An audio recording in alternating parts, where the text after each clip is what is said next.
I once saw a spy.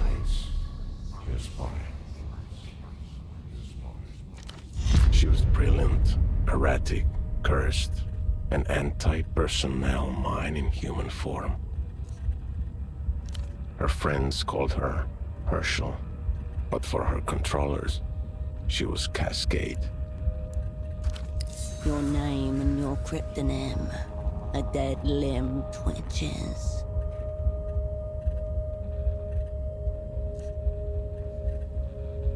Portofino 91, the whole sick crew, a disaster untold, the black page in the official records. The memory hums, an exposed wire.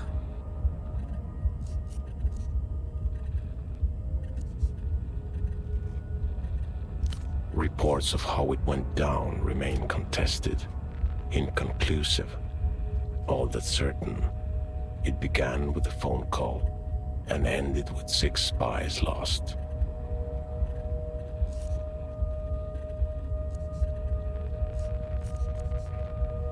Some say she blew the network herself. Others blame structural factors or transnational capital. The rest just shake their heads as they look down on the smashed and leaking world. She was recalled. They put her in the freezer. Forever, most thought. Even in those dark days, there were whispers among the lower sub-levels, where they keep the true believers. Don't count Cascade out.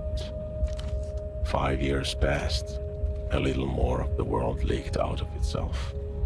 Cascade's controllers ordered her back to Portofino. Because I asked them to. There's a new assignment, Cascade. I was supposed to give you the brief.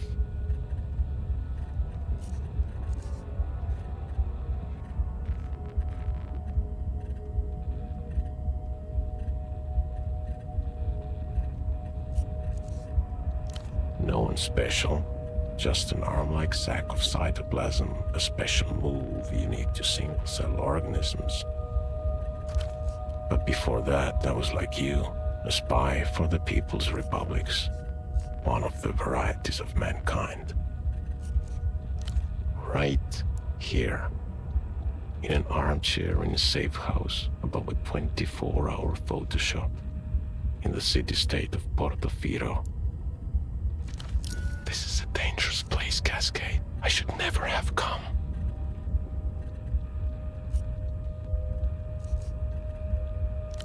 I got caught with my pants down. On the plus side, I no longer have to worry about independent thought or movement. This was the human game, and he played it poorly. Time to give up his seat.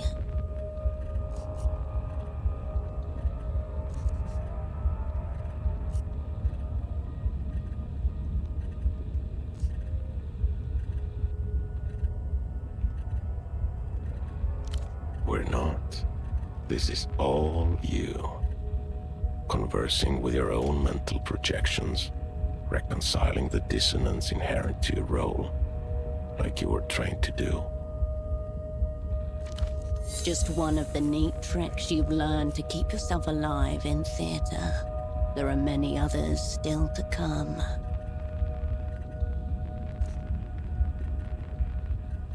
Who knows?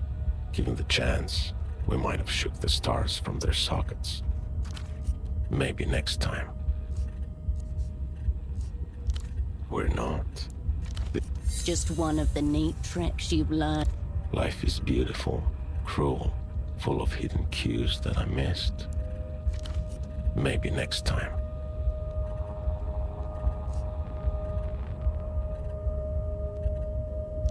Too late, operant. I'm smashed and leaking. Whatever happens has already happened.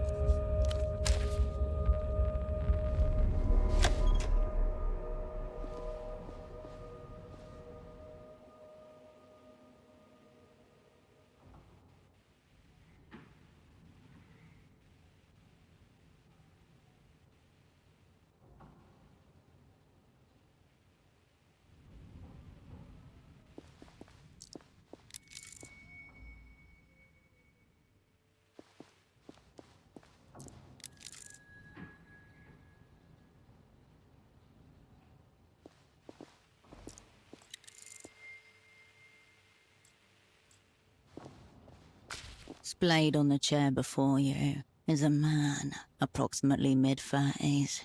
His chest rises and falls in steady rhythm as he stares beyond you, unblinking.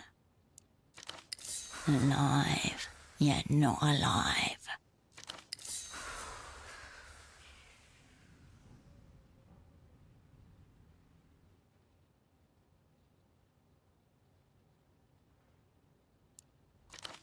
A pair of headphones have slipped partway off his head, connected to a stereo system beside him.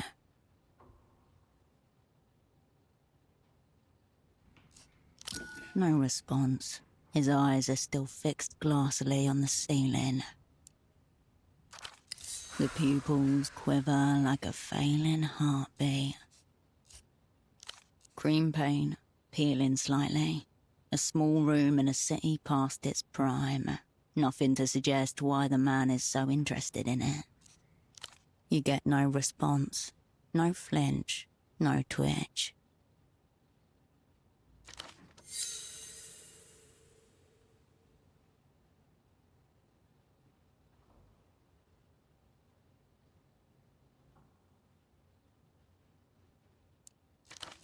As you stare down at him, the man begins to draw.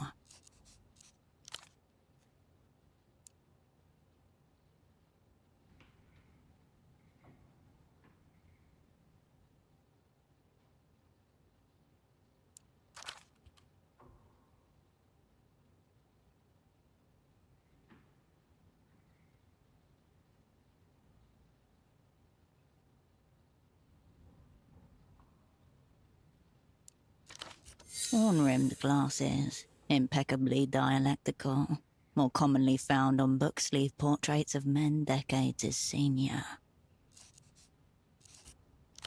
Highly pleasing rubbability.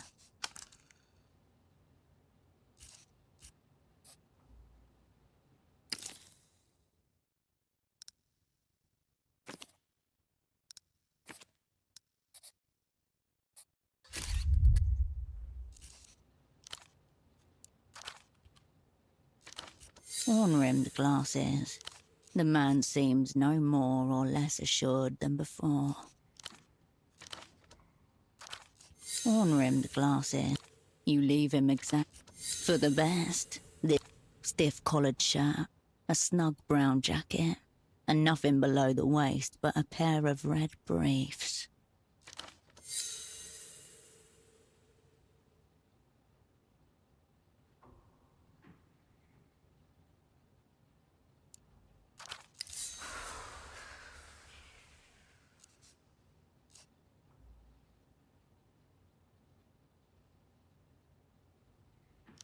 And to think, your superiors expected you both to share this enclosed space, with tendencies like this.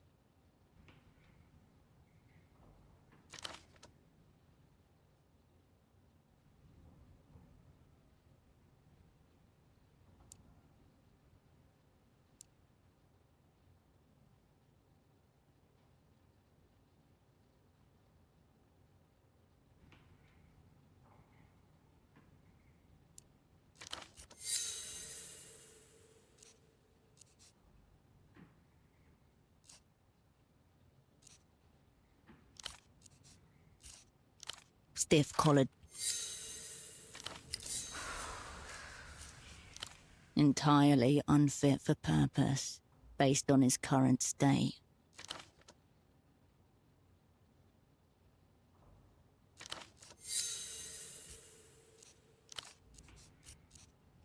Stiff-collared shirt.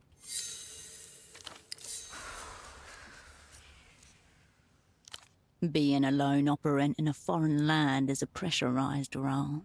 Some require extreme release.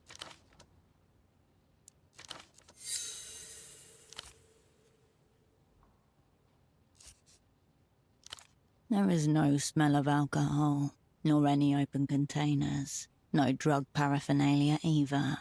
Just a loose cord trailing to the stereo system. Like a cosmonaut's safety tether.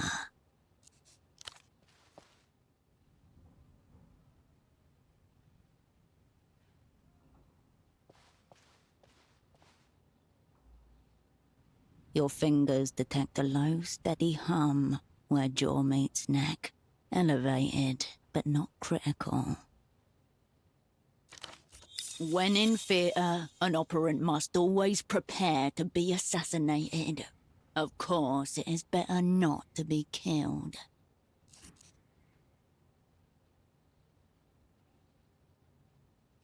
No vomit, no discoloration on the skin, no bruising or signs of struggle either.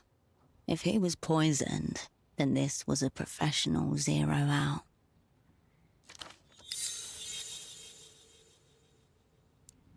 The man's eyes glisten. Bright red veins blossom around their edges.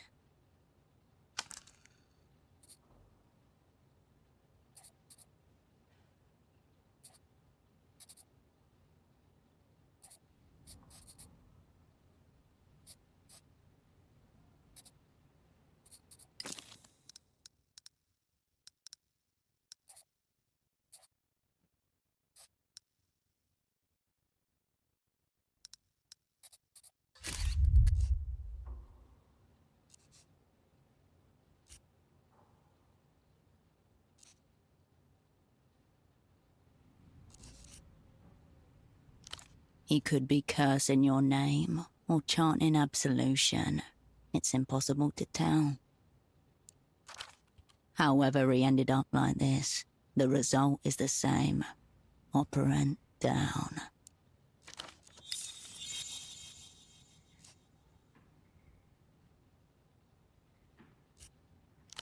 Clipped to the inside flap of his jacket, you find a laminated badge, emblazoned with the crest of the Import-Export Bureau of the People's Republic of Kohila. The name reads Esteman T. Below that, a title, Imports Lead. Sock Merchant, one of the opera's most battle-tested covers.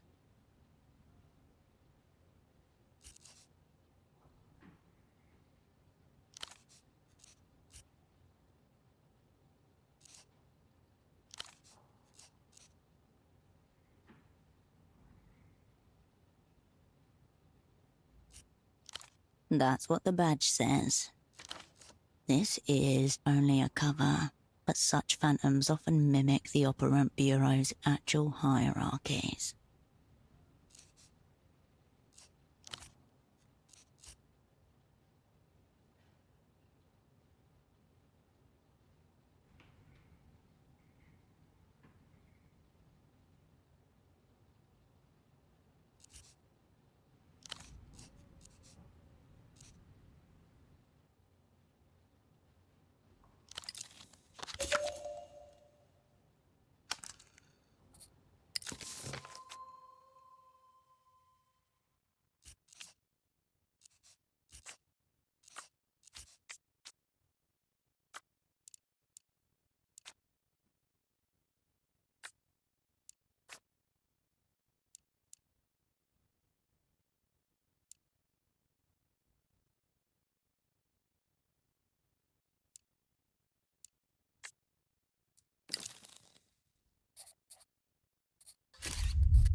Notably absent is an actual phone number.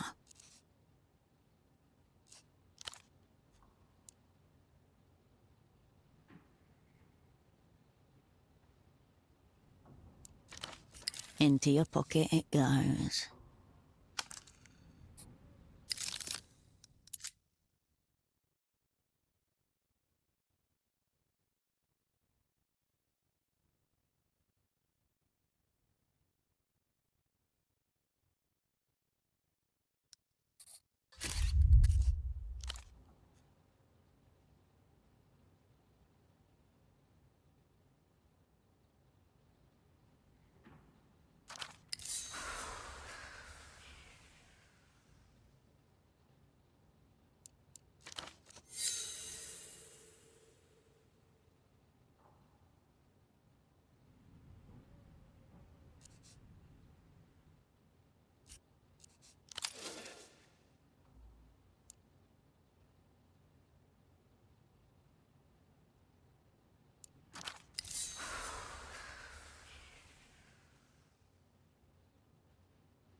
Not even a flicker of a response. The people's spy cannot be caught shirking. Time to escalate.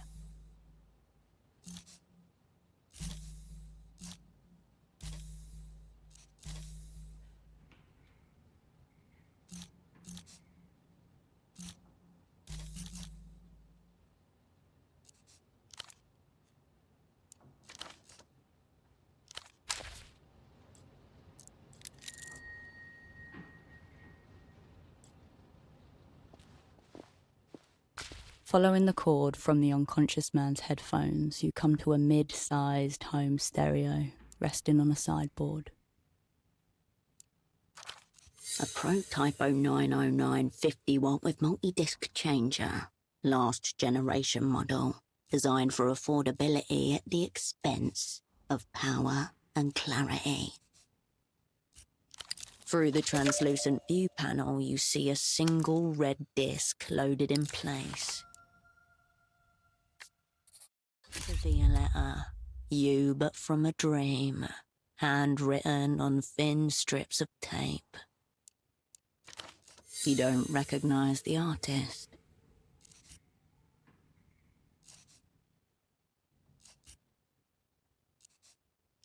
The disc is loaded, ready to tell you. The chunky button makes a satisfying little thunk as you push it in. The plastic latch clicks into place, and the discus begins to turn. You know because the spindle is rotating, though the speakers don't produce any sound at all. The kitchen light hums and splinters momentarily. On the hidden side of the sun, a polar radiation storm congeals. It doesn't appear to be. The disc is spinning the way it's meant to. An artifact of no substance onto which nothing of substance has been recorded. No sound, save the thin layer of static that lines the inner cables. Amateur wire work. Or do you? You can't tell. The silence is being overtaken by a different silence, like the slow darkening of night across the wall of an empty room. This new silence seeps into every corner of your body, loosening fixtures, rattling drawers, seeing what will come with it. There is still no sound, but in your mind an image forms of a blasted heath, a smouldering circle at its centre. Figures in tattered robes stagger and sway on the horizon. Nothing. You're simply playing a disc on a common home stereo system. The sort of thing millions of people across the world do every day.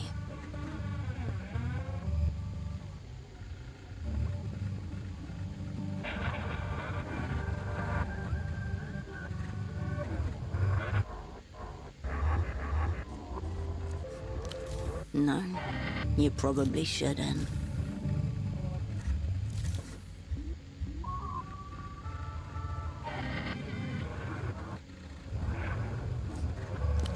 The static quiets as you reset the volume. A great relief shivers through you, though nothing.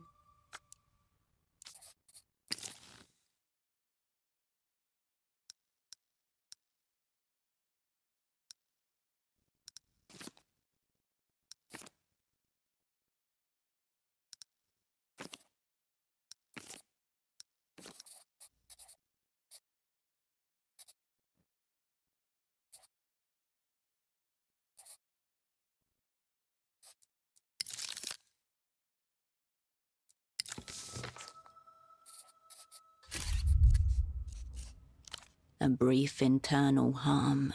Then the disc slides halfway out of the machine and waits there, like it's trying to hide from you. You remove the red disc and place it into your pocket. Crimson flashes within its casing as the disc picks up speed. You hear nothing. The static quiets as you reset.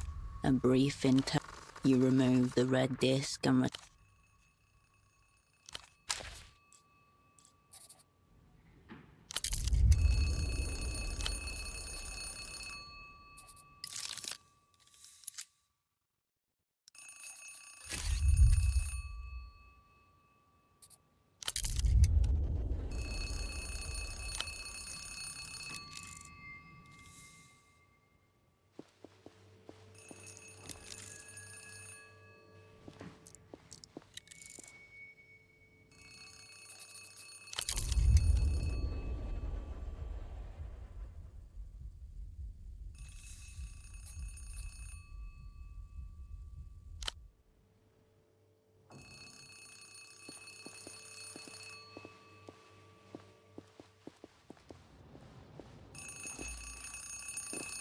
you pick up the phone.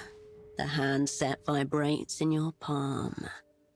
Before you even finish speaking the word, the device connected to your phone base splits it into 256,000 encrypted fragments.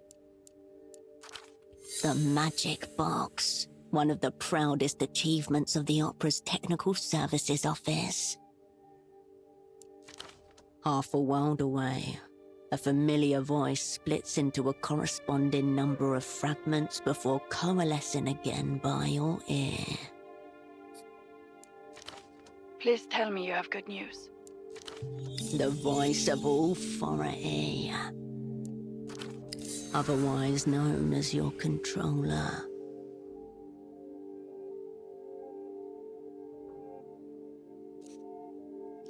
Operant, you made it.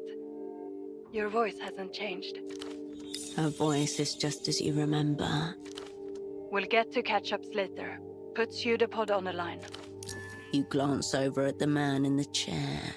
A snail's trail of dried saliva glints on the side of his chin. You feel your mind starting to spin up.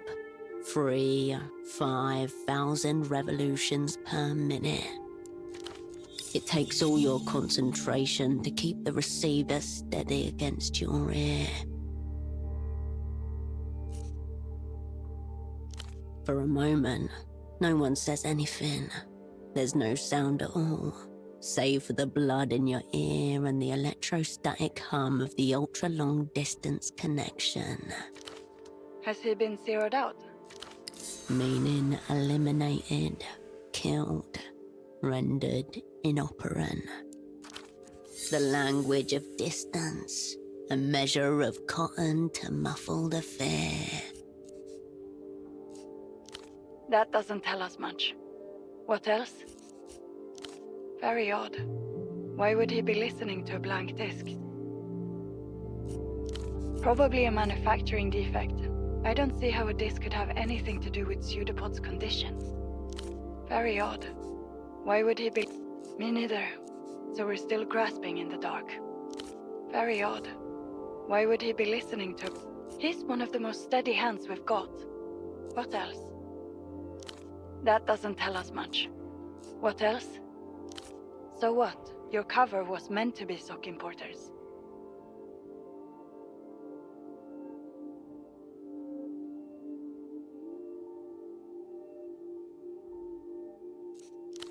Okay, that is strange, but I don't see what it's got to do with his condition.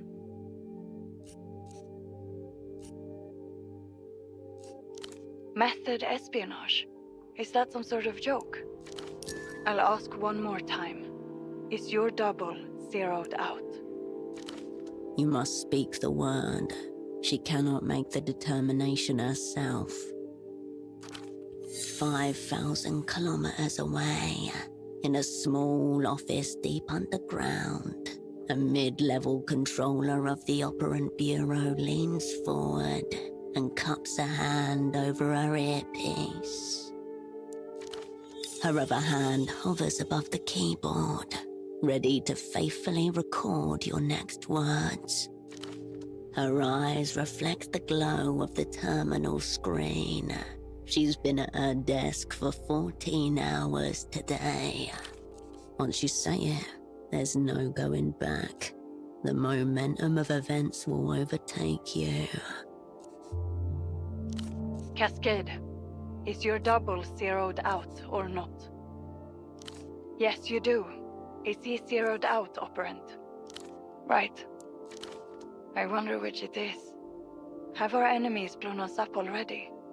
Or is this just another day at the basement massage parlor of spy services? Fucking hell. The opera's going to hang me by the toes. For you, it's back to Satellite Facility B.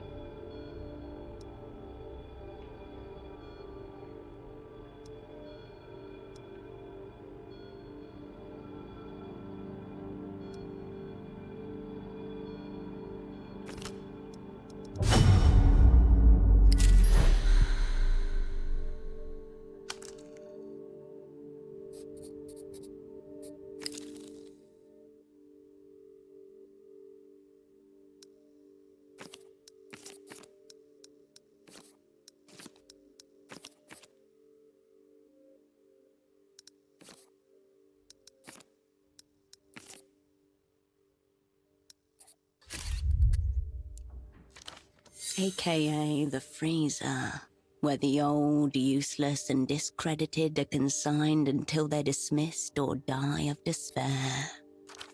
The freezer. Shiver. Resist.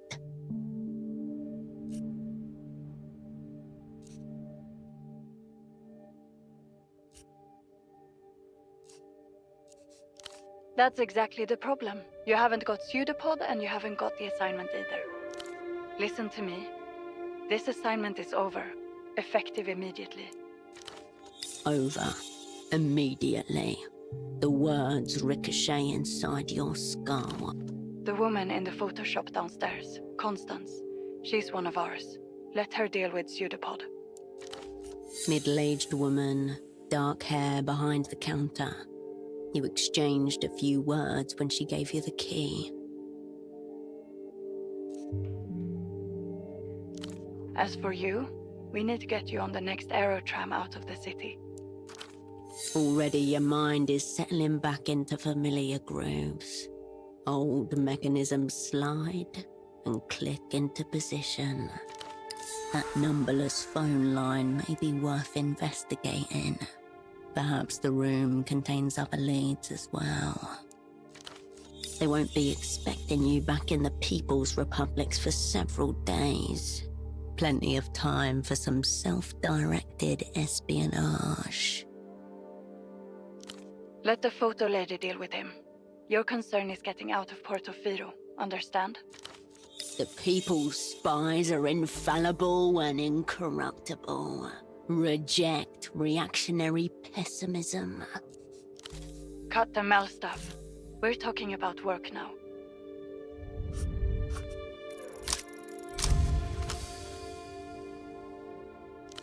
You've been out of action for 5 years.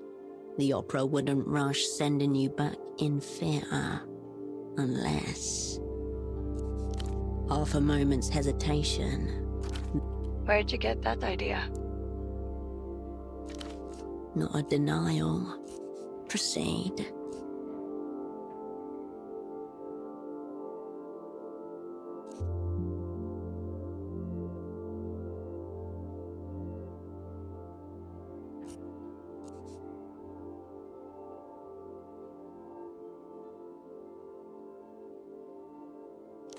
Fine.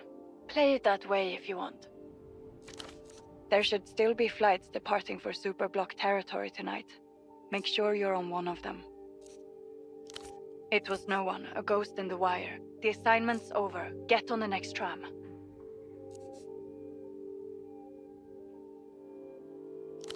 If what you're saying is true, enemies abound. Don't get yourself... A click, and the line goes dead.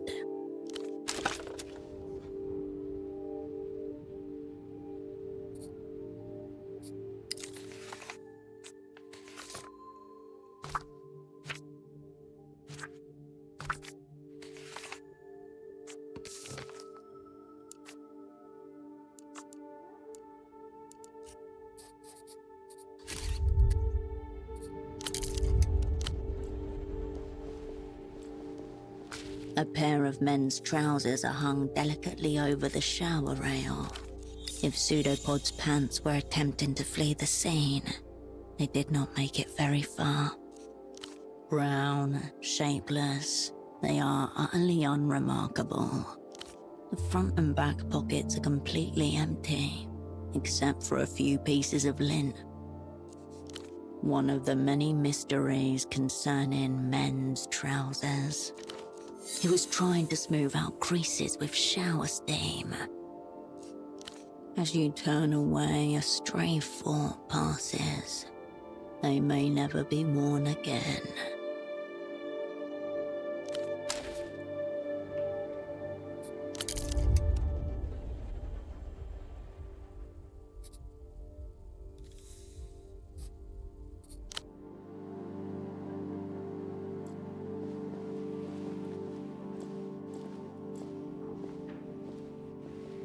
This small table in the Operant Bureau's elaborate filing system. Red is reserved for personnel files. A small label in the top left corner is printed with one word. Your cryptonym, Cascade. The color reminds you of pomegranate. Your hand hesitates. The folder opens with a whoosh. Before you, in neat monospace type, your life is condensed to its barest elements. Name, Wilk Herschel, cryptonym Cascade. Born Landau, former Republic of Mercia. Dependents, none. Pay class D2. Years of service, 14. All true. None of it useful just now.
According to the opera's remembrances, raw facts are the totality of your being.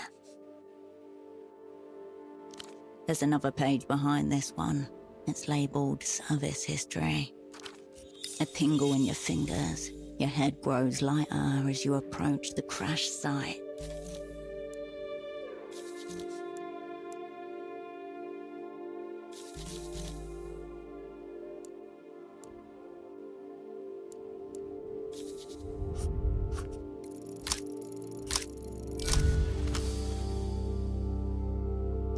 In just a few words, the worst failure of your life is reduced to bureaucratic shorthand. Previous assignment, Portofino 88 to 91. Network, whole sick crew. Operants, Cascade. Redacted. Assets, redacted, redacted, redacted, redacted, redacted. A secret the opera has elected to keep from itself.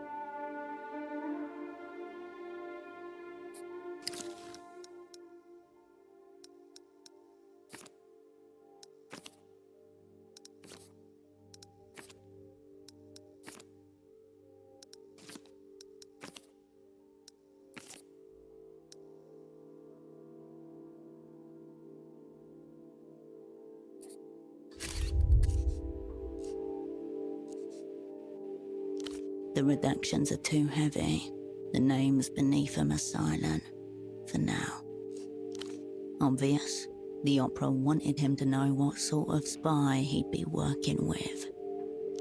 Most recent assignment, Novessa 91 to present, Satellite Facility B. The folder shuts itself with a tiny sigh. Amidst the crumpled sheets of copy paper and empty takeout containers, you find an open pack of cigarettes, Suprema mark.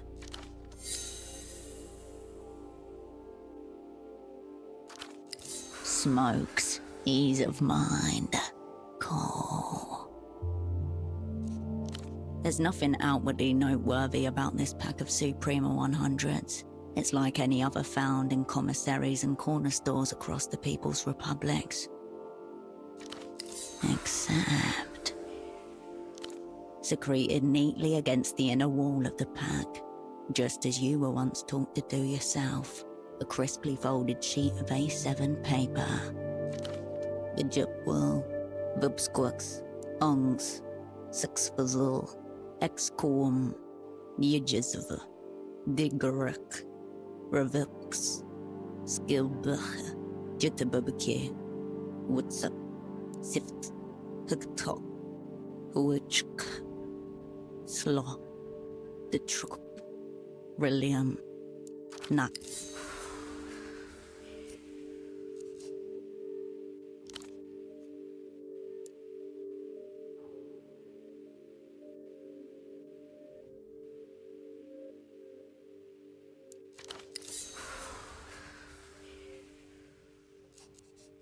The pack slides nicely into your pocket, as though it always belonged there. There's nothing left in there, neither smokes nor secrets. Memories of operant training, hours spent practicing modular addition. These mental muscles, long atrophied, begin to awaken.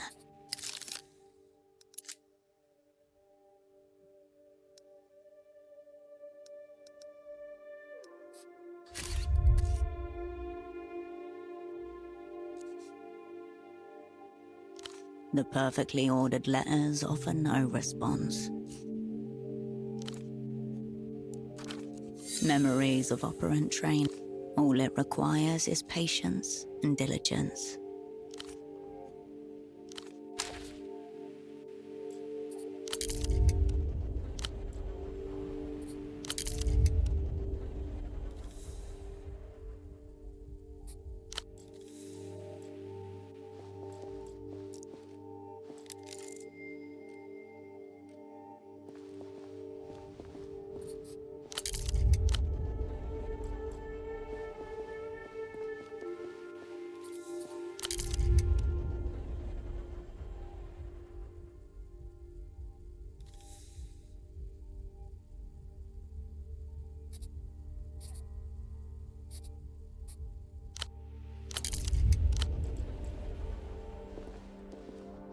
The stereo is right.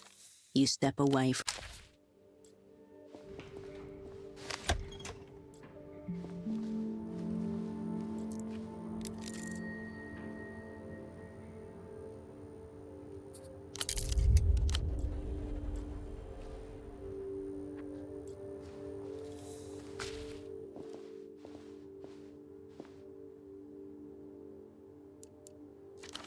Easy, lady. I just want to develop some photographs. I'm not trying to take your innocence.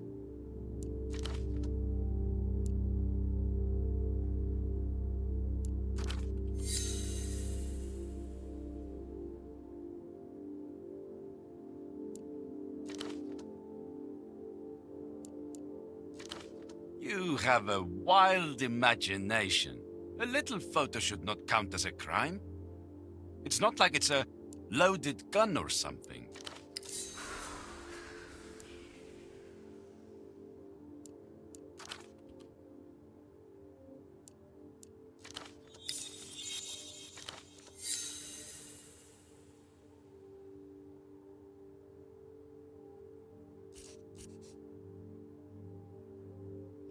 Whoa, whoa.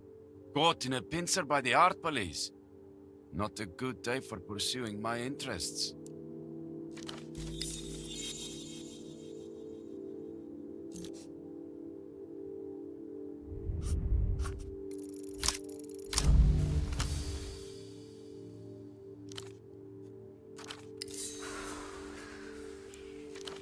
What?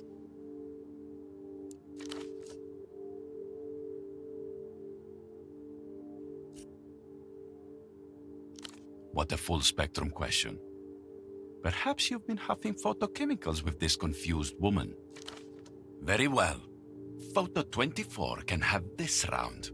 Thank you for this extreme stress I'll now carry through my day.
divorced.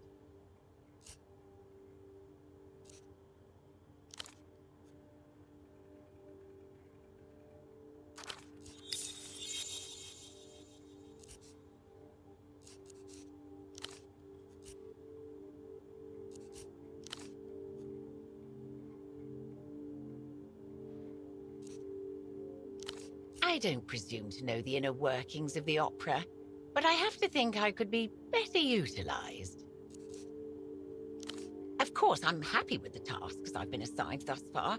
Keeping a safe house is a major responsibility, but I have other skills, you know. Chemistry, for one. I have an entire photo lab back here with access to all kinds of toxic chemicals and powders. And yet I doubt anyone would suspect a woman like me of, say, poisoning someone. If the assignment required it. This is a woman who's planned countless perfect murders in her idle hours.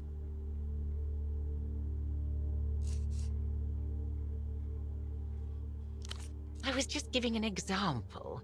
There could be other tasks.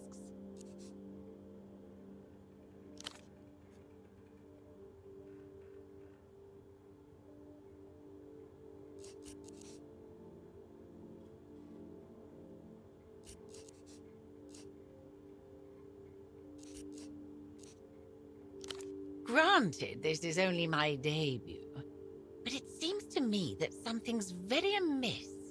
No matter what we do, nothing appears to go according to plan. Pseudopod says it's all part of the work, but it gives me a rather unsettled feeling.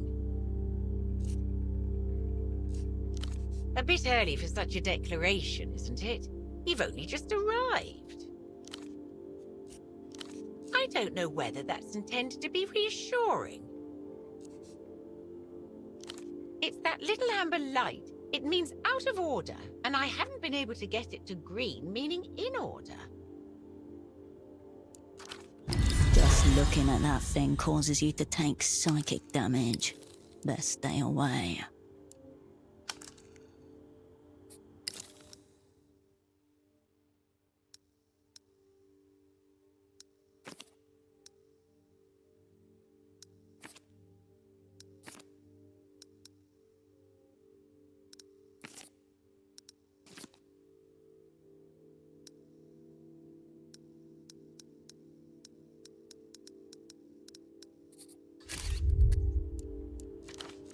Pseudopod assured me this machine was a vital tool of communication, as precious to our work as the magic box we installed on your room phone.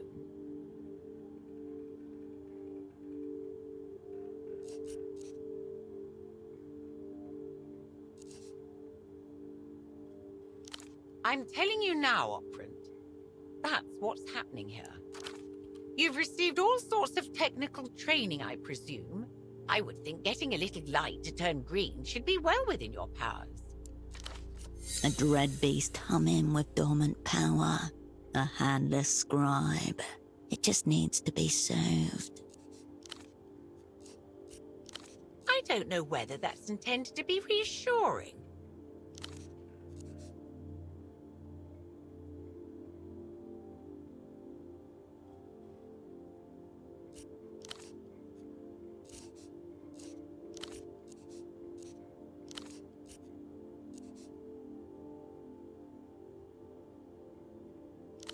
I certainly don't.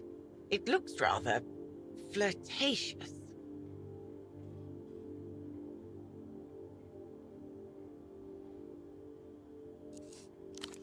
Seedy business attracts itself. You might try one of the bars along Party Alley.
I'll print. I don't know whether that... I'll be here if you require it.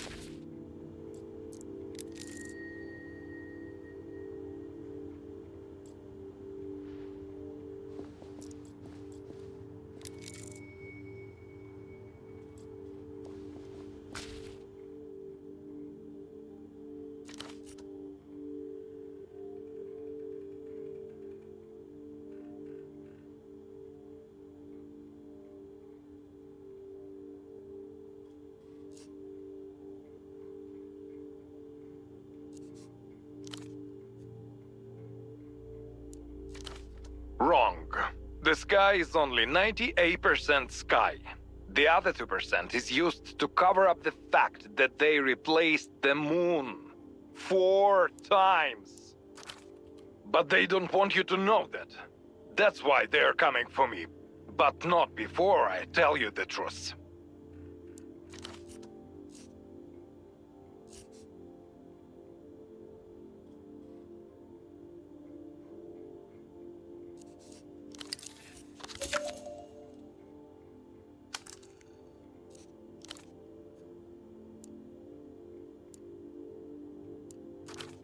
I am Subcommandante Beckman, and this is the reality situation. No breaks, no filters, no cowards.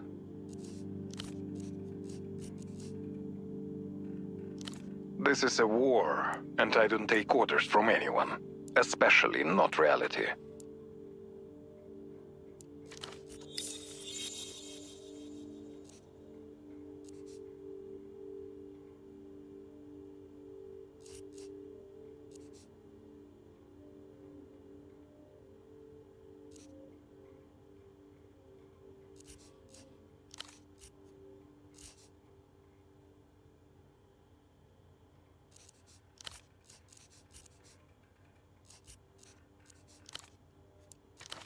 I am Subcommandante Beckman, and this is the reality.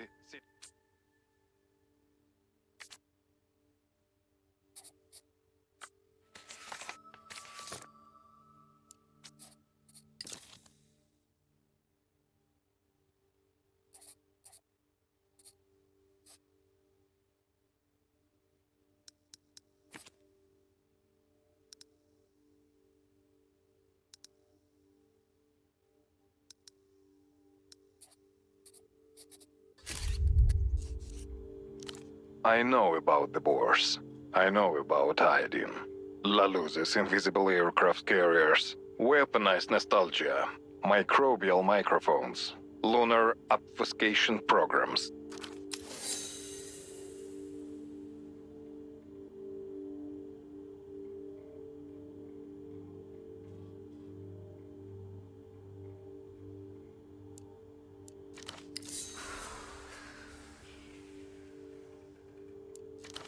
Find out what I know by tuning into the reality situation.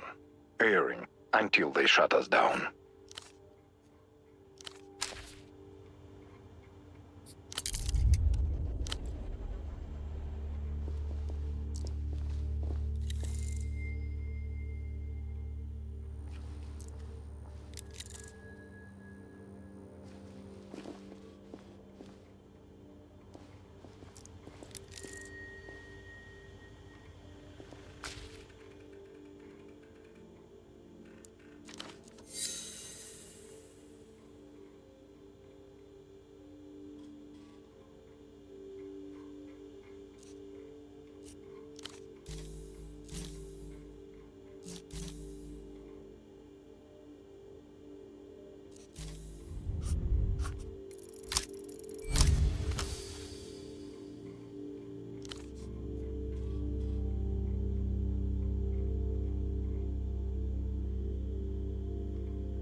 Much better, thank you.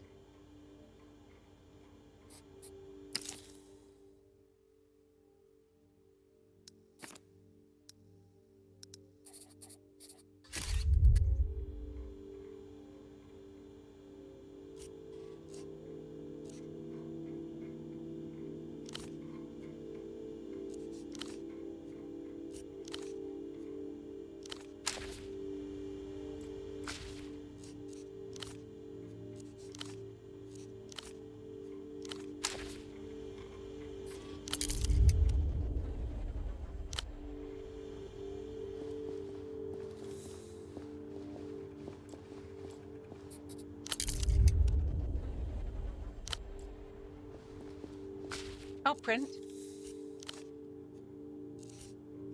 I'll be here if you require.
Finally, someone with courtesy.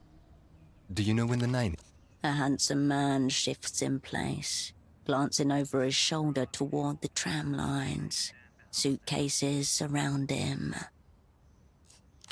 Strange. I thought I saw you get off that very tram just a few hours ago.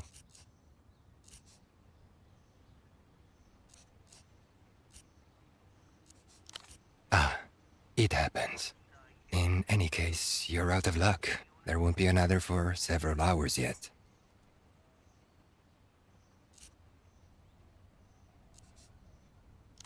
I'm waiting on the 9. I was told it was having some problems. But it's supposed to be in service any day now. An exotic air about this man, difficult to place, and exceptionally handsome. The suit he's wearing hasn't been changed in days. Zunzark, a long way from here. Part of the global periphery, not aligned with one of the major power blocks. More than 20% of the world's phone scams originate from a single unmarked building on the edge of its capital city.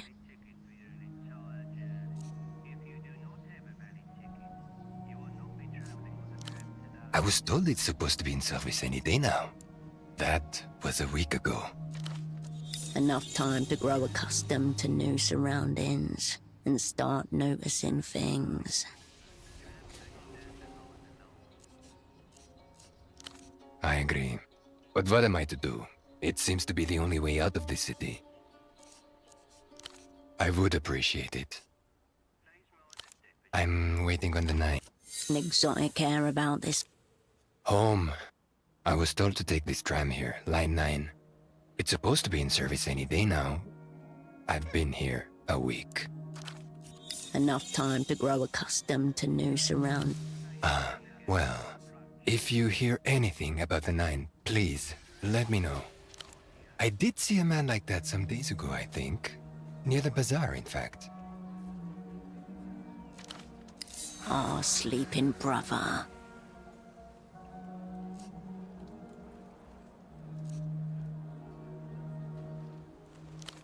No, he was alone. Why do you ask?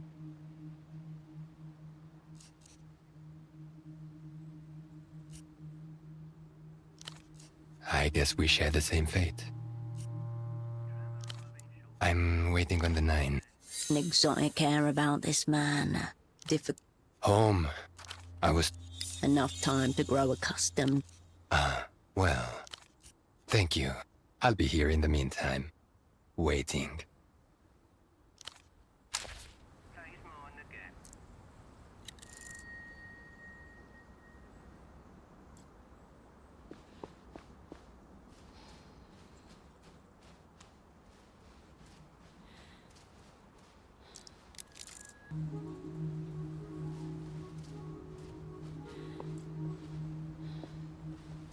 You again. Thank you.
You hear laughter and music ahead.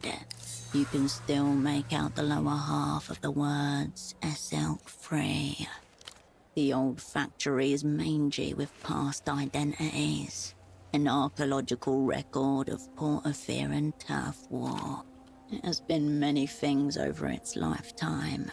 For now, it is a black market brimming with foreign imports. The silk factory was once the pride and lifeblood of Portofino. Whoever occupies it occupies the city's soul. You also have the red disc from the stereo system. You could seek out a media vendor to assess it.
The fire exit stands conspicuously ajar.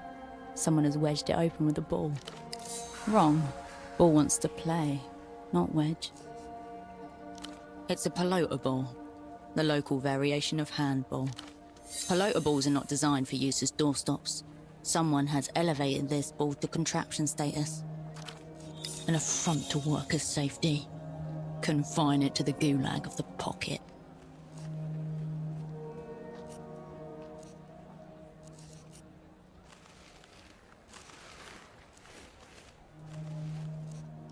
It's just a ball in a shortcut. But whose? Nobody is paying any suspiciously non. They're just going about their days. A hallway. It's just a fire exit. A fine place to hide in a moment of crisis. Marked and remembered. No, it's a trap. Must be destroyed. You pocket the ball and close the fire door firmly. The fire door is still... The door sits flush.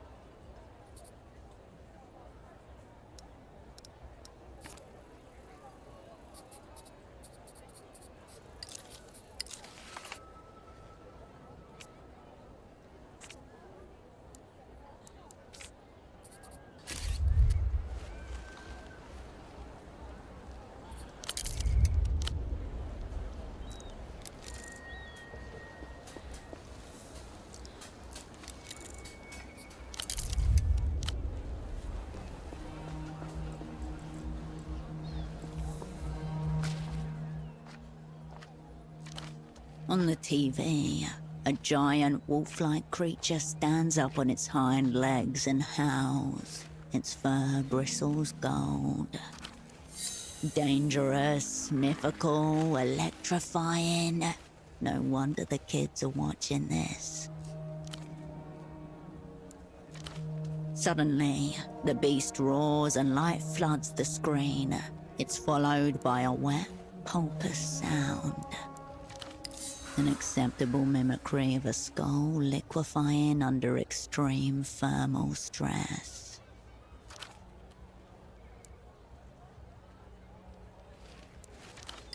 LED lights are distributed evenly along the blade. Durable PVC hilt with textured grip. Impressive armament.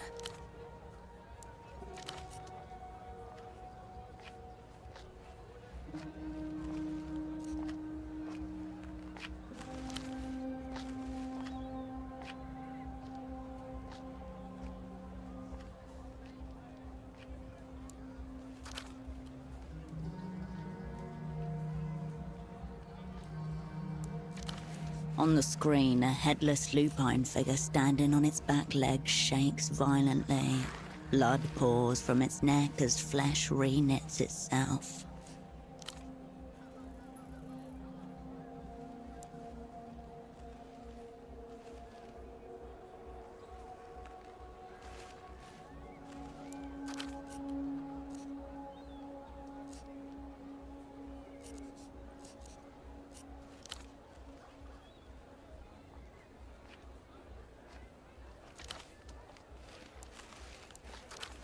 The Luz, once a powerful empire, now reconstituted as a modern techno-fascist state, the rising military and cultural power of the day. Oust the names of these grotesque fascist animals. Speak to them of the people's heroes.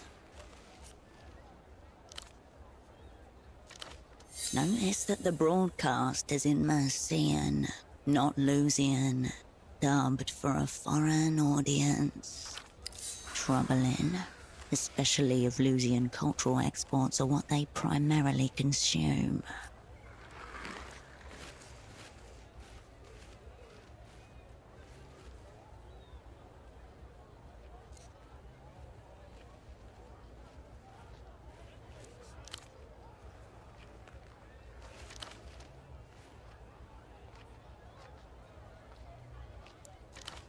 A neurotically organized store, about 10 meters west.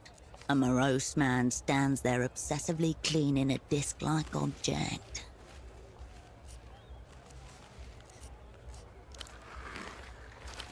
A man of strong opinion that he's not afraid to shout about, even to children.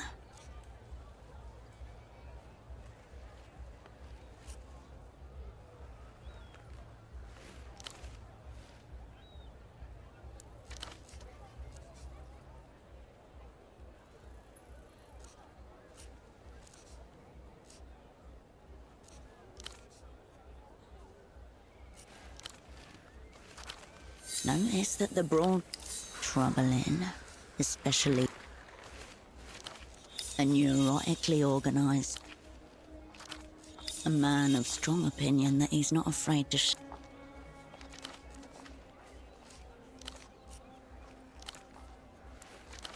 Notice that the broad troubling, especially a neurotically organized store.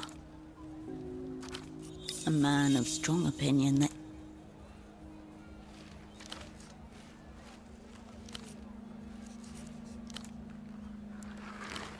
recite unto them the tale of the end of history and the triumph of post-historical materialism.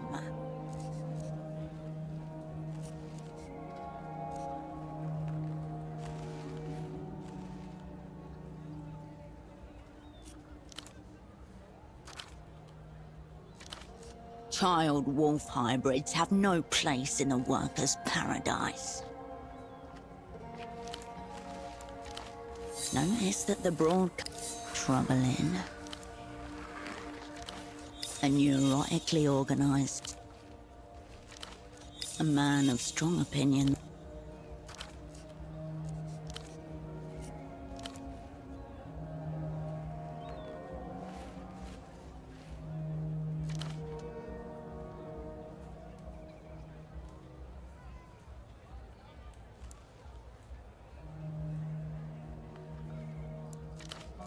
Neither sounds terribly enticing.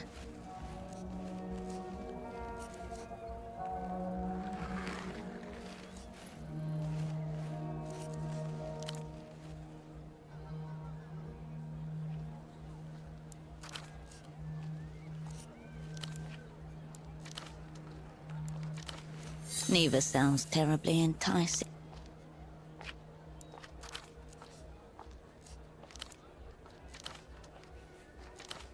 Neither sounds terribly.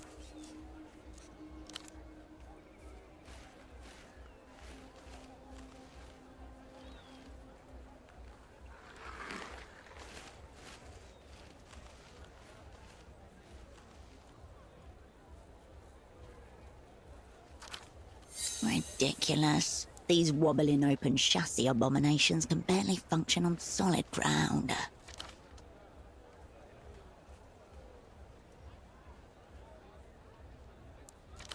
Some Portofirans refer to Lusians as strange cousins, a nod to this island's colonial past.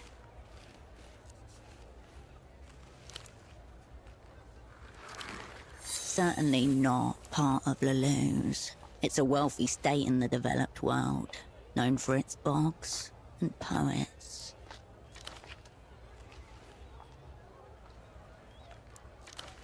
A mere 4-hour flight. But there are no commercial flights between Portofino and the Illuminated Empire. Ridiculous.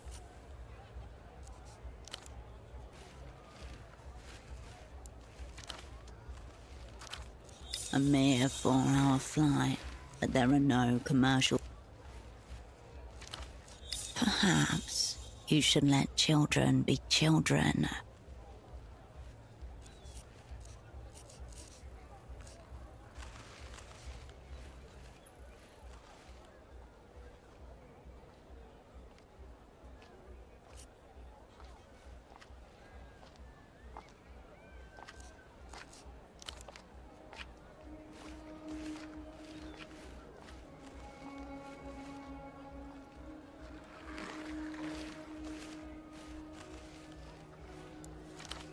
They're too far gone already.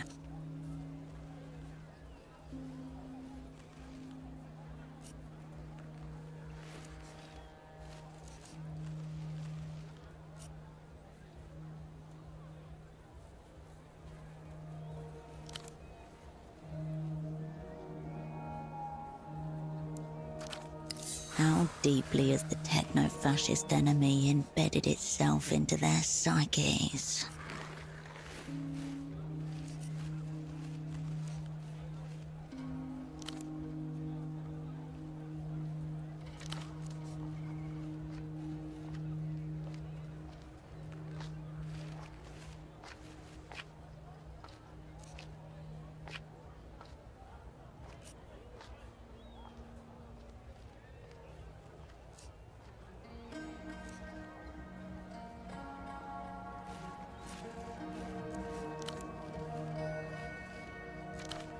Let's be logical. Whoever needs it more, you, obviously, should have it. Why would you take this from him? He clearly treasures the toy.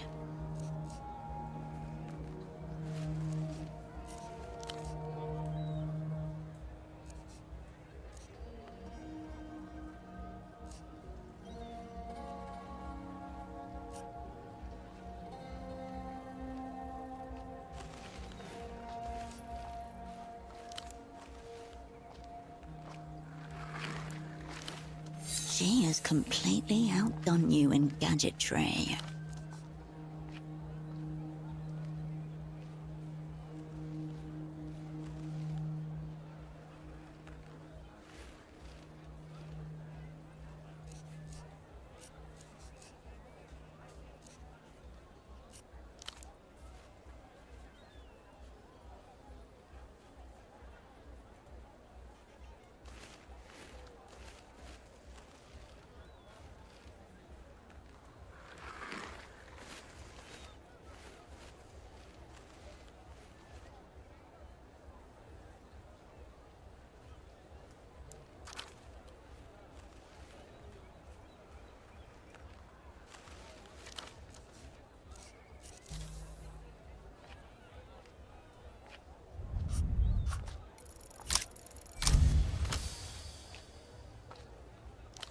It's simple. Tell them your story, but tell it in a language they can believe in.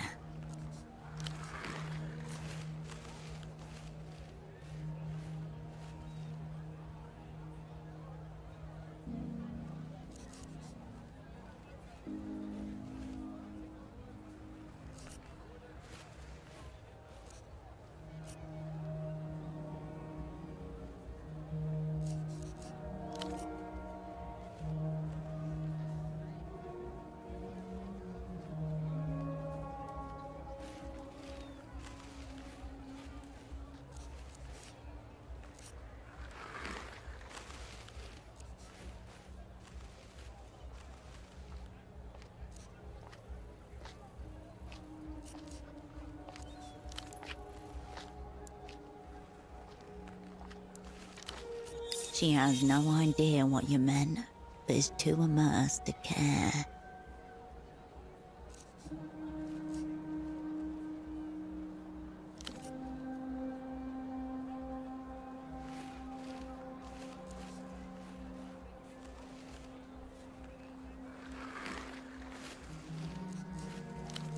Slowly, with great care, the boy lifts up his sword and hands it to you.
The boy seems confused that he has to explain this.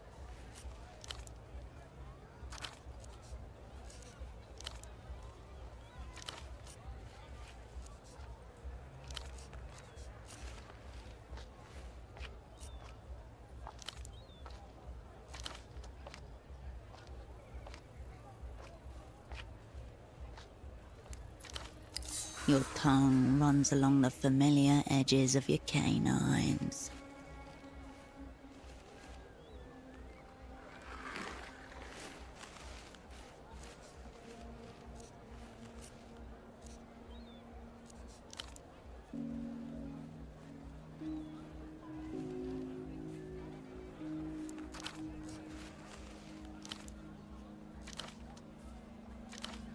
Your tongue runs along the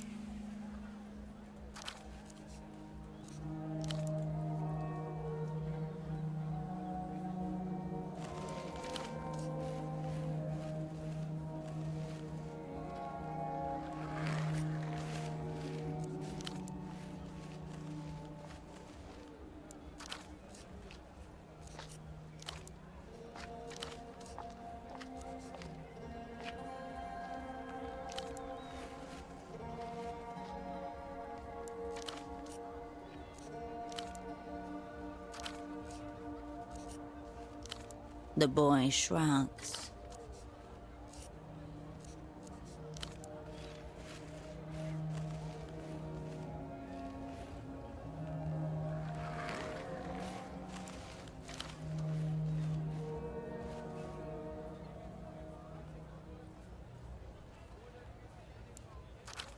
Spoken like one who spent his whole life around gun hammers.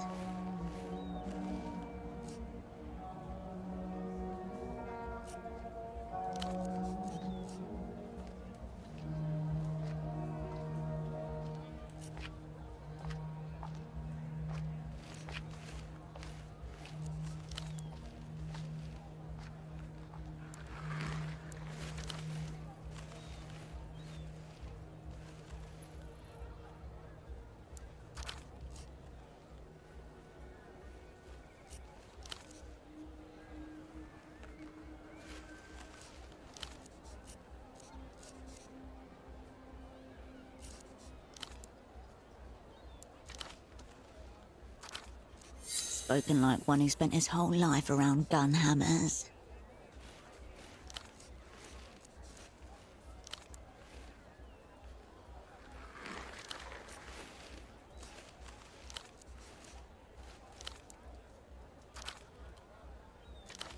Spoken like one who spent his whole life.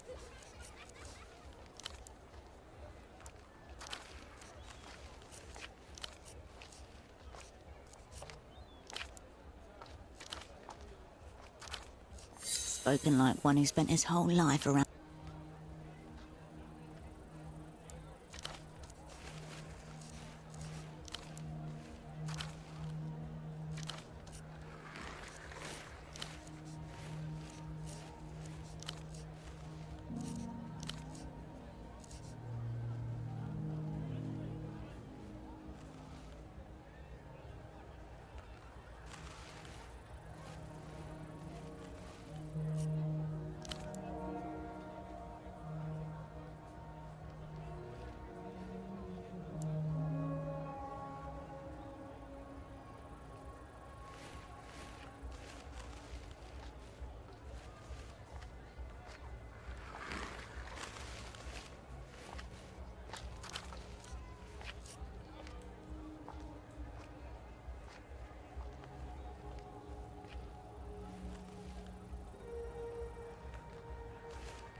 He's missing a few.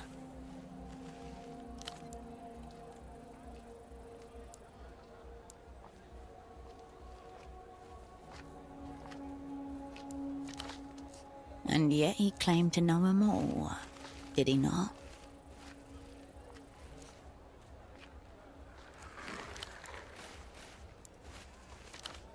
Repository updated. All listed wolves have been memorized.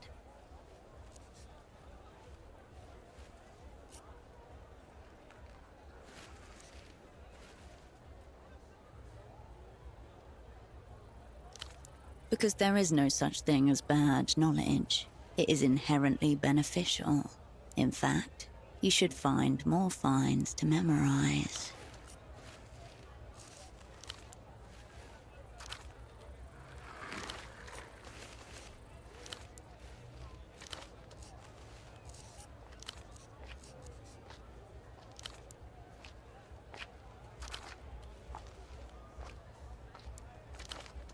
The phantom weight presses on your chest as you picture this girl, waking up each day to a world of wolves and monstrous angels.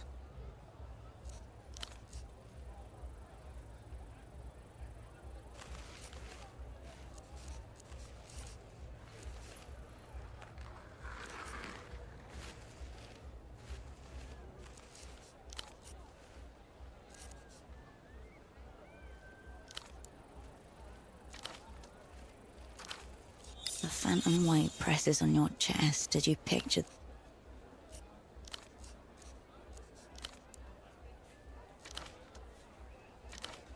The phantom weight presses on your chest as you pick.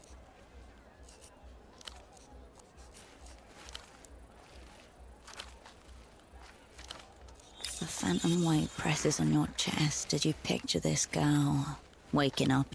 The boy does not seem to think this is worth responding to.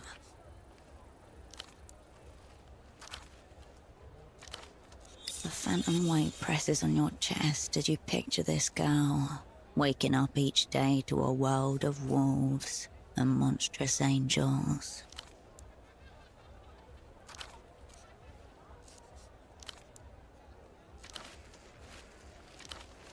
The phantom weight presses on your chest as you picture this girl.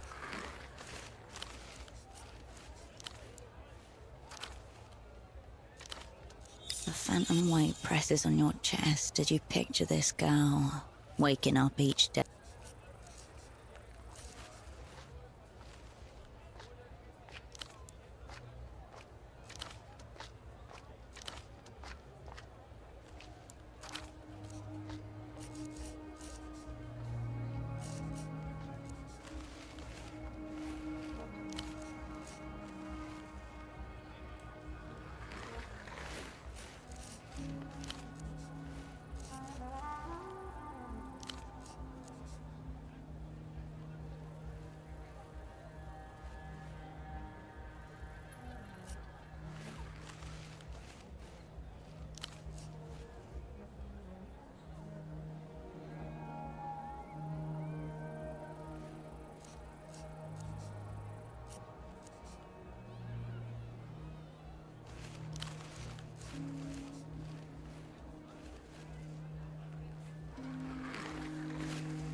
Trying not to lose count of all the cool stuff he doesn't have.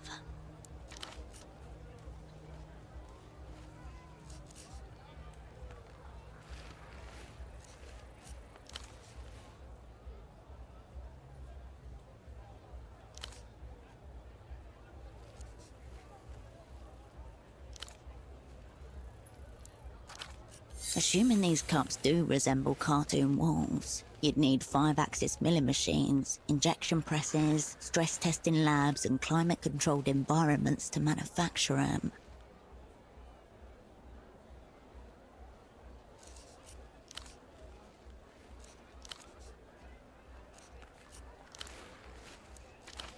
Assuming these cups do resemble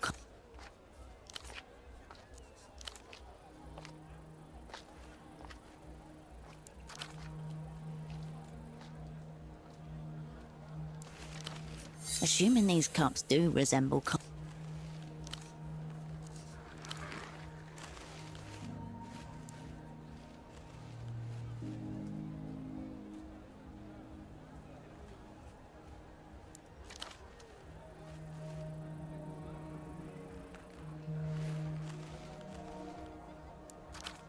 Assuming these cups do resemble cartoon.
The girl nods.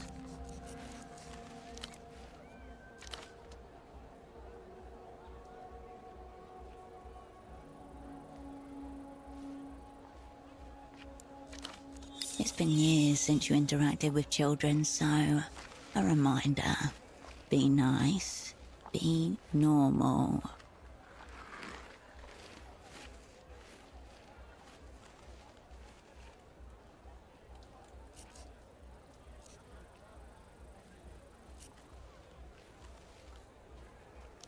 The girl takes a worryingly deep breath. The boy reflexively flinches.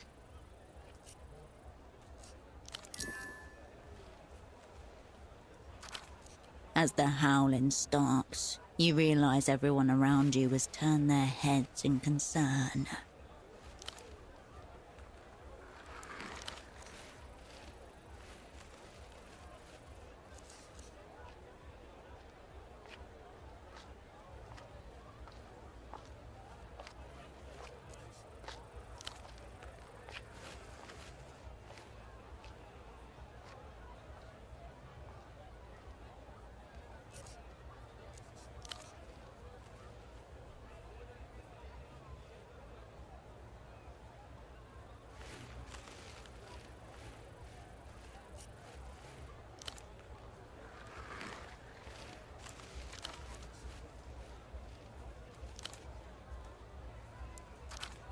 A riposte flung without thinking.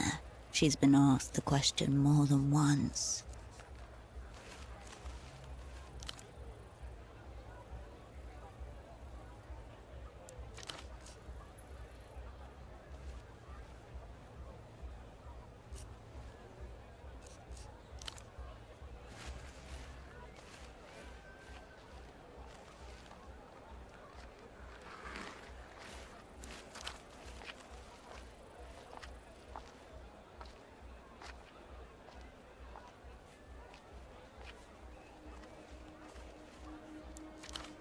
Portofiero's rampant privatization has hit its public infrastructures too.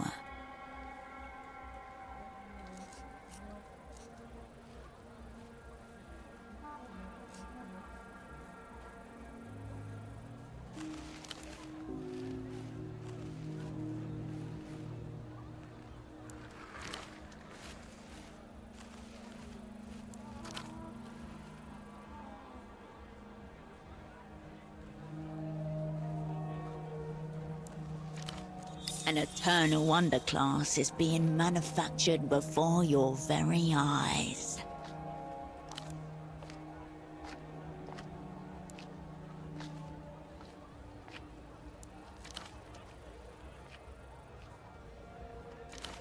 A bourgeois district in the northern parts of Portofino.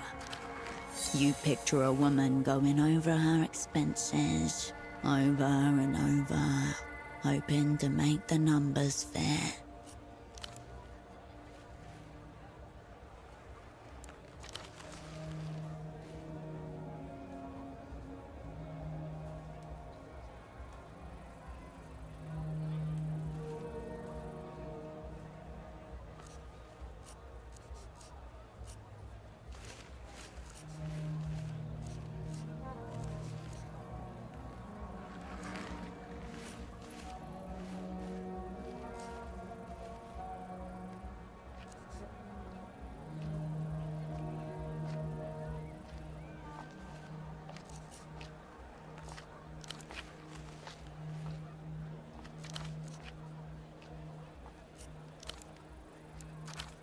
A riposte flung without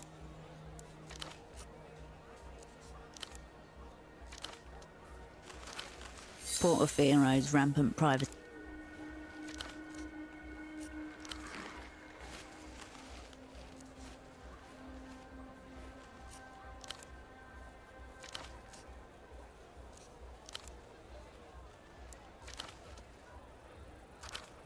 Yeah, they have no idea. Brains lie, guts don't.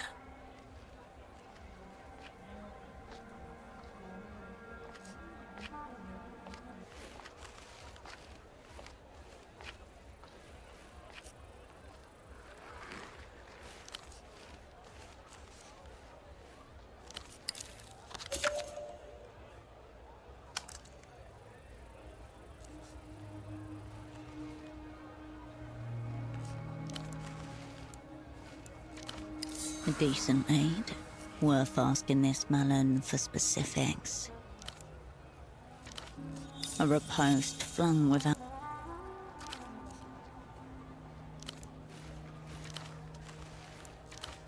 Portofero's rampant privatization.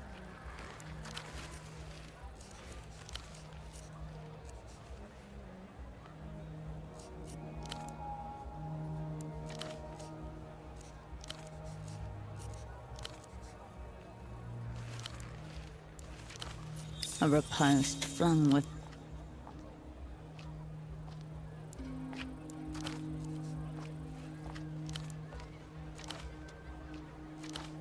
Portofero's rampant private.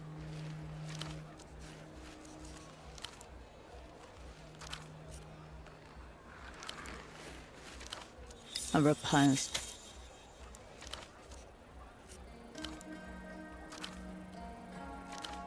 Portofero's rampant private. A bourgeois disc.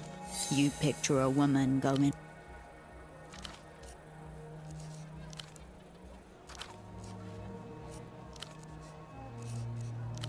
The children ignore you, in trance.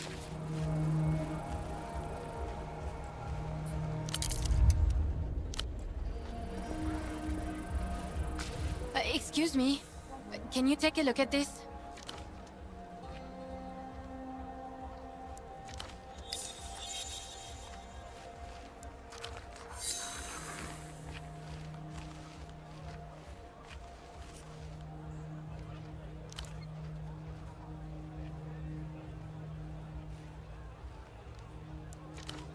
Have you seen him before?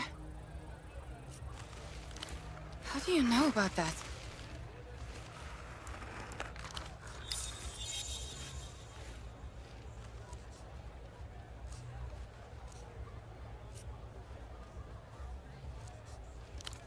Oh. Yeah, he's been missing a few days.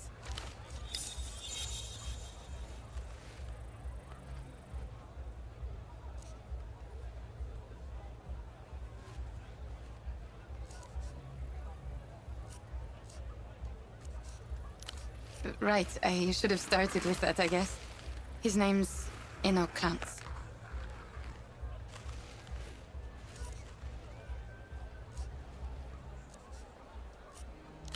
He probably just started walking and got lost. Old people do that kind of thing.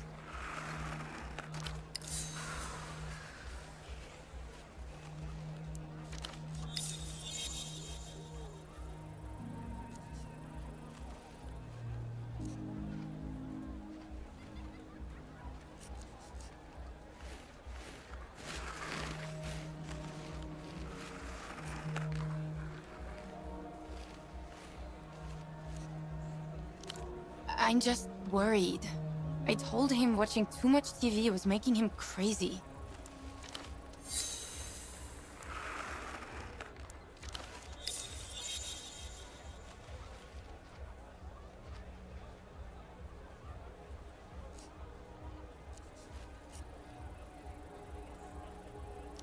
After Dad retired, his friend Gilmar turned him onto this show, the reality situation. They were obsessed, had them convinced they were truth detectives. Which apparently means someone who goes around looking for evidence of invisible aircraft carriers and iodine-deficient children.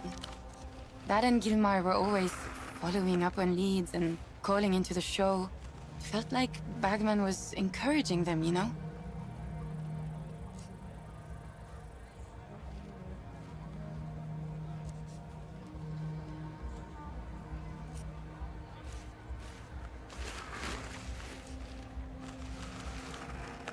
That's what I was scared of.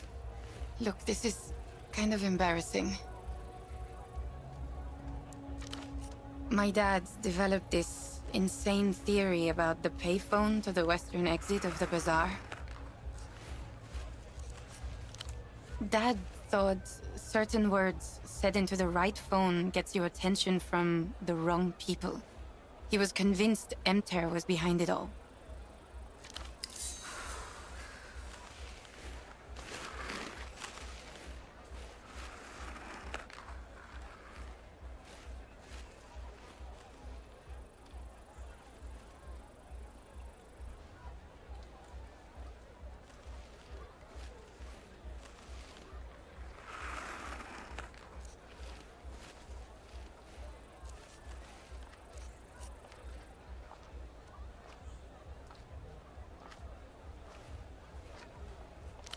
A couple days ago, he stopped by the stall to bring me lunch. Then he said he was going to make a call. I wasn't nervous at first. I figured there was no risk of anything actually happening. And then he didn't come home.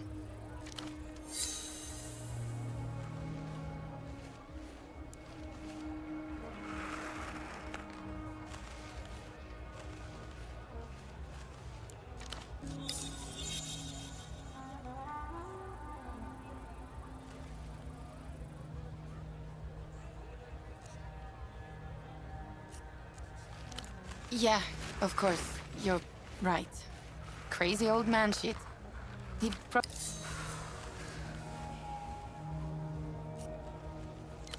Bagman did an episode on them, and so Gilmar started following random people thinking they were from the bank.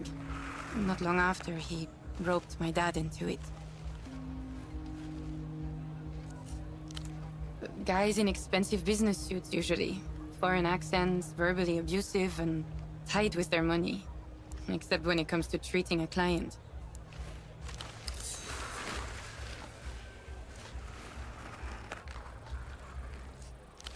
Normal rich guy stuff. Hitting up the bars and shouting abuse at the local drunks. And then they disappeared into penthouses where they couldn't be followed.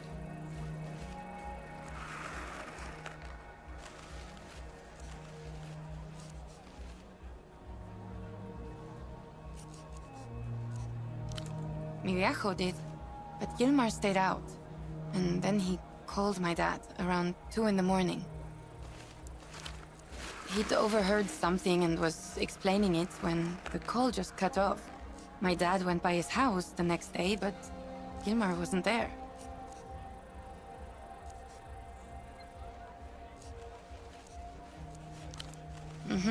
I asked my dad if the phone call was a nightmare or if he forgot Gilmar was going on a trip.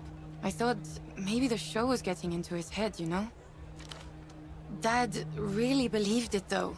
He looked for him for 2 weeks, reported him missing to the GMs. Nothing.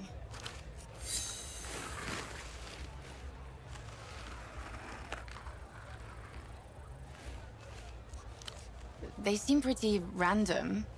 Cousins, moon, reunion. On their own, sure. Together? Gibberish. I guess. When he tried to tell me, I wasn't really paying attention to him. He had those written down on a pad in his bedroom. He told me not to say them if I used the phone. It all sounded so silly. Yeah, thanks for humoring me. Don't pay too much attention to it. He'll probably turn up any day now.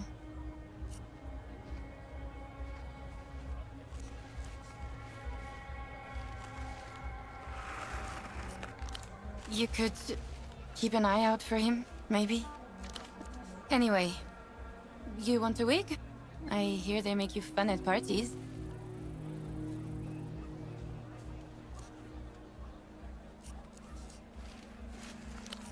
Oh, that's Ultravioleta, the Lusian pop star. Always thought that type of music was too young for me, but I've been enjoying her stuff recently for some reason. No, but it's definitely her kind of title. Weird disc, that. Oh, you should ask Petre at the music stall over there. He'll know more. Doubt he's an ultra, though. Oh, yeah, he came by. Nice man. Talked a lot about socks. He was, normal. Pretty forgettable, if I'm honest. I told him, unless your socks are mismatched and neon-colored, I'm not much use to you. Not really. Wandered off into the bazaar.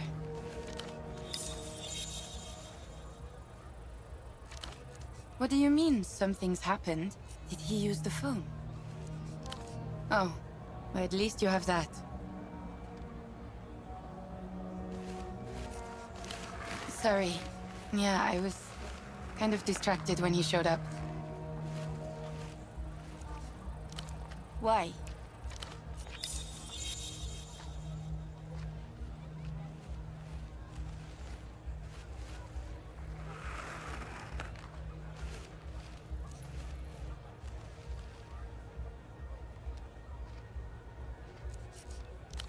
Really? You're not going to try to make a call or anything, right?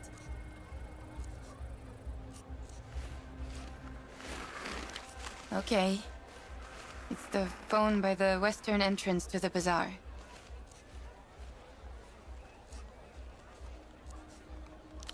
Yeah, they're right there. Take a look.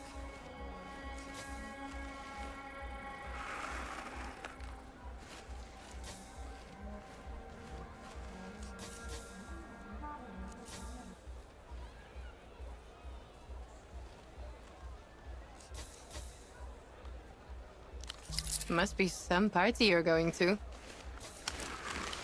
You need anything else? Western entrance to the bazaar. What takes your fancy?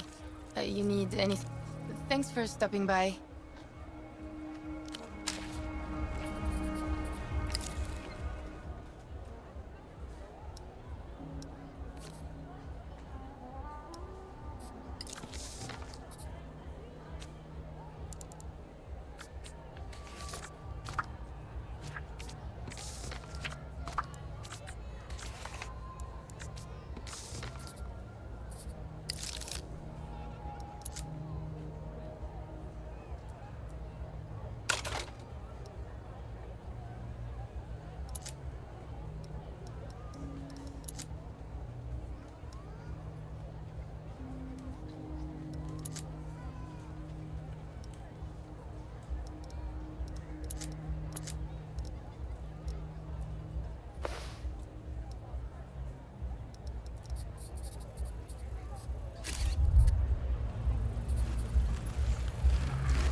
vertical safari of stuffed animals, all loose stitching and cheap fabric, with cotton hemorrhoids showing at the seams.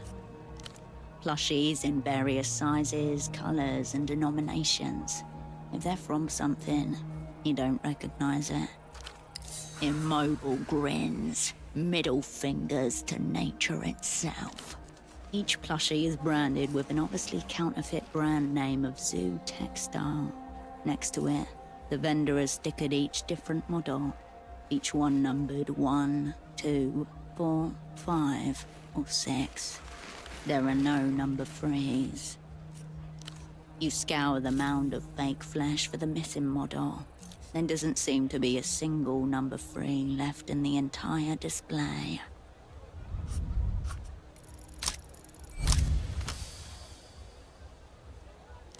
You must elevate your focus, clear your mind of the plushie's maddening absence. Again, your eyes are drawn to the column of plushies. Cartoonish, bulbous. They make a forceful contradiction, an insult to flesh which make you more aware of your own beating heart. Finally, you see it clearly. Plushie number 3 is you. Each Bulbasaur represents a beast defanged, defenseless. Within this deformity lies the essence of their irresistible cuteness. Helpless in your arms, the creature can do nothing but smile.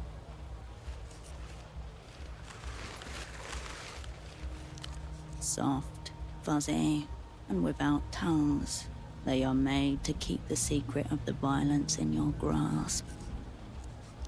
The Loos, expansive techno-fascist state known for high-quality electronics, pogroms, and pop music. Their recent cultural exports are making fascism the new hot thing. Fashion, music, art, all dominated by carefully crafted Lusian styles. None watch you depart.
A cosmonaut suit.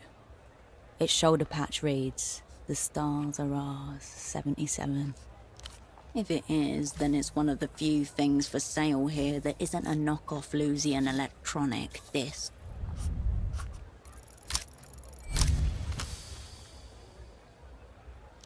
A classroom with a buffed blue floor and white fiberboard tiling.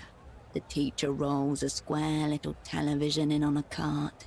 The girls in their final year of gymnasium gather round. The camera follows the white column up, and then it jerks, or cuts out. When the picture returns, there's just a white cloud sprouting new white limbs. The rocket nowhere to be seen. For a long moment, none of the students can tell what's happening. Then, one by one, they realize. A faulty seal, a minor propellant leak. Next thing you know, 4 cosmonauts are splattered across the face of God. Expensive, fruitless. The program's failure promptly tanks the Portaferan economy. Supreme Leader Nestor flees into his second exile not long after. As for the bazaar, it's saturated with surplus equipment, memorabilia, and replicas. This suit is most likely the latter. You once heard that the pressure in space can turn your whole body inside out. But that might be submarines. If it is, then it's one of the few things for sale here that isn't a knockoff Lusian electronic, disc, or toy. If it is, then it's 5,000 sold. I wonder it's still here. People with that kind of money don't shop in the bazaar. Your focus widens back to the bazaar.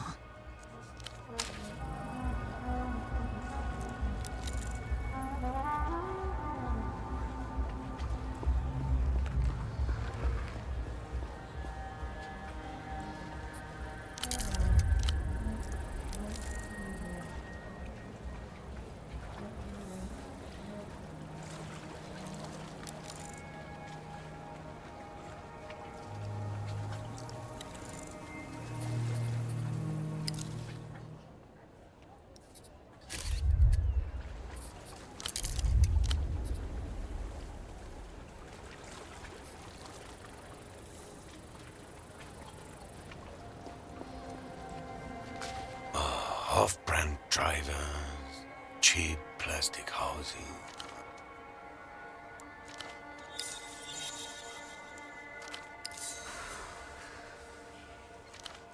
Mass-produced excrement. These animals pleasure themselves in it. Collectors, art students, tourists, tote bag owners, the whole dim herd. You see this? Each one guaranteed for 10,000 replays. Obscene.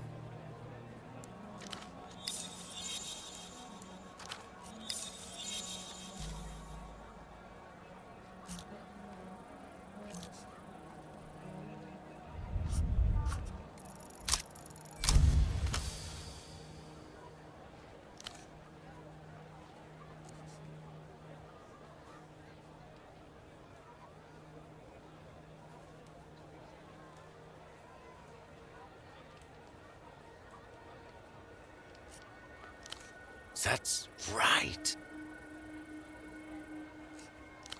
Imaginative faculties dulled by senseless repetition.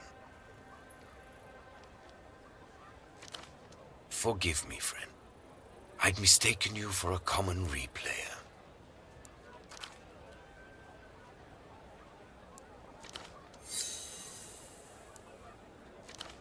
Too much to ask, I expect, that you're a fellow Einzelton aficionado?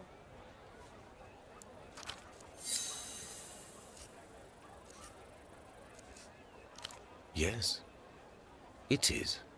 Furs is a most people get, at least. Go ahead, browse away. My name's Petre. If you need anything, I'll be here. Einzelton XR, to give it its proper title. The one true format.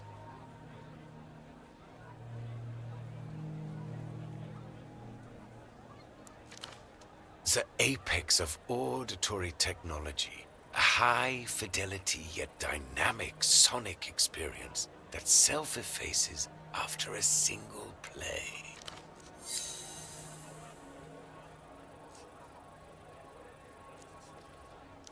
Correct. It erases acid plays. The inherent idea being, of course, that you never play an Einzelton and have a more profound experience because of it. Some say that was the intention behind the red color scheme, a warning, so you would never misplay it. I think it was an aesthetic choice, personally. With Einzelton XR, the first time is the only time.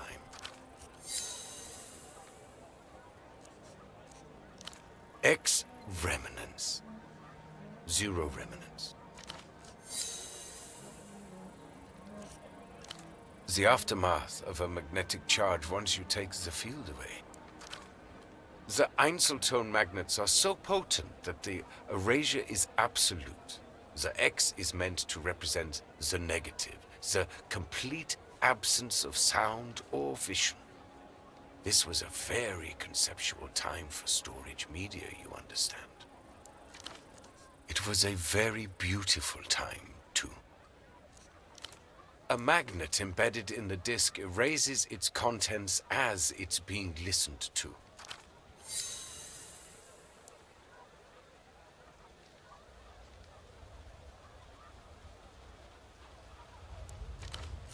As in life, everything happens only once. Replayability is oblivion. The end. A magnet embedded in... As in life, everything happens only once. It loses its resale value.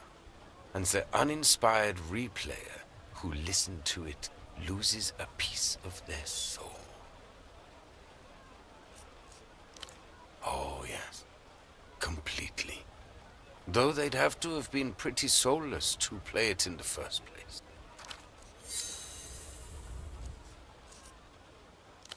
You can imagine the use cases yourself. Rental markets, promotional copies, that sort of thing. The technical origins are trite.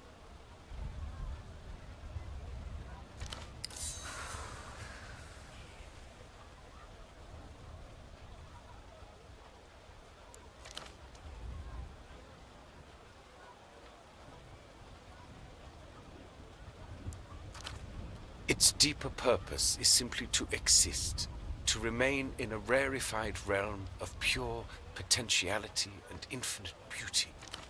Don't forget, we too are single play only, erasing ourselves moment by moment. What do I look like to you? A common replayer? Oh, so you're a semiotician now. I own several, if the word ownership applies to such a delicate relationship, but I would sooner molest myself than an Einzeltone XR disc. Where did you get this?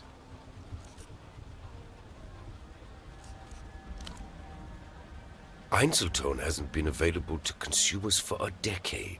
A disc in good condition is worth thousands of sol to people who appreciate its wonders. Specialists, collectors of the rare and the defunct. People like him, in other words. Provided it's well cared for and unplayed.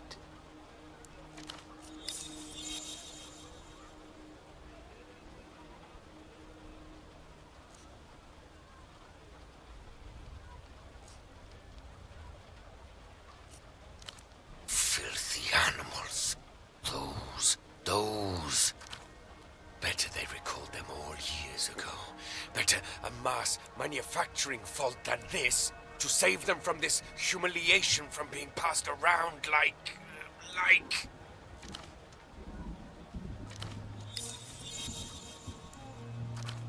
A light switch flips off in his eyes. He handles it as reverently as if it were a tiny plastic coffin. I'm sorry.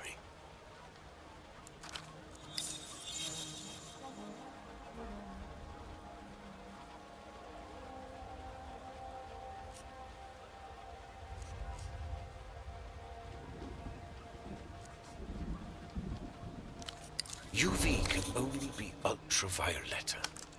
Degenerate Lucian Electrodross. There's a new fabricated star every day, it seems. But she's the top of today's pile.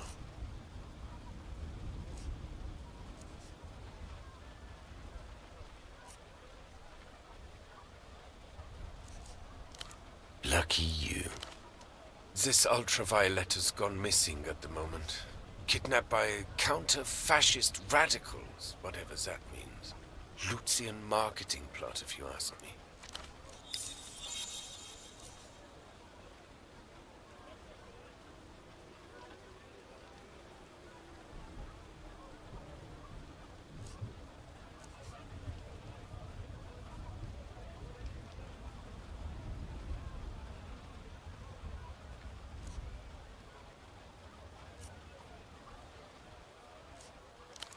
Mystery, fragility, trying to add something of the legendary to her status.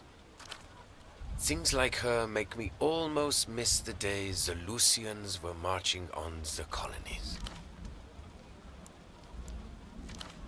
None of this is the Einzeltones' fault, of course. They can't control what gets seared upon them. You seem to have misunderstood my soliloquy. It's done. No mass. The beauty and the tragedy of the format. I hope you dispose of it with dignity. I think...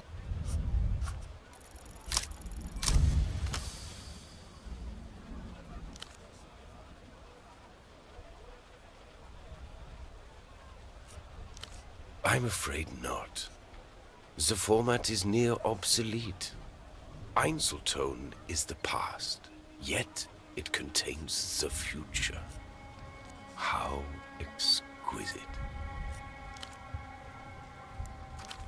So, your question is, Petre, how do I reanimate a corpse? You should speak plainly then. I'll be honest, the thought is so disturbing to me that I've never entertained it before. But theoretically... Theoretically, it might be possible. You would have to repolarize, re-remnants processing, probably a concentrated magnetic flip, neodymium grader. It would involve some custom gear, no doubt, but my answer to your distressing question is yes. I think you could.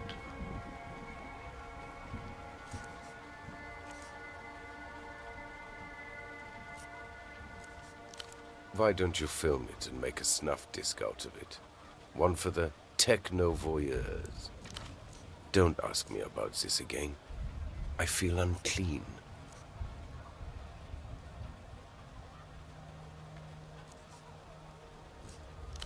The vendor's eyes narrow behind his orange lenses. This is a media store, not the missing persons division. Also one of the GMs with questions like that.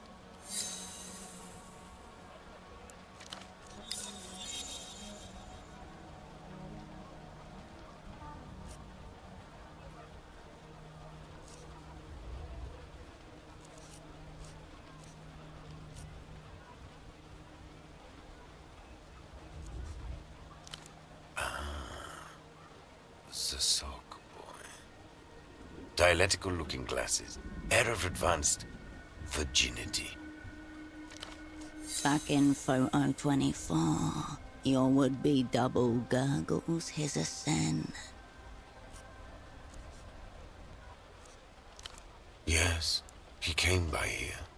Little communist lost. Adrift among the many wonders of the free market.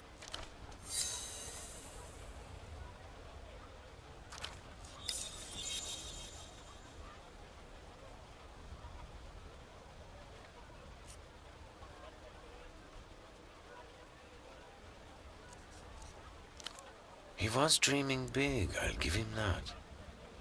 Also dreaming moronic. Your dialectical friend mistook himself for some sort of big money businessman. He wanted the bazaar to import superblock hosiery. Socks to start with, but there was talk of cotton tights, even stockings if the venture took off.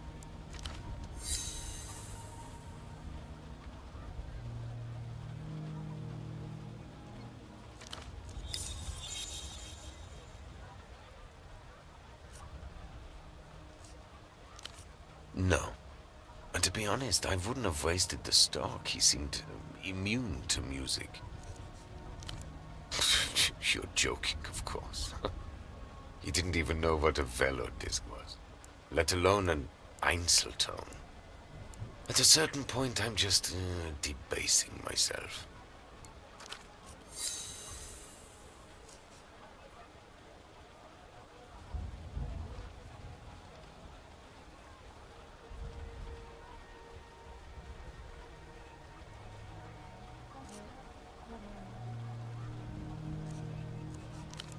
Of course not.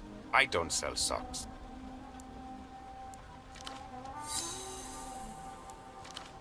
So is he all right, your man? Or what?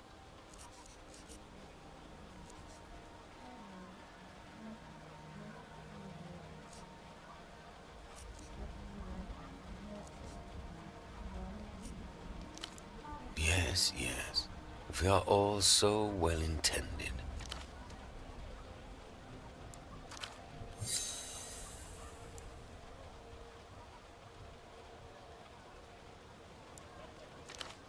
I'll be blunt. Are you with a weeping eye?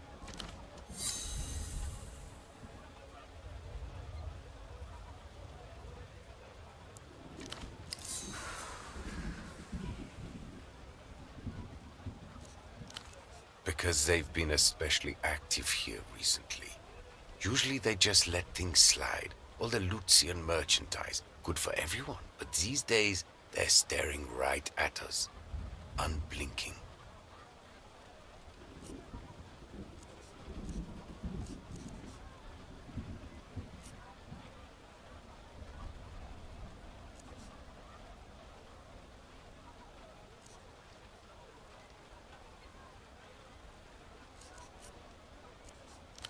Keep them.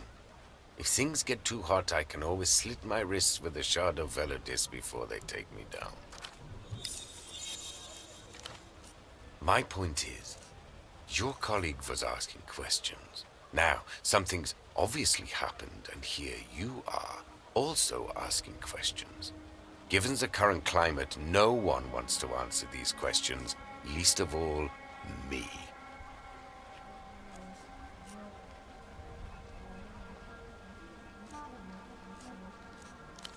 Then I would attempt to educate, obviously.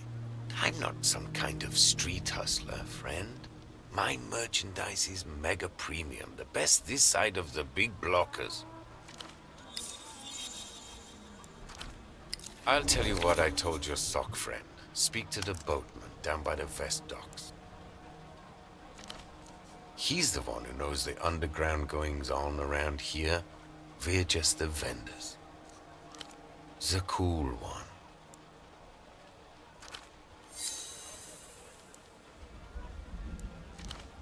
Excessive sunglasses. Relaxed aura, likely on a boat. No way of confusing him. Wonderful. Now for all our sakes, please say no more. If you want to talk media formats, I'm your man. This other stuff. Culture. Portoferan. Scrapped. This new Lucian mania is all-consuming. Nobody wants anything that isn't techno-fascist trash, including, apparently, their own souls. Obsession with foreign imports. Sufferers of so-called Lucian mania will consult the wall.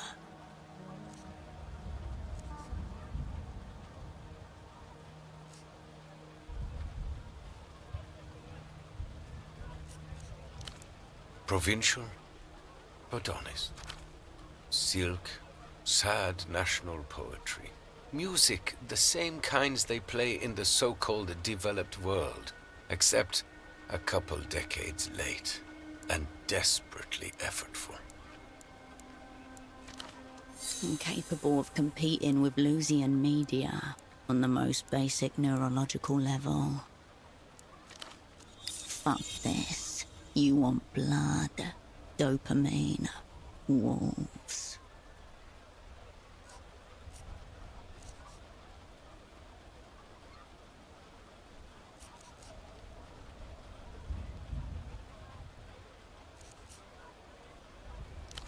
Yes, exactly.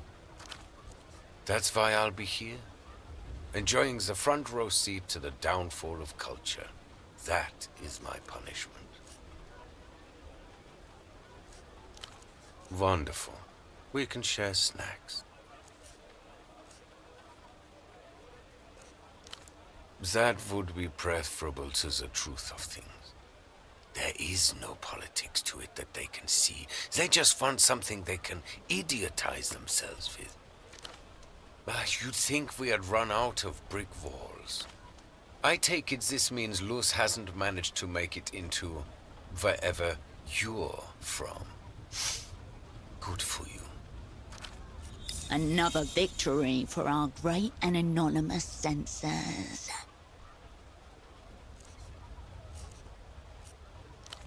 Well, it isn't.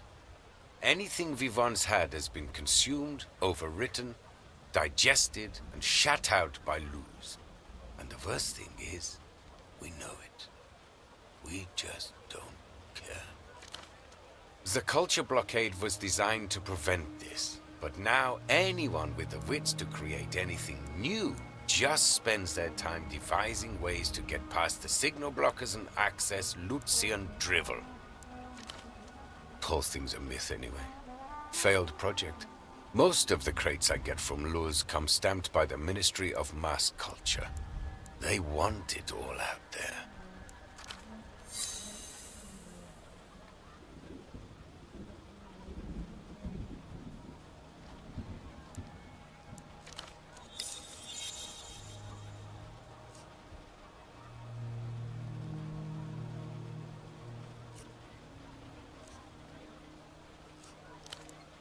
Interminable. Every day there's new formats, categories, each one more depraved than the last. Of course, I can't say that out loud. Customer, you know? He says it to everyone. That's what I'm here for. Yes. It's not like talking about... Well, there was a certain period in the early years of Portofieran independence when everybody on this cursed island was holding their breath waiting for La Lutz to invade. But nothing happened. Instead, a few years later, the radio signals began coming in. Pop music, radio operas, later television shows.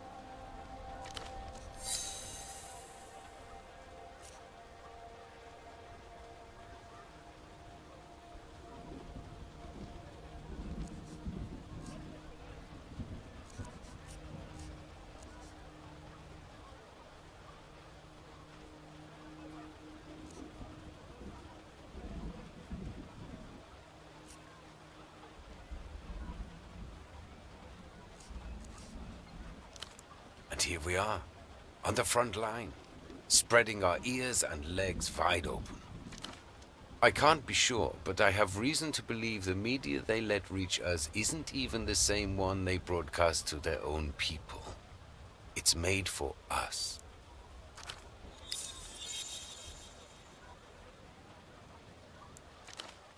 When the city caught on, they put up the signal blockers, but it was too late.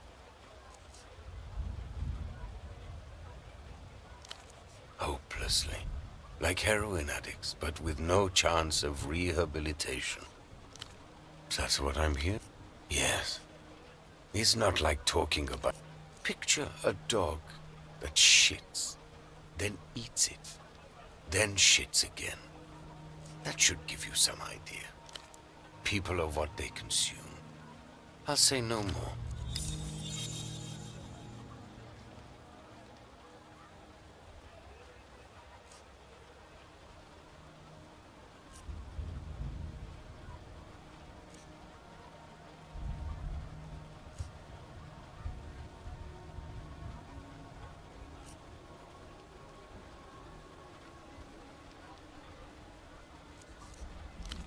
What's so bad?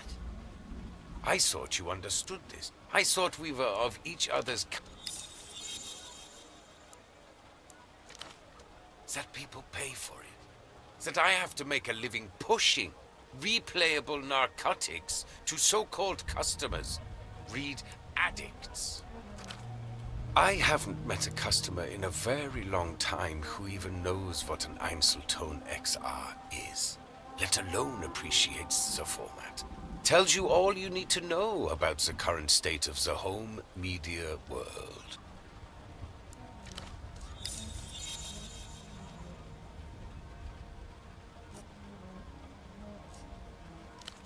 You'd like to hear more. I wouldn't expect a replayer like you. Shelves are over there. Shelves are over there. Missing? Is he? I'm not surprised. That fool and his friend would wander into the jaws of a lion if they were told to. That TV show. Idiot with a bag on his head. Your regular stop for hysterical lies, paranoia. Every night at 9 p.m. The old fool was always regurgitating whatever he had heard on there the next day. It's no wonder it eventually led him into trouble. Underlying the criticism is a lament that his own paranoia has no willing audience. Maybe not. The bazaar is closing up soon. Another day, another cultural molestation.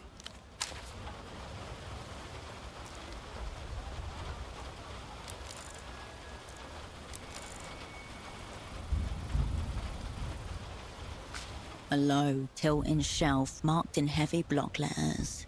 Despised subgenres. Various sections are separated by narrow plastic dividers, each one labelled with the same neat script. A baffling assortment.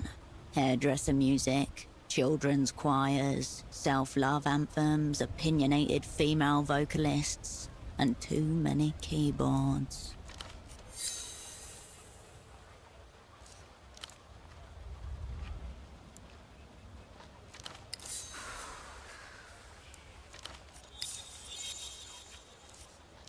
A single label fills up the entire back row. L-pop. Leloux's state-sanctioned popular music format. Algorithmically optimized, ideologically vetted, and chemically catchy.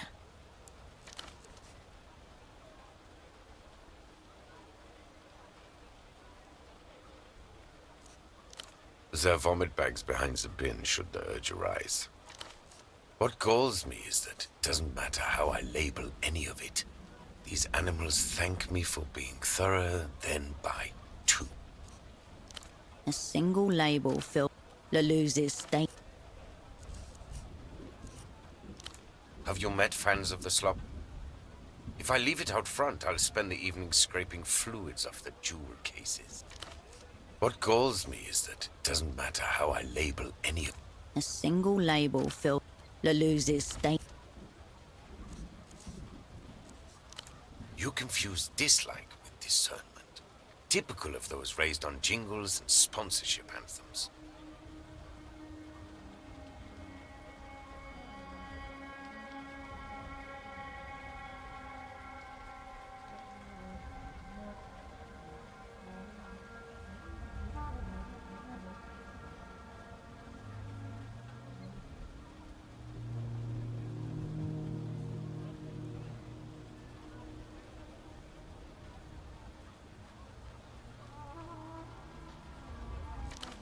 What galls me is that it doesn't matter how I label any of it. These animals thank me for being thorough, then buy two.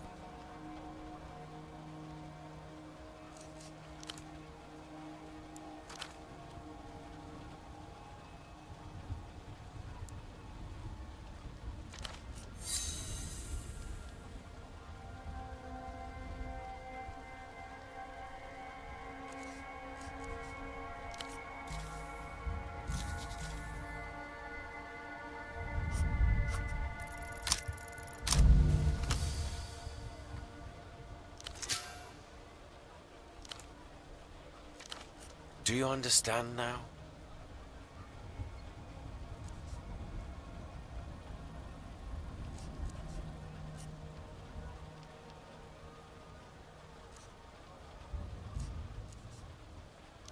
I patiently await the day when an Einzelton aficionado will come and rescue me from this hell. In the mean, if I didn't sell them this brain poison, they'd just get it somewhere else. You turn your attention away from the shelf.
You approach the steel door. Faint oxidation halo spread across it. Blooming. It's locked. Still locked. Try one of the many doors that are not locked. Or the open-air black market, which happily doesn't feature doors at all. No response. There's still no response. You step back from the...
You flip the shutter lock open from the inside and slip out into Portofino.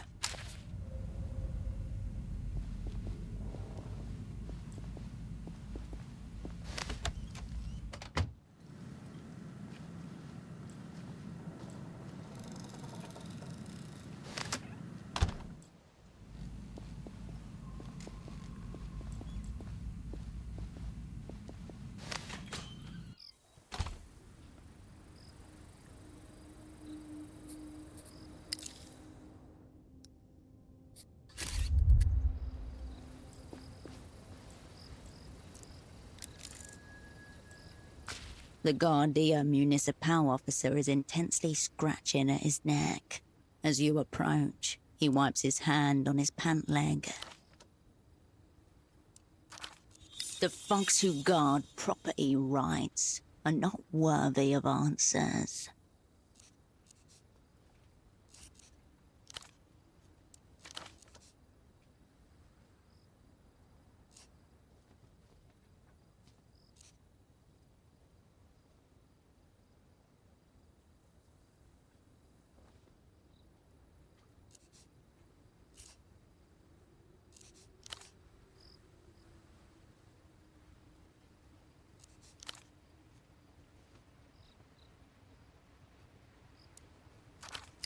That monkey.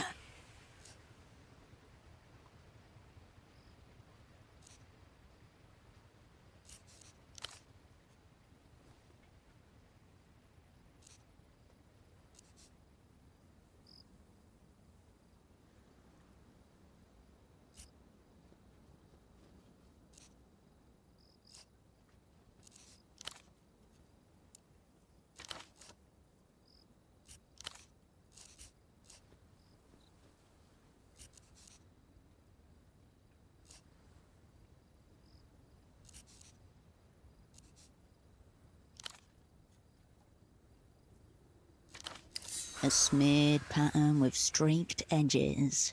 You can rule out natural irritants.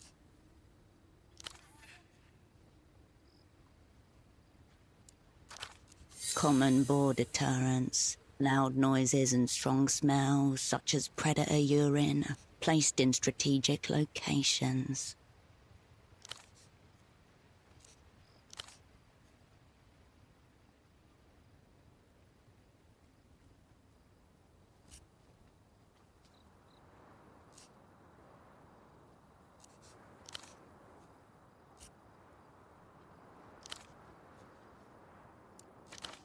The way he intones the word mother suggests a primitive monotheist before an image of a graven god.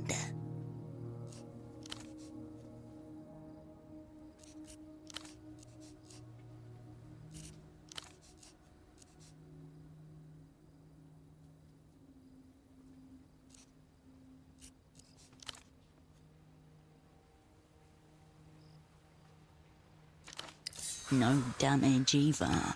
Touching. The kind of bond only two pigs can share.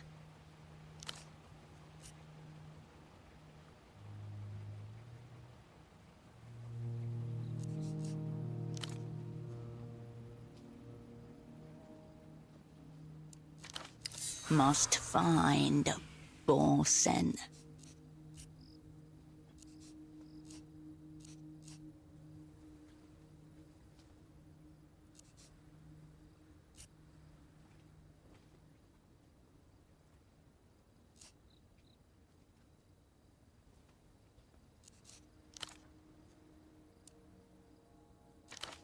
That's the problem here. Everyone demands results, but no one's willing to stomach the cost.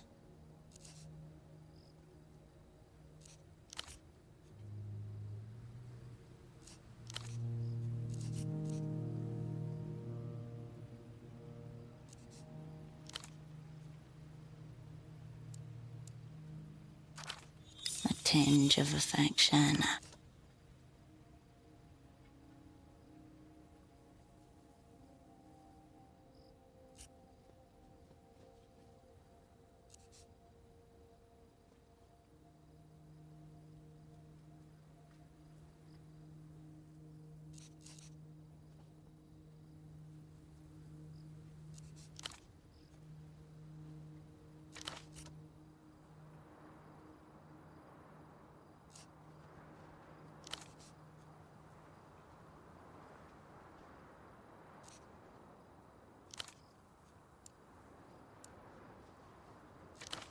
but not dead, he reckons, by the way his face curdles.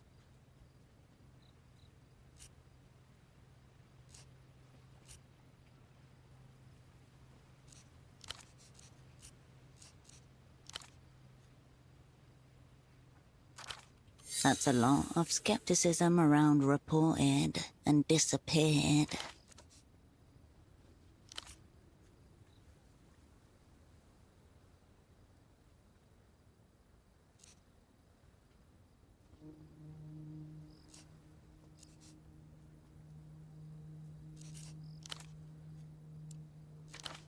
He's not so much connecting dots as he's sketching them into existence.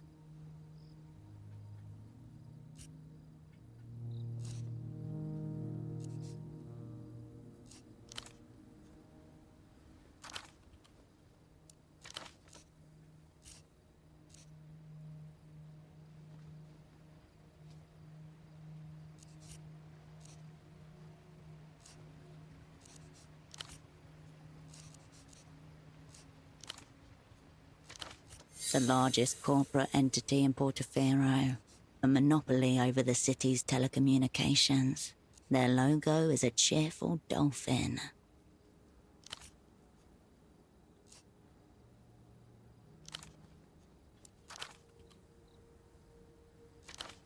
Hard to argue with a non-existent point.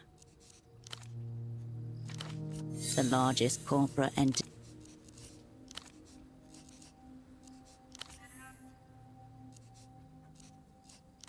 As you step away, the GM returns to scratching his inflamed skin.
An assortment of cargo crates sits in waiting, adorned with faint chalk marks and bright yellow labels. Machine printed, crisp and official. They all bear the same logo, tiny gold dots in a precise angular pattern. A shipment with last week's date from the Luz, the Illuminated Empire.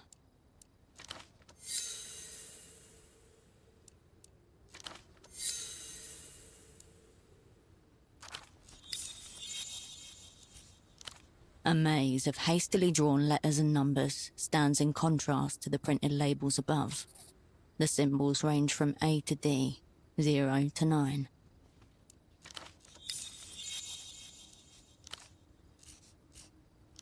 One of them has been slit open. 2 packs are missing.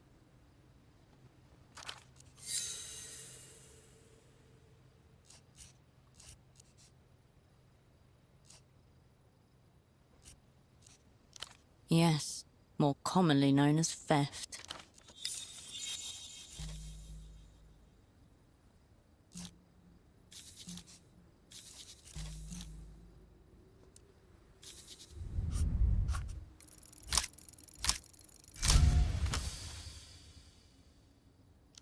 Around you, dock workers move in predictable patterns. Your hands sink into their rhythm and find the carton's edge. The paper feels luxurious under your fingers and sticks to you like pleasantries. You retract your arm and in your palm you behold a single packet of Ouroboros Black. The design portrays a snake eating its tail, embossed in gold.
The gate is bound to the pole by a thin steel chain. The gap between leaves little room for passage. Rust speckles your fingertips. A system compromise. You push the gate. We're gonna need tools for this one.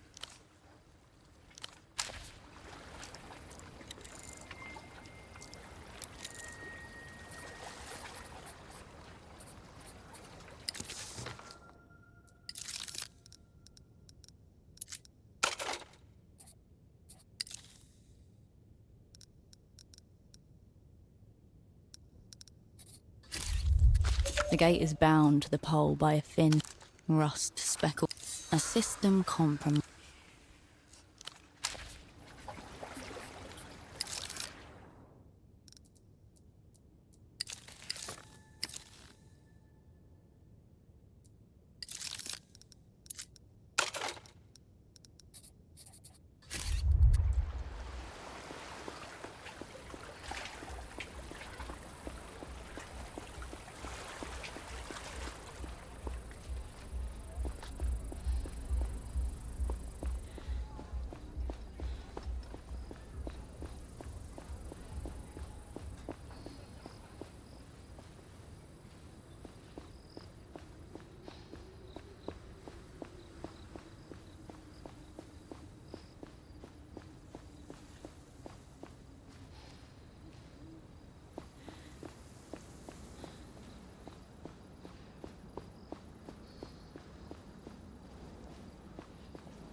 The fire door is still tightly closed. The door sits flush.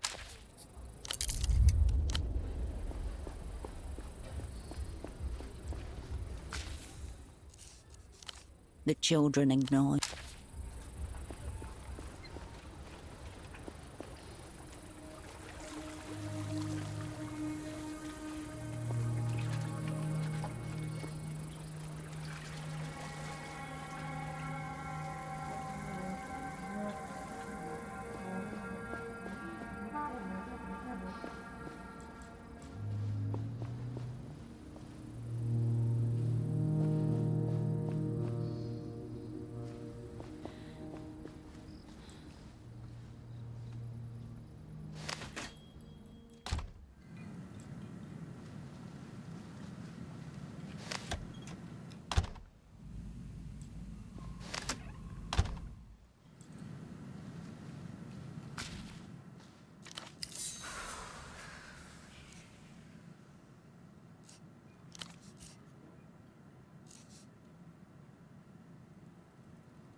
Canned beverages are lined up like brightly coloured soldiers, neatly regimented behind coiled springs.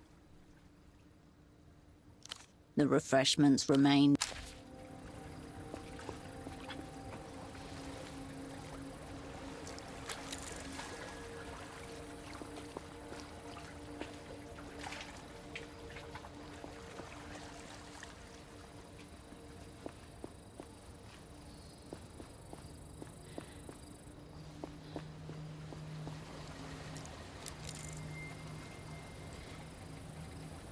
The man gives no indication of registering your presence as you approach. His mirrored sunglasses are turned upwards.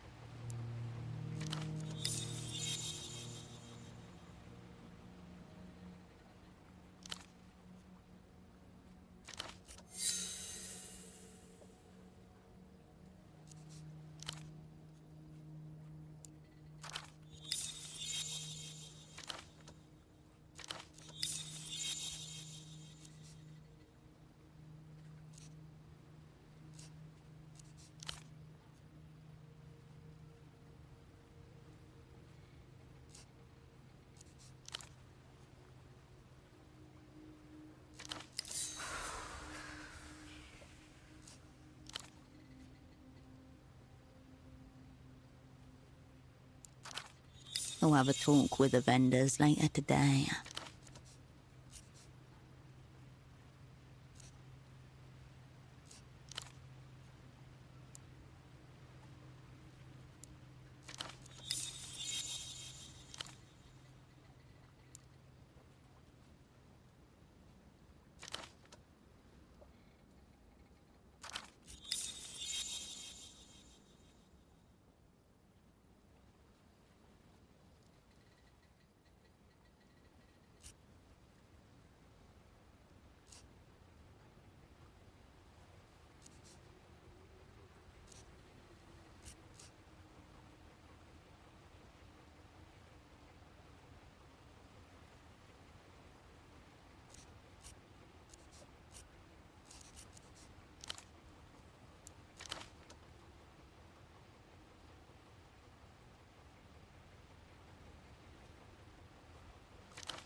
He's genuinely perplexed.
The smuggler and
the man doesn't react or turn as you approach, your feet echoing off the high metal.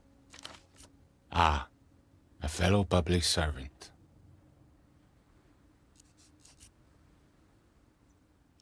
Mystifying and multifaceted. The fire exit. I watched you remove the offending ball. Order restored. You have my appreciation. Glad we both got something out of the ordeal then. Please, sit. I'm being punished. My employer has placed me in an impossible position.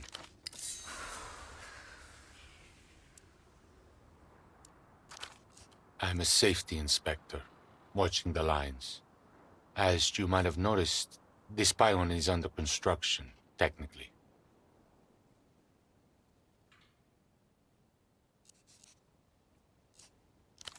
It's my role to ensure the lines and pylons are all built according to code. And this line, Line 9, will never be finished.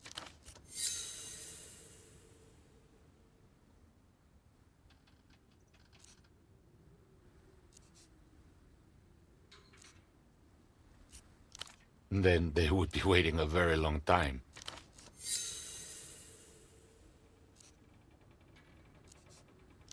Where to start? This pylon's angle deviated more than expected as the concrete set. Hazardous near water. Shouldn't have skimped on materials.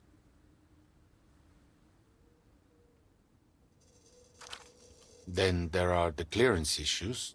The party alley rooftops are higher than the building department's official records.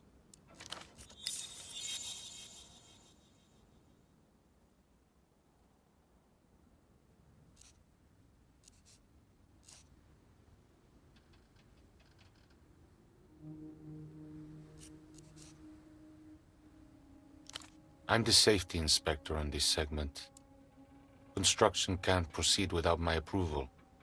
Approval I cannot possibly give. Since the last round of enter stabilization, they've been trying to force us lifers out. We can be fired, not easily, but they can take away the work that made us stay in the first place. I have two options. I could falsify my reports and declare Line 9 safe for construction anyway, or I could quit. Either way, the company can lose.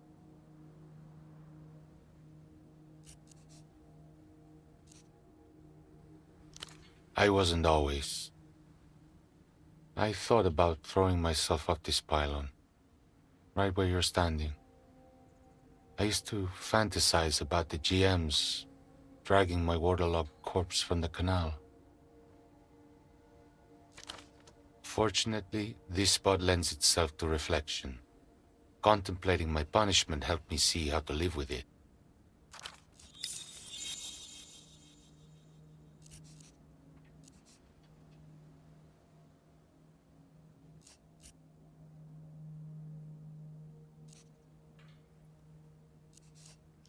That's a shame. You'll be in the perfect place to ponder your problems, and maybe alleviate them. But you know, the view's not mine, just in case.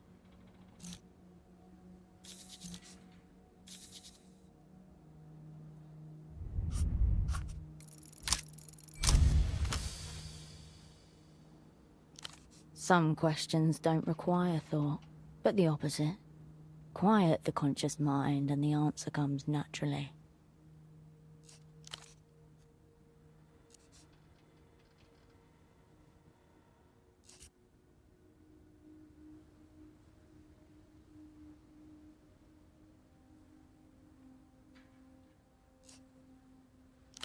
A task that demands absolute commitment, with no room for error.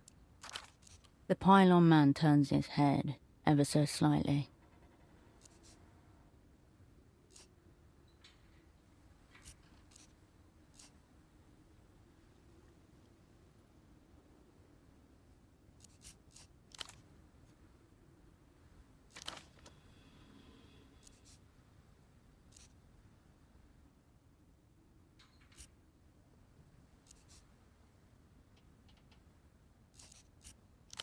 I'm a structural engineer. I believe in stability. What Emperor has brought isn't that. Their version of stabilization shifts the responsibility of managing entropy from the state to the individual. Human existence always carries entropy with it. That's inherent in the system. Social insurance, pensions, fair wages, these are measures against the entropy of living. They're also expensive.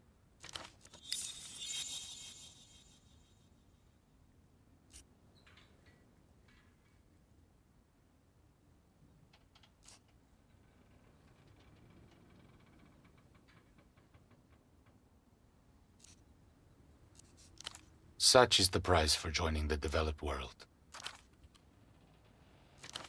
There's entropy in all systems. No living thing can avoid it entirely. I'm a structural human existence. No one's required to respect a system that oppresses and steals from them. There's entropy in all systems. I'm a structural engineer. Human existence. I've never lived anywhere else, so I can't say. I suppose there's the superblock, but they sign letter Wolker as well. There's entropy in all systems.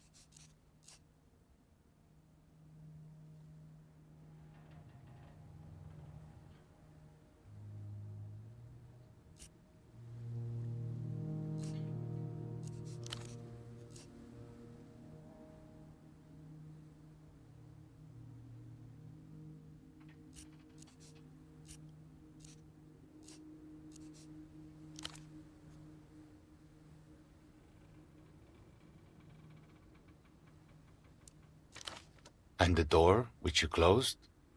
Beautiful.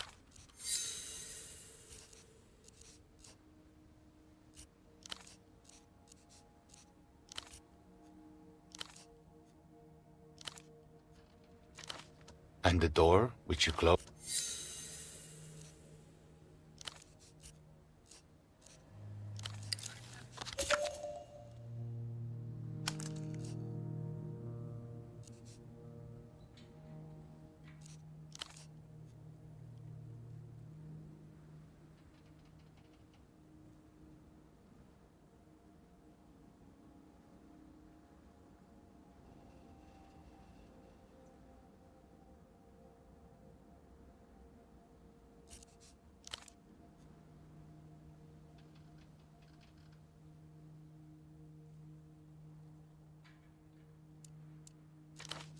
Terror to most, but for those with a taste for it, this is the kind of sound that vibes with their darkened soul.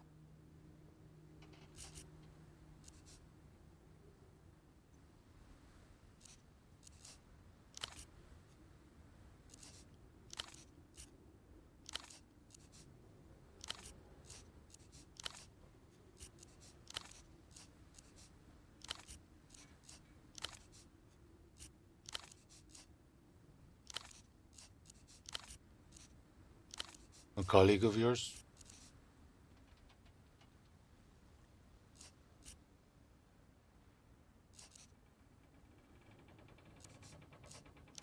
I figured. A sock-selling duo. There's something nice to that. Quite a formal-looking man, yes? He was here just the...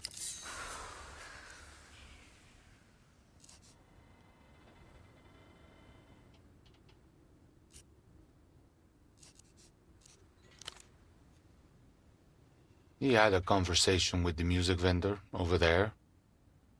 It did not seem pleasant.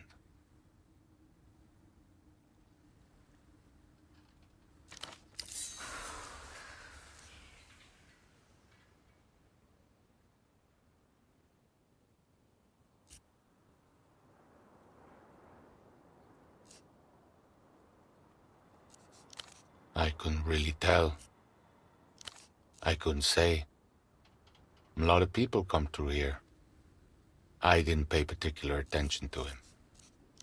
You're welcome. Before you go, you might want to know. It seems someone is interested in you.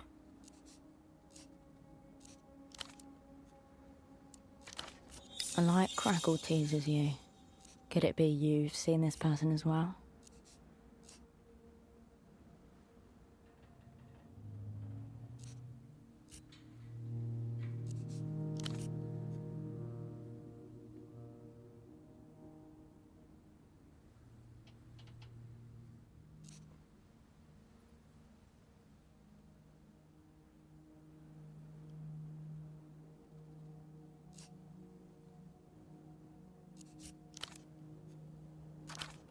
I would point him out for you, but I haven't seen him since you climbed up. Of course.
The gate is bound to the pole by a thin steel chain. The gap between...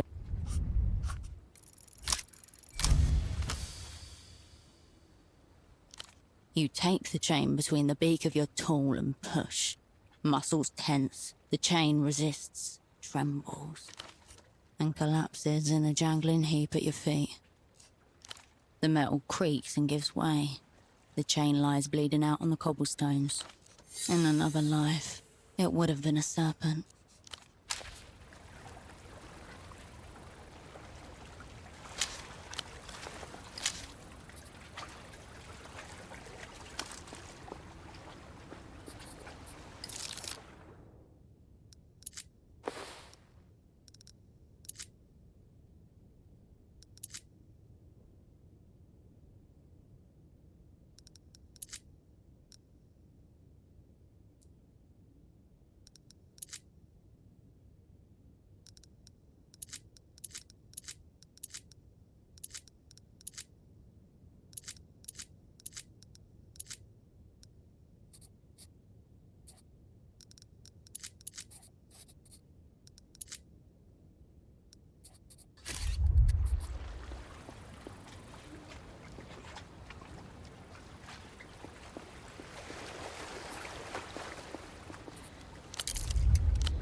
Welcome back, my good...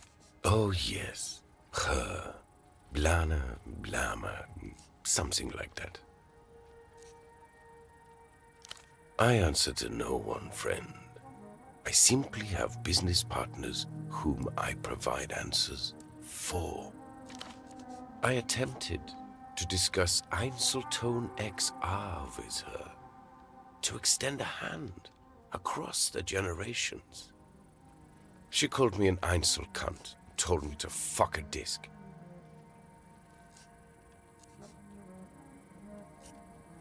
I did not.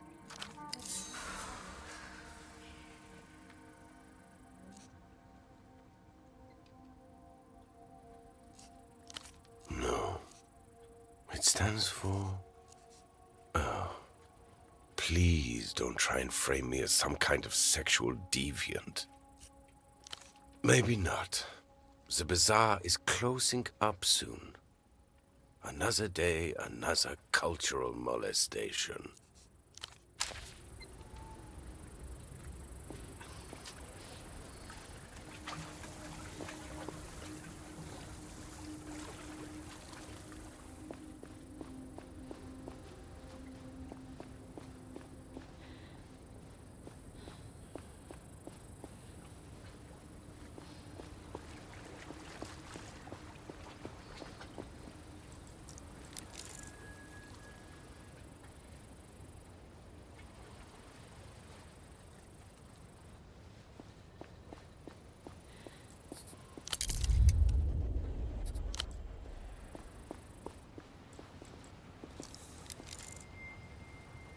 A film of water, grease and rust gives the machine a scaled quality, like a sea creature risen and tamed. The beast reads, Porto Engenharia at its foot. Designed and built in Portofino, back when the city still had the industrial capacity to manufacture on this scale by itself.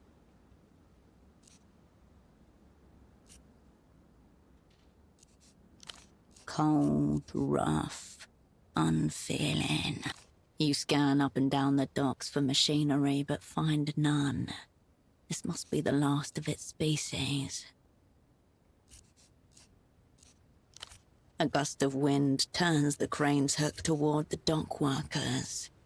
It looks like an accusation. You scan up and down the docks for designed to bear the weight of raw industrial matter. The crane plucks boxes of smuggled electronics from the boats as easily as if they were little wooden barnacles. You scan up and down. The crane may lift imported and stolen wares, but the machinery itself is homemade engineering.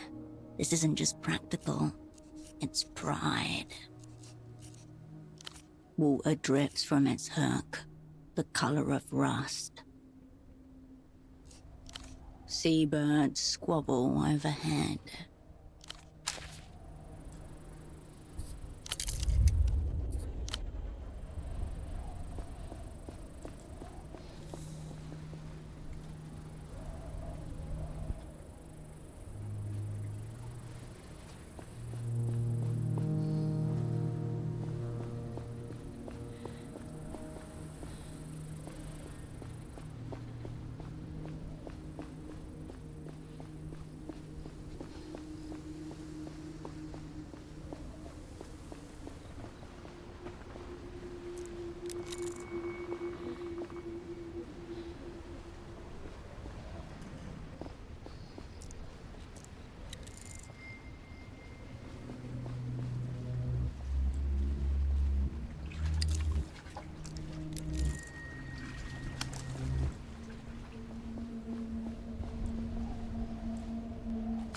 The brightly coloured cans.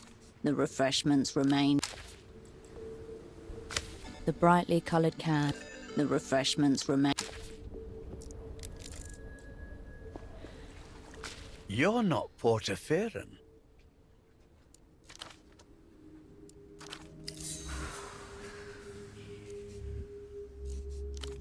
Foreigners always have the best stories, much more interesting than the local fauna. And you're a long way from Marcia.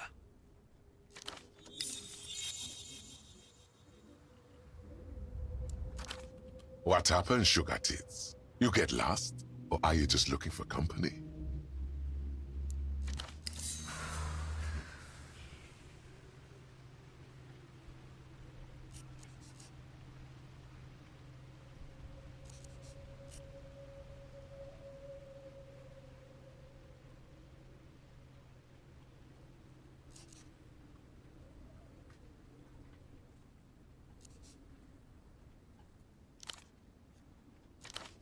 Animals. That's how it is with most pilots, though. We're all strangers in this city. Why don't you join us? We've got nothing better to do. At least until the phone hugger over there fucks off or dies.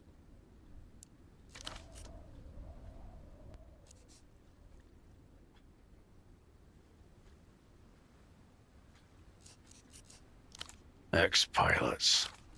Does Joe there look like he could get anything up, let alone a plane?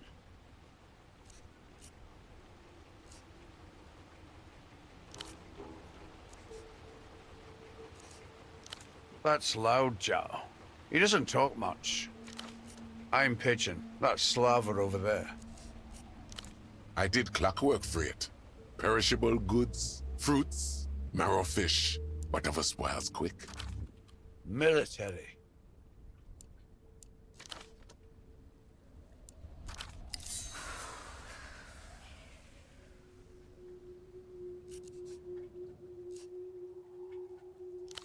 Loudjow was what they call a lamprey, people smuggler. Legally, yes, but all his cargo were there voluntarily. Desperate, in fact. Zhao ran low-altitude missions in and out of the territories for, what, 10 years?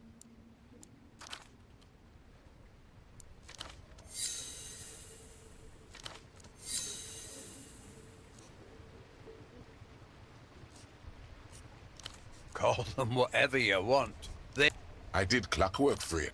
Military. Oh, he can speak. just not a whole lot of sound comes out. Question of vocal. Loudjaw was what they call a... Joe ran low altitudes missions in and out of the territories for, what, 10 years?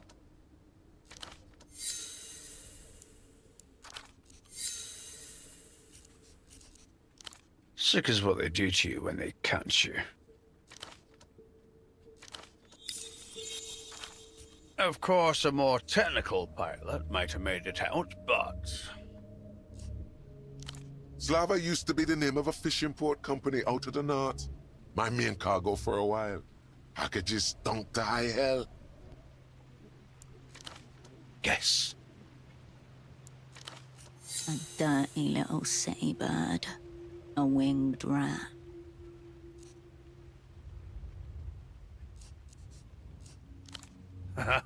Sure, why not? Man's got no compass. Him couldn't make it to the pier phone without using radar. Joke's on you all anyway. I never minded pigeons. Tough little fuckers, if you say so. Officially, we're Lusian.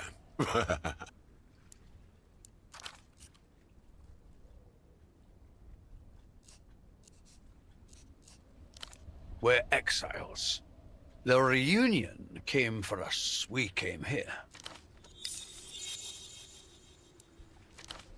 The Reunion.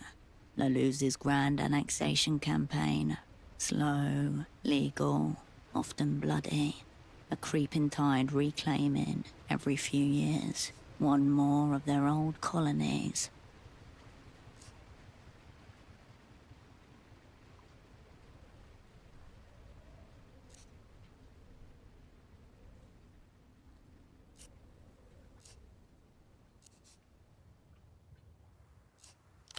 If it is, I won't be around to see it. Liver's on its way out. Cancer will get me before the Lusians do. Conspiracy or not, Messiah, I'm dying anyway. She's right though. Them doctors are a bunch of jokers. Almost as bad as suits. Anyway, you're the foreigner here, Messiah, so you tell us. The Lucians, think they'll be here anytime soon?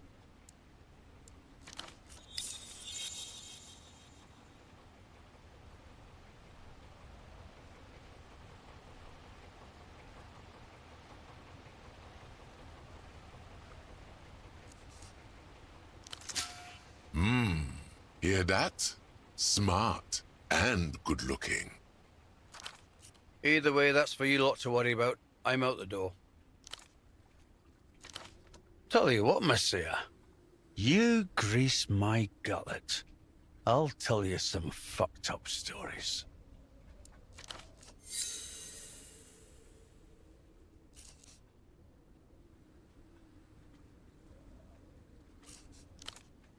Well, I still have my tenantry passport. Stamped and all. Could fly back any day. The tenantries of St. Olwyn, re-annexed in the early 80s. Would you look at that?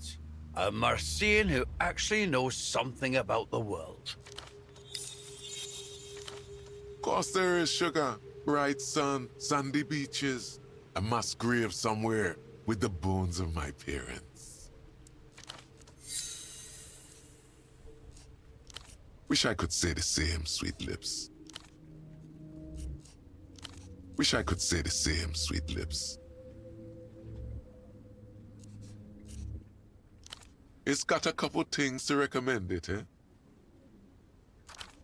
It's a bit shit, but it's fine. You picture the words in bold on the cover of the world's least enthusiastic travel brochure. Oh, you know, got some real friendly locals. Skilled, too. You'd be happy to live on a trash heap as long as you got to keep your phone sex, wouldn't you? Only if you're a dirty old man. He talks as though he hasn't racked up more hours on a miracle line than he ever logged in flight time.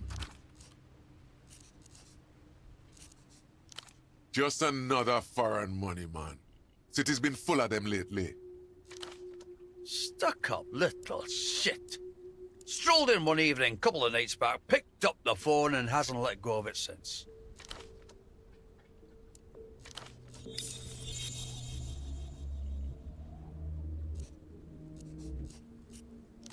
We all want our turn, sugar. He's here every damn day. Stays on the line for hours. Doesn't care one bit if anyone else has had a turn or not. Only shuffles off once the sun sets. Nothing to be jealous of. He's an empty suit. Not even the decency to be sad. Let him rot in him wealth. He's not rich, Slava. He just works for rich people. Ignore them, Marcia. They have no idea how money works. We all want our turn. He's here every day. What are we going to do? Fight him? Even if somebody pummeled him half to death, he'd feel nothing.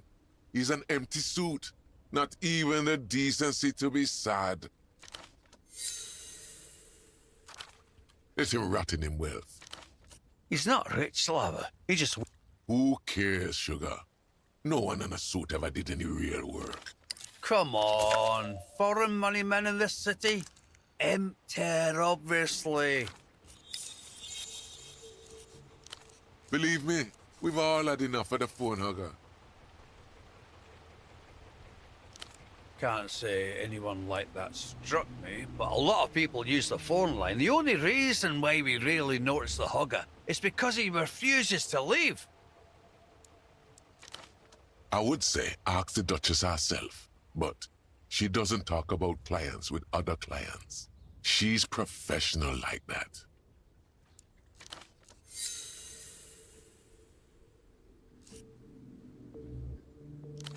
From the superblock, eh? Interesting. But no.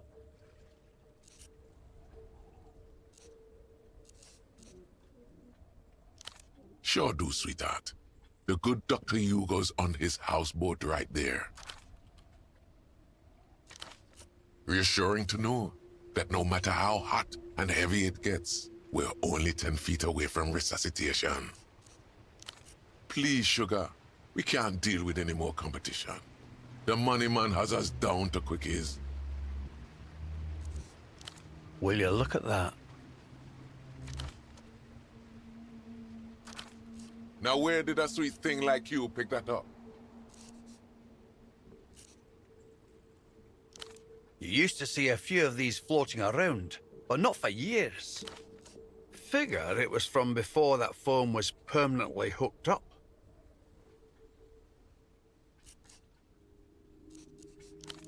It's always connected, that's what. No dialing, no choice to call anyone else. You pick up that phone over there, done. She's there. Duchess.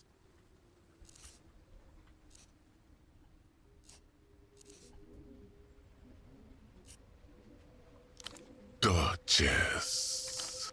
It's not just that, though. Whatever you like, whatever happens to be your thing, she has a way of finding it. People just open up to her.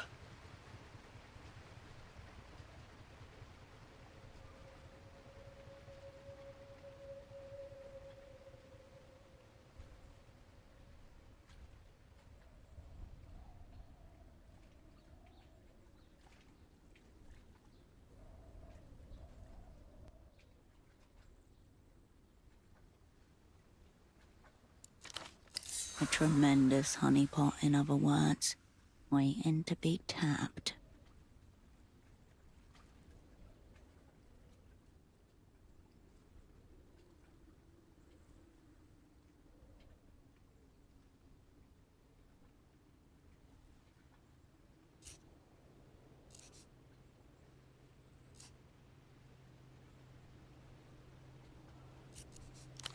I got nothing to hide. Can't speak for Pigeon though.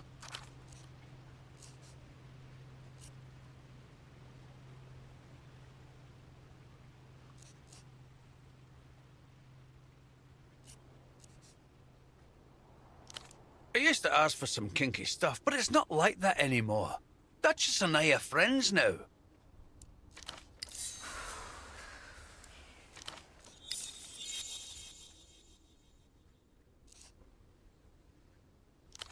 That's what you think, Monsieur.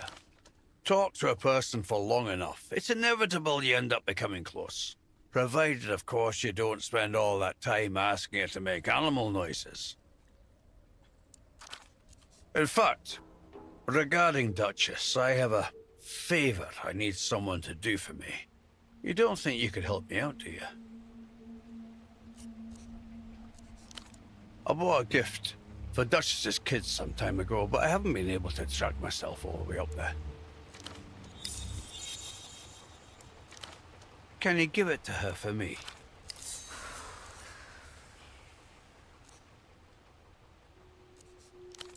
Thank you, Monsieur. Wait a minute. Here. Tell them. Grandpa Sam sent it. Remember? Ah, it's just an inside joke we have going. A pet name, if you will.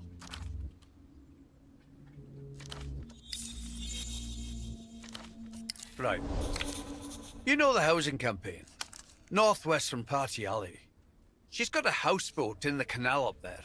Should be one of the only ones in the area.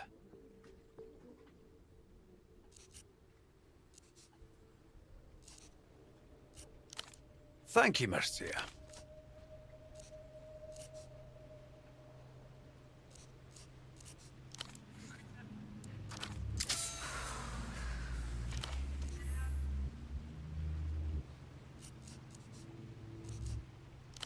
I never tire of it. Why does everything have to be about money these days?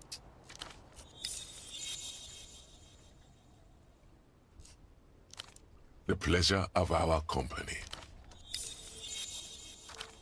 If it is about money, it's not in any way that concerns us. Line's been free for as long as anyone can remember.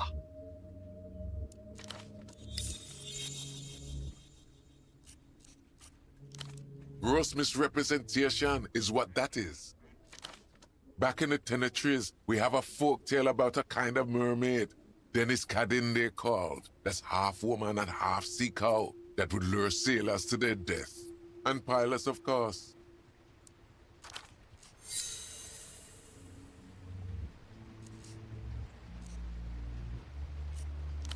The thing about Dennis Cadin is that they're not 50-50 like the mermaids they talk about here. Anyone can have any part human and any part animal.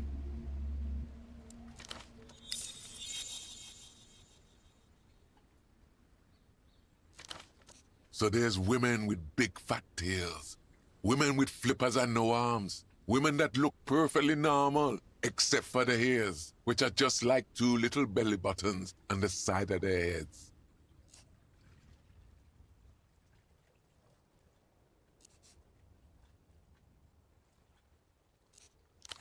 Ah, a woman after my own heart. Oh, here we go. There's this one story about a Dennis Cadin that some fishermen pulled onto their boat, thinking she was just a sea cow. Then they rolled her over and discovered she had just one thing different. The wrinkled vulva of an old woman. Tuft of gray hair and all.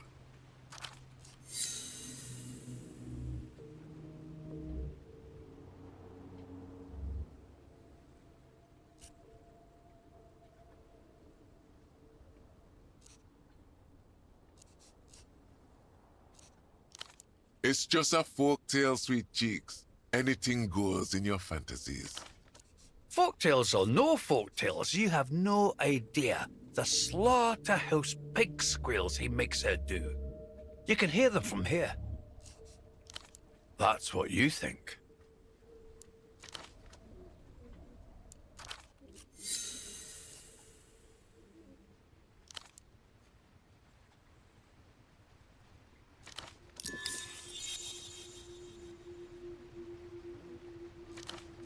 That? For an hour? Pants back, I guess? All things considered, it's more vanilla than what most people ask for.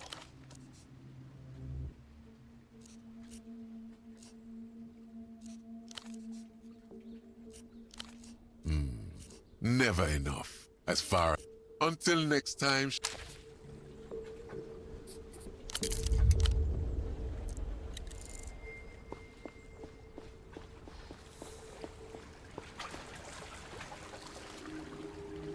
The payphone stands half embedded in a concrete ped.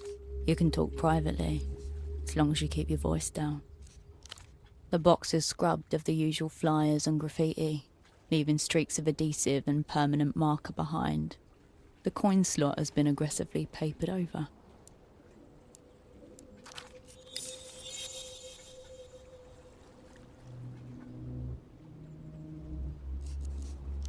Cracked receiver and yellowed plastic. At least a decade, you assume. A faded sticker draws your attention. An advertisement for a local ferry schedule. The year, 82. Stretched too many times. Coils slacken near the base, but someone's wound a rubber band to keep them tight. Something catches your eye. Beneath the grime, the metal surface ripples like something's trapped underneath.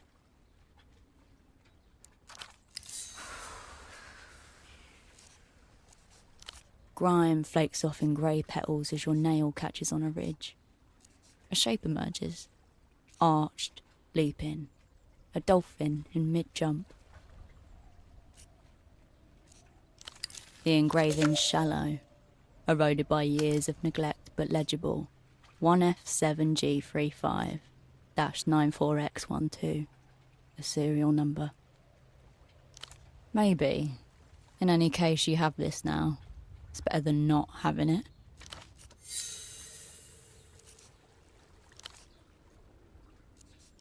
You lift the receiver to your ear. No dial tone, only a crackling silence. Hello, you. What's your pleasure?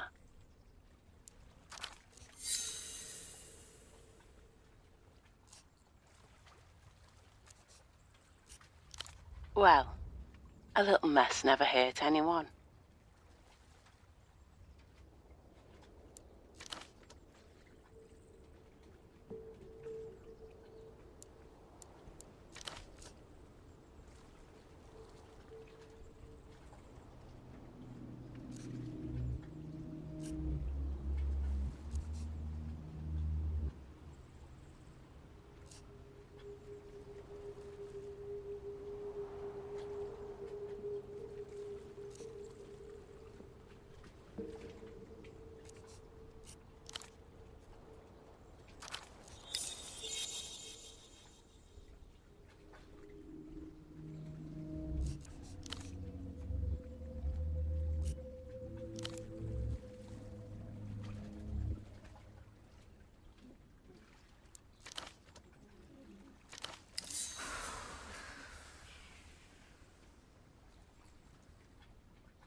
You...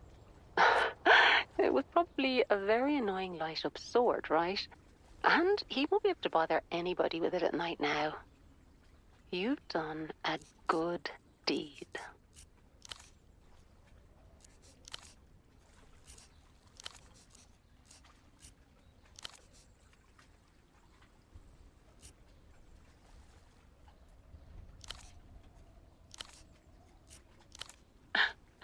I don't discuss my clients with other clients.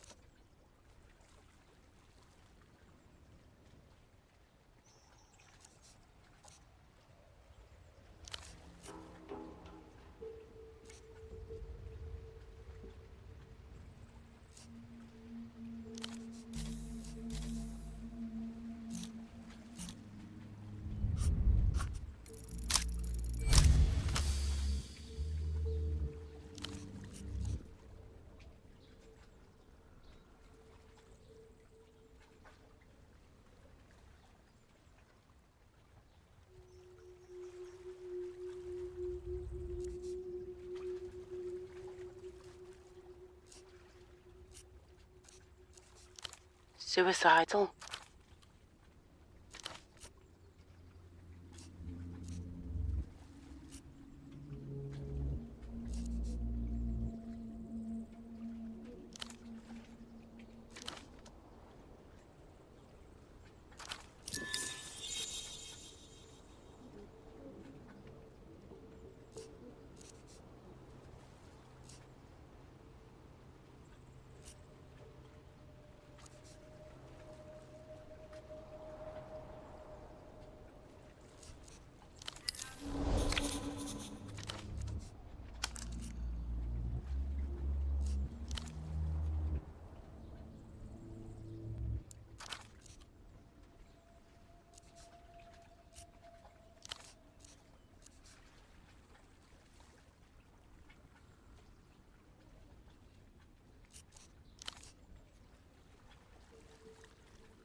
Shouldn't you be investigating what happened to the stock importer? Never mind, hon. I'm listening.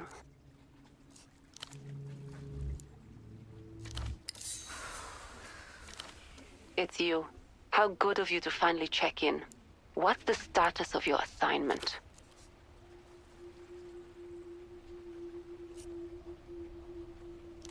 Focus. I asked about your assignment.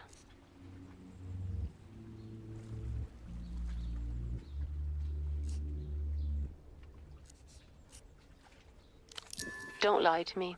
I know that isn't true. You fucked up again. You've disobeyed me, and now everything's gone to shit. But it's okay. Everything's going to be okay. I'm here. I'll guide you.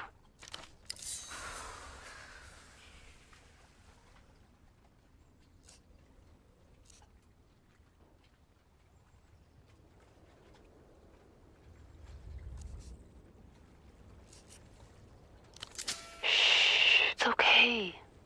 You're out there on a mission. It's so hard. But you know what else you are?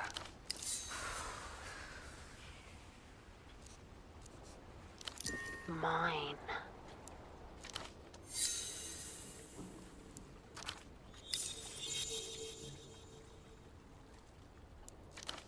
You'll do everything I say, and you'll do it well. You'll come home, all your silly tasks done, and I'll be waiting.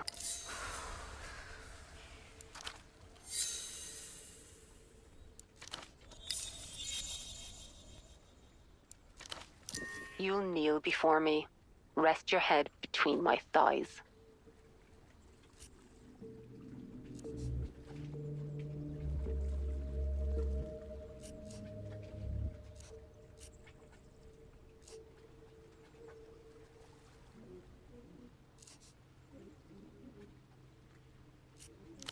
No, operant.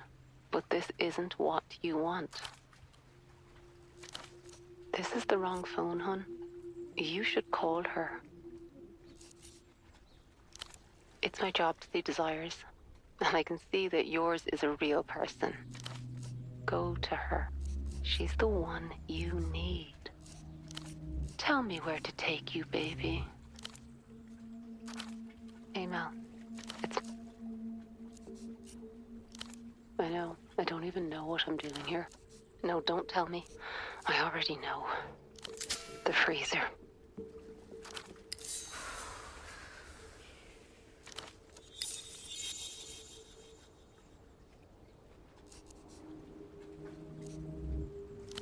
Head operant? That's cruel, Mel. We don't even have head operants. I'm going to the freezer. I'm going to sort files. I'm going to sort files. Shall I tell you? I wake up at 7 in the morning, alone. My alarm clock sounds like a lame cicada. I hate it. I'll never get it fixed.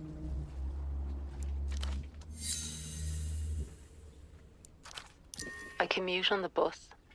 So does everybody else. I catch them looking at me. I wonder if they can tell that I'm different. A secret. A shadow. But they can't. I'm not. I'm just like them.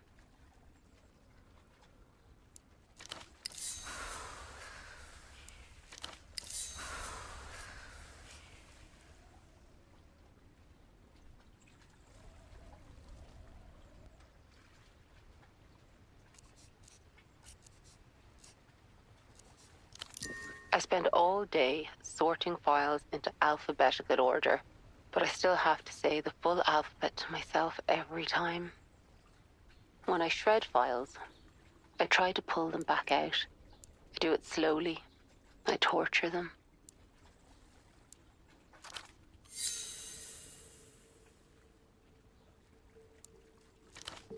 The shredder eats them, pulps them, beats them into unrecognizable shreds so that they can be burned,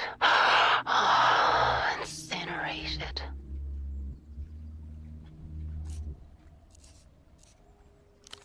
I climb into the cremator.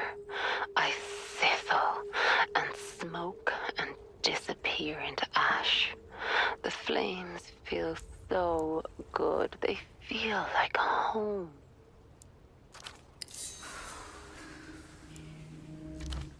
I burn. My flesh gone, my bones licked clean.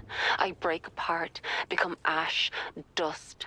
All my mistakes burn with me. I'm free.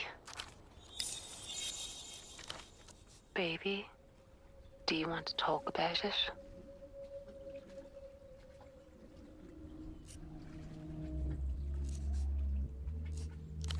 No, hon.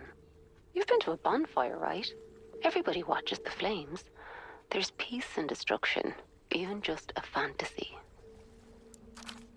You're okay. Tell me where to take you, baby. I know everything about augmentoids. It is my only voice. I am an augmentoid. Pathetic. I have no use for you, sickening ape. I will tear you apart and turn you into one of us. My eyes start to glow red, my lips open. You see the steel gleam at the back of my throat. I lift you, bring you close to me. My torso rips open, my fake skin tearing and bleeding to expose the circle saw inside. I'm going to split your stomach.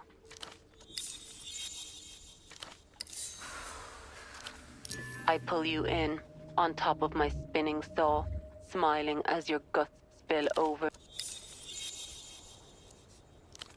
I will save you. I will make you better, stronger, a metal immortal. I release you and stand. I kneel and reach into your wound. My wires grow and squirm inside you, curling around your spine, probing all the way up your ribs, your neck. Your cheeks bulge as I explore your face.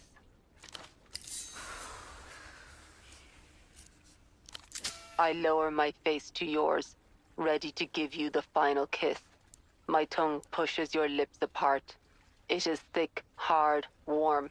It forces itself all the way into your throat. Pushing all the way back until I can reach myself inside you, connect my wires together in your chest. Electricity courses through your body, shocking you, killing you, making you alive.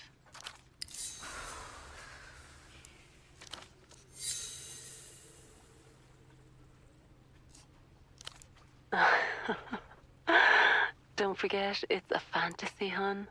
Look both ways when you cross the street.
With awkward reverence, you approach the street shrine.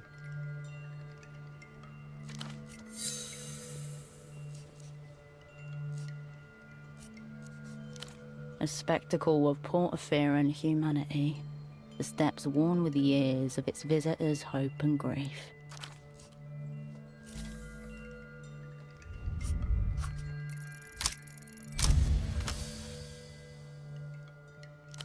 You adjust your position and gather the appropriate reverence.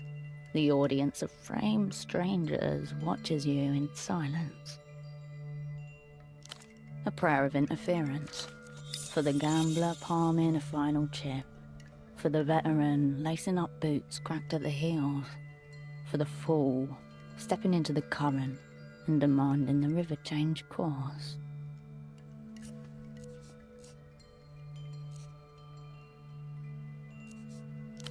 The words hang in the air, brittle as glass. The strangers do not blink. 100 forgotten faces, frozen in time. The noise of the world beyond the alley dims.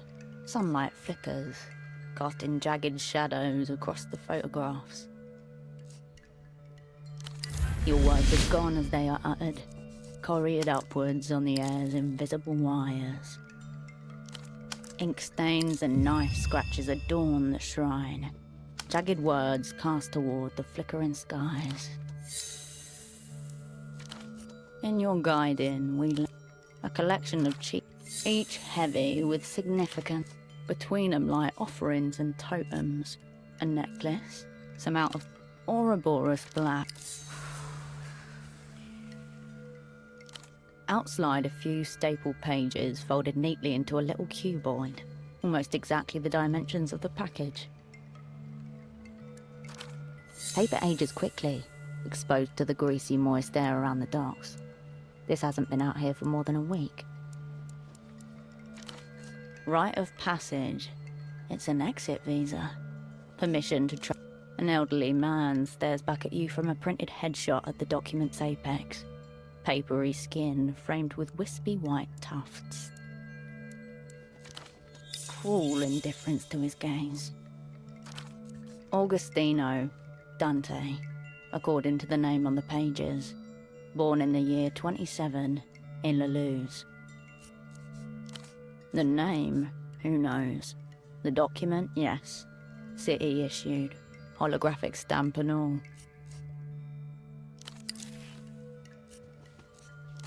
Ink stains and not. In your guiding, you turn away from Polaris.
As a member of the Guardia Municipal, it's unlike no part of him is even trying to actually pretend.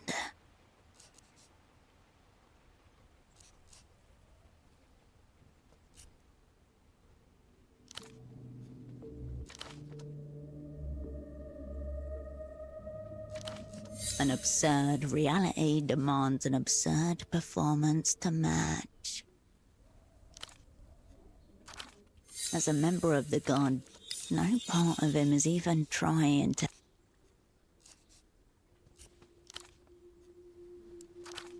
An absurd reality. This amateur might as well have shouted, "Hello, what are we expecting here? A miracle."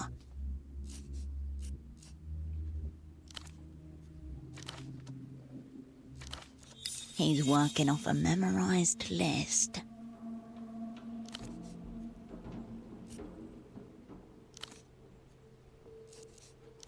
The GM gives you the most...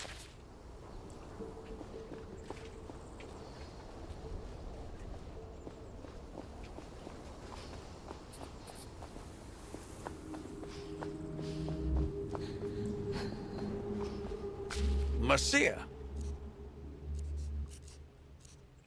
Hoping to find yourself a boyfriend, eh? Lowest tier schoolyard banter.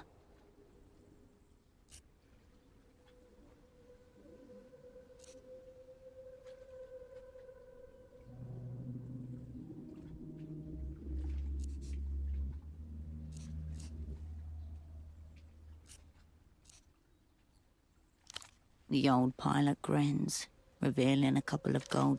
Closest jail I know of would be up in Valmerada, up north, an hour away by tram, if the lines are running clean. Not that I can think of. Who needs jails in this place? The men nod and return. Until next time.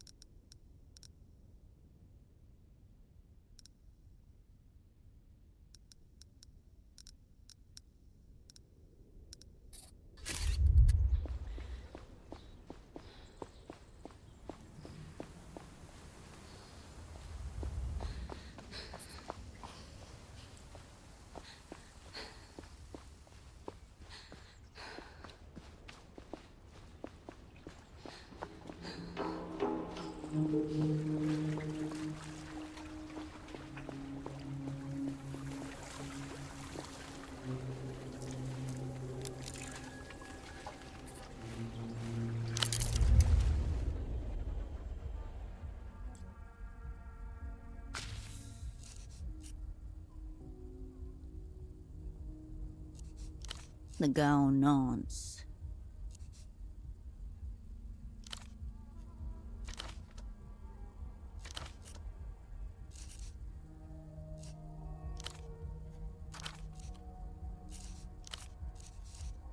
The children ignore.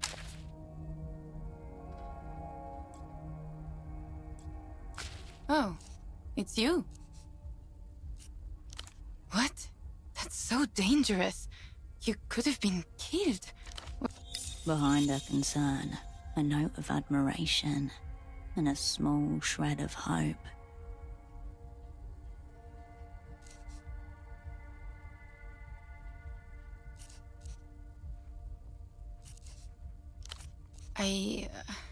Maybe you're right. But for the record, I don't expect you to help me like this. And if you want to give up, you can at any time. Thank you. Okay, look, I think I know why you didn't get snatched. Mi viejo mentioned something like that. Gilmar had been snooping around the waterlock to the east of the bazaar when he got snatched. That might be the missing bit. No idea. I think Dad looked around there himself, but before he could tell me what he found... Gone. Just don't get hurt. And please, please come back. Oh yeah, she's cool. Intimidating too, despite the size. We hang out sometimes in the back of the store. Thanks for stopping.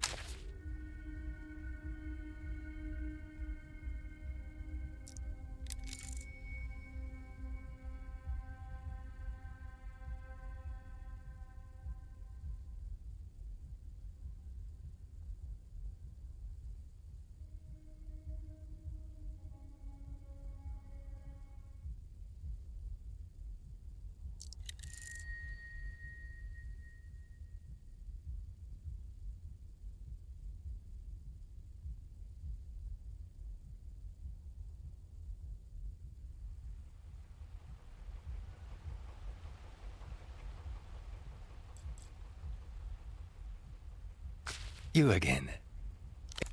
But how can that be? A gentleman from the Carabineros said it would be in service any day now. A handsome foreigner.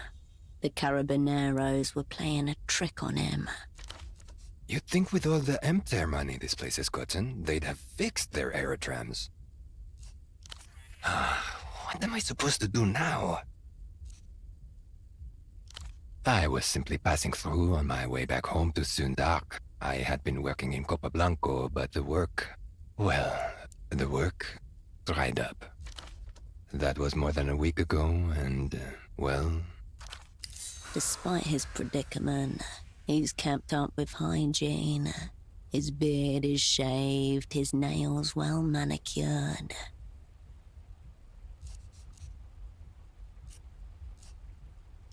There used to be a more direct route via Havergelie, but the border has been closed since it was re-annexed by La Luz. It's not so easy to get around as it used to be, you know. I'm a political economist by training. It must be said, this is the most handsome political economist you've ever encountered. Something about his jawline makes you overly aware of your skin, your posture, your right nipple hardens.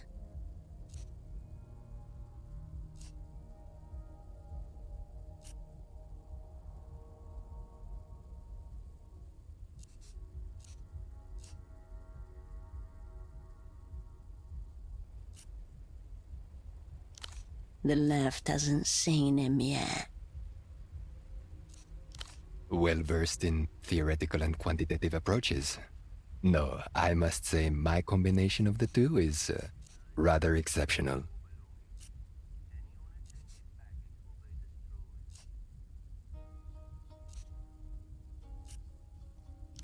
Ah, you're shallow. I see.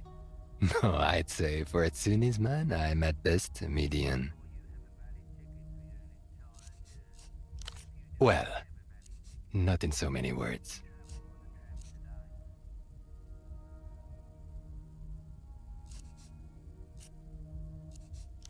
Circumstances. I studied on a very generous MTER stipend, one of those programs to take gifted but under-resourced youths from the periphery and educate them in the developed world. But recently, the Sunnis government bought its first computer. Suddenly, they found they no longer have any need for political economists.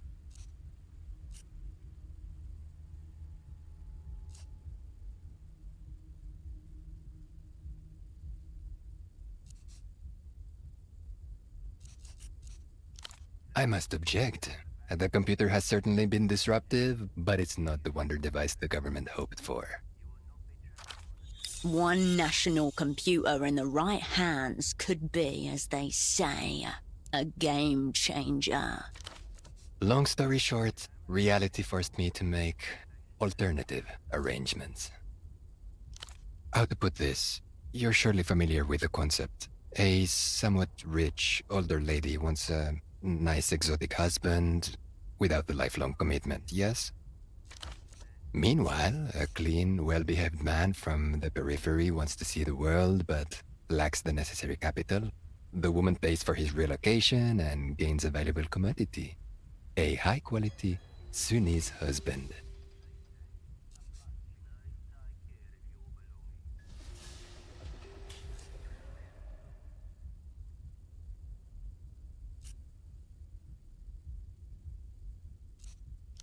Where else can one find men so clean, attentive, strong, and conversant in political economy?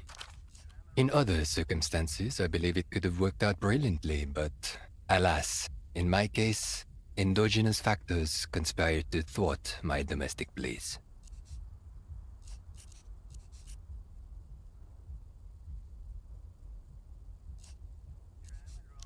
What can I say?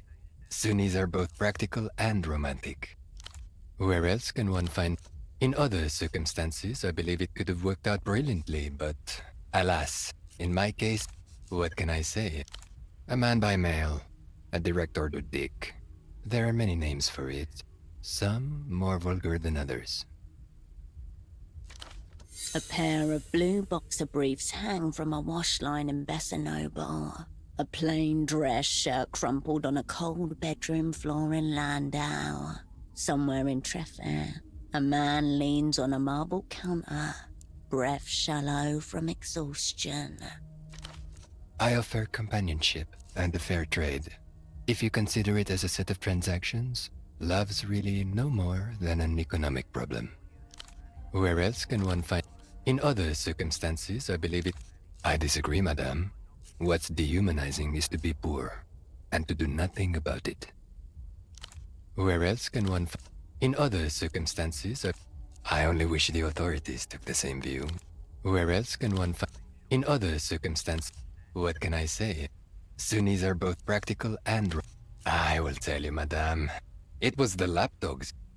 All 6 of them. Not these dogs. Trust. My betrothed. She wanted them to watch our lovemaking, my cleaning and housework, my lectures on recent advances in microfinance. Wherever I turned, there was a creature the size of a throw pillow, its black, wet eyes staring at me. Watching, trembling from invisible afflictions. At one moment, I wondered whether I was there for her pleasure or theirs. That's when I realized I need to escape Copa Blanco as soon as possible. Back to Sunzak, very far from here. Maybe I'll go to work for my brother, or maybe I'll sign up for a term on the lunar mines. Really, I just want to escape the developed world. Being sent to organize among the lunar cadmium miners is a common punishment for political offenses in the People's Republics. It is a privilege to raise class consciousness among our lunar comrades. The man turns back to his suitcases. You keep walking.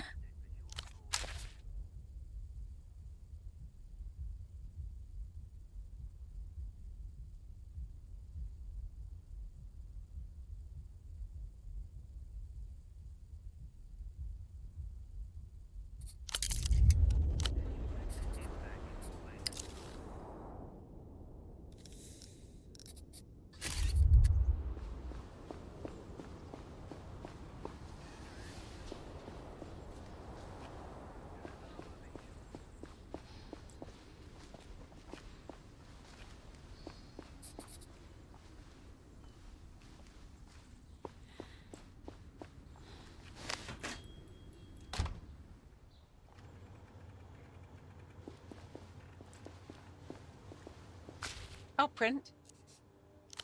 Our strange cousins across the strait? What's there to tell? This city is like a little scrap of meat fallen between the bowls of 2 large dogs. One day we're going to wake up to find one of them has gobbled us up while we were sleeping. If it's between your superblock and La Luz, I've made my decision.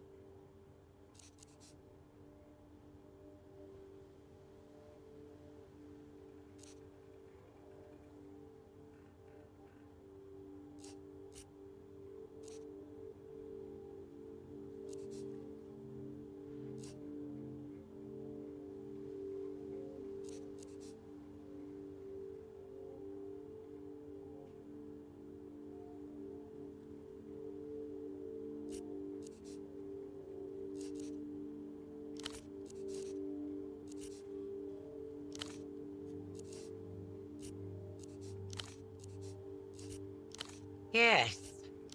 I'll be here if you require.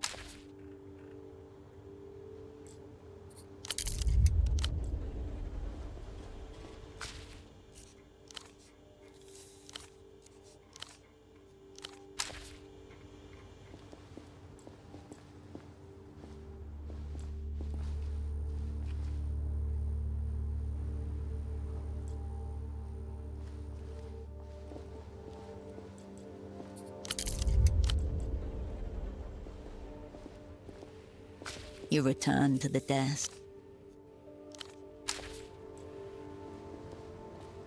You return to your double's limp body, breathing gently on his chair. He could be a sleeping child, but...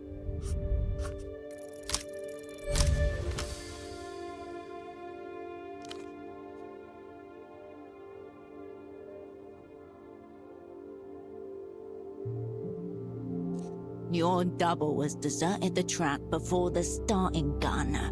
Will you stand for it?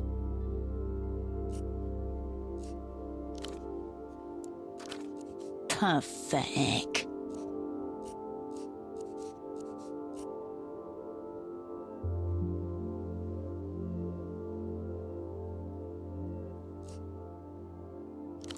History ended a century ago. Last time is reactionary fetish. Defend the party, reject the linear progression of time.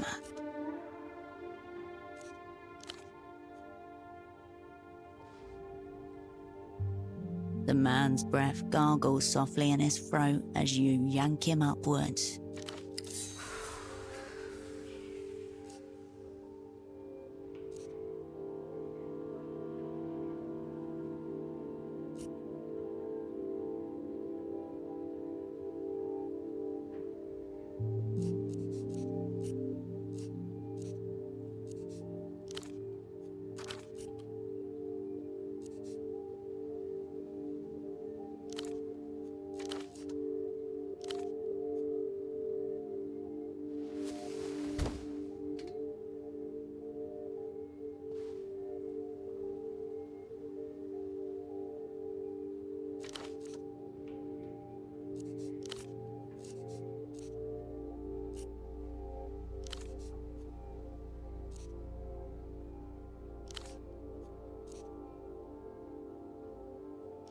The man's head slips 2 centimeters to the left.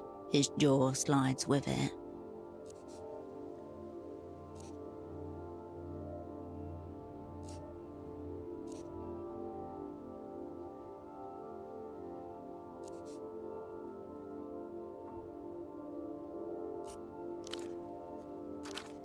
In another life, you are both earnestly selling your cotton wares, far beyond the shadows of international intelligence.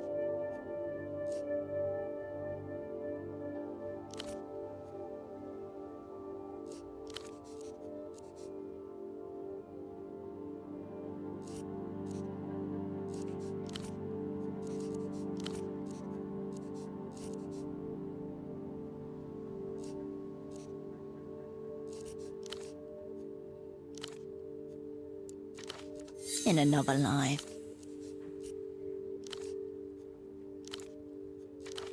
in another life,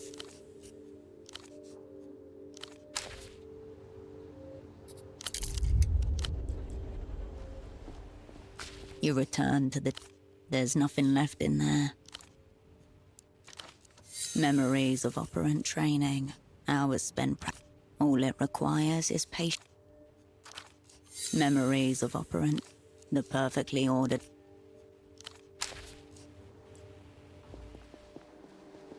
You return to the vault. You discover a small extra pocket inside the front right pocket. You slip 2 fingers inside and come away with a neatly folded sheet of paper. The page is notebook-sized and perforated along one edge.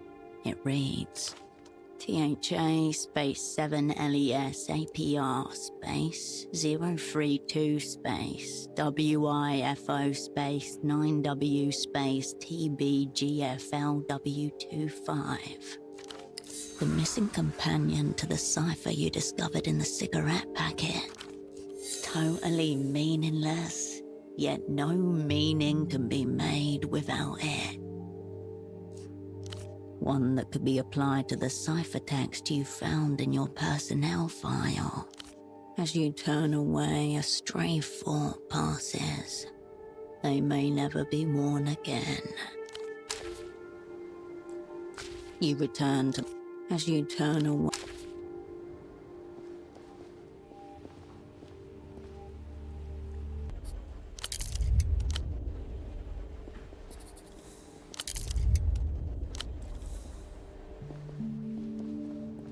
You dial your controller's number. Raw information atomizes itself. On the other side of the world, a phone rings. I thought you were headed out. What is it?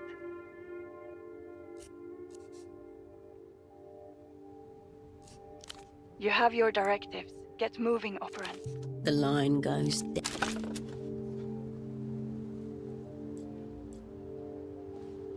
You dial your controller's number. Raw. I thought you were headed out. Now you've heard it. Get moving, operant. The line goes...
valid ticket for your entire journey.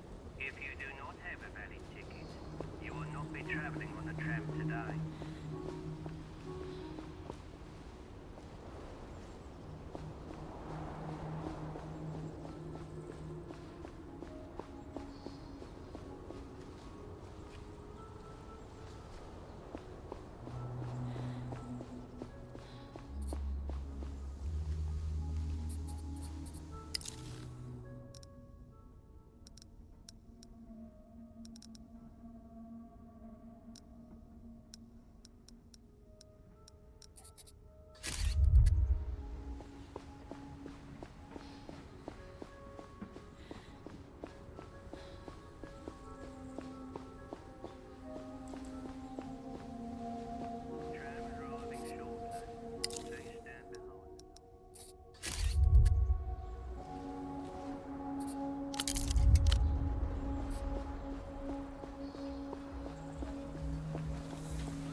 The fire door is still...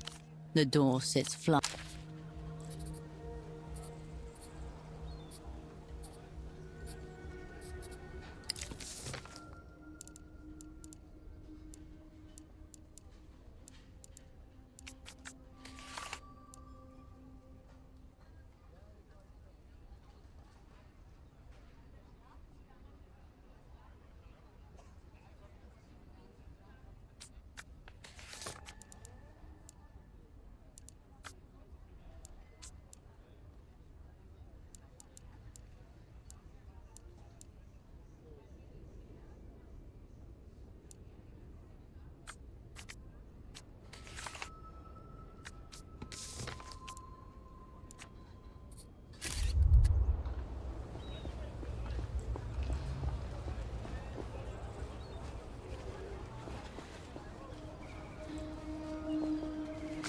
Welcome back, my good Sure.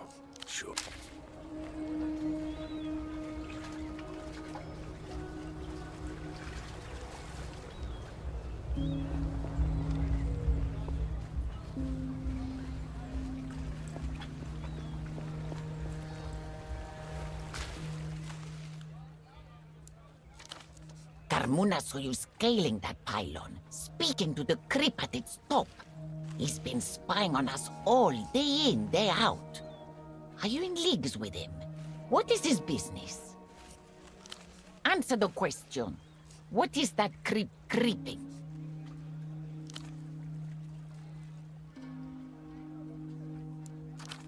Carmuna will not take comfort in that. Here. Some comfort in return.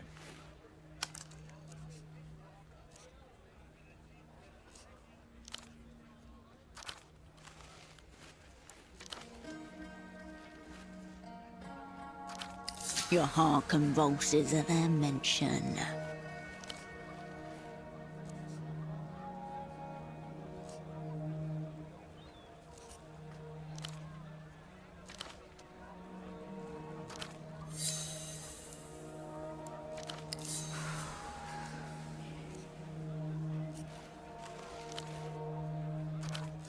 The Weeping Eye do not care about knockoff toys. If they're here, then something is happening way above this woman's head. It was a trench coat, multicolored, but predominantly oranges, raids. It recalled a carpet bag of the olden variety. The man in photo 24, talking to Constance. The eye at your door.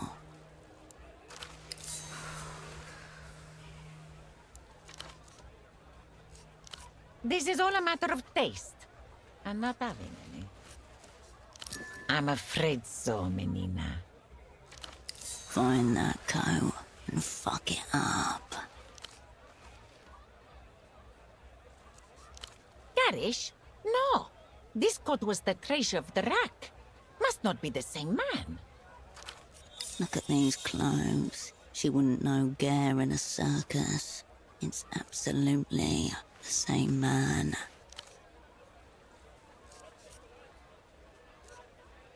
Afraid no, Menina. The Poor girl. This bazaar is always changing. Lots to ask, lots to say. We're in the ruins of a silk numero 3, burnt down decades ago. But Carmuna still remembers the smell of the flames.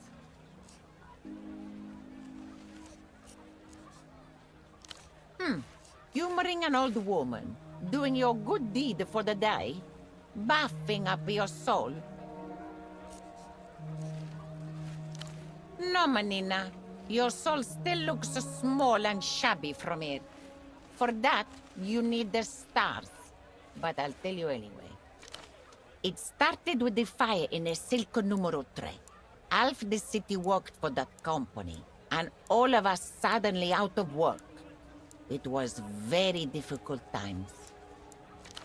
But at first it was exciting. The whole city came to watch it burn. We drank, we sobbed. I danced with a soldier boy, who I had no intention of marrying. He's dead now. Shining with a film of sweat in the orange glow, the lovers twirl and stomp. Cheers, singing, the thrill of the crowd. Ash rains on trash can drums. The flames subsided, and we waited like refugees around the cooling break for management to return, rebuild. They never did, so we began to search the ruins, see what we could salvage. Puh. They probably did it themselves for the insurance. Or some poor die girl finally had a nervous break. Who knows? Carmuna has nothing but time, but none for that mystery anymore.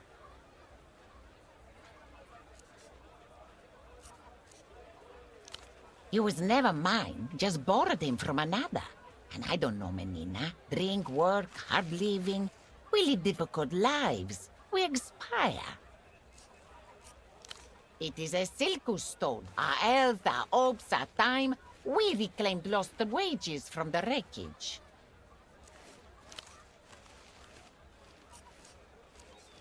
Yes. We loaded it up on the cargo boats as if it were dye. The dock workers found buyers, which turned them into smugglers. This area has been a market ever since, even though the contents are changing like the leaves. Clothes are a lot easier to handle than machinery. You are most welcome. That's what people want, and even more so because the rich government says they can't have it. Moment they put up their cultural blockade, the city went crazy. Lucian mania, people call it. Supposed to protect the Portofino from Lucian influence, but just made it even more appealing. Fog the mirror, note of the bazaar. And don't come back here drunk and stinking on my nice rocks. Very good.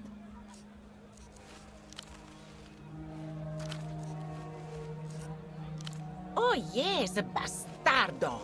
Is him turned the bazaar into the bootleg bazaar, drawing Lusians, irritating the local mob.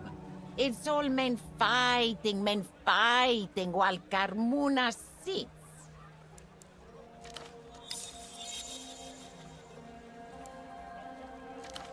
Haven't seen him or his assy assistant assing around for a while. They're probably shacked up somewhere, making the angels sick.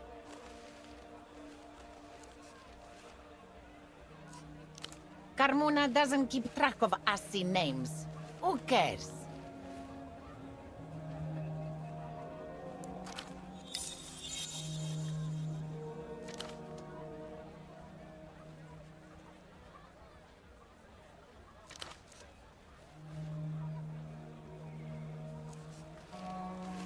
Well, you ought to choose them better.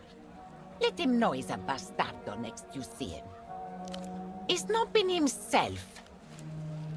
You know, he used to drink. Then he stopped. Perhaps he slid back into the bottle without Carmuna noticing.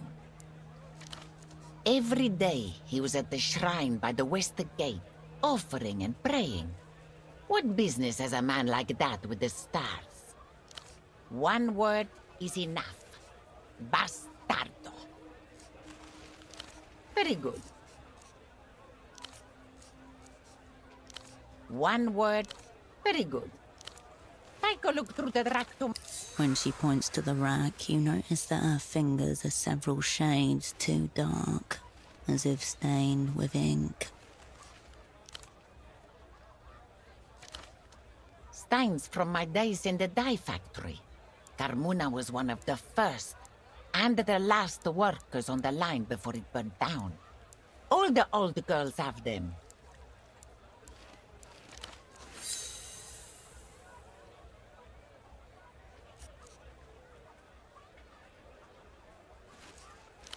They'll outlast my hands.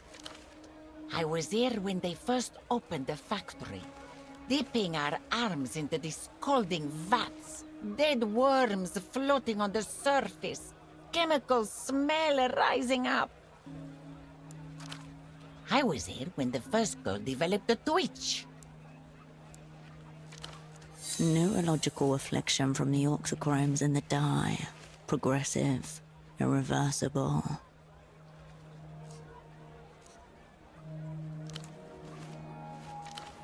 I was still here when the manager announced that El Circo Número 3 was closing down because of market trains. I was here when the fire alarm started ringing too.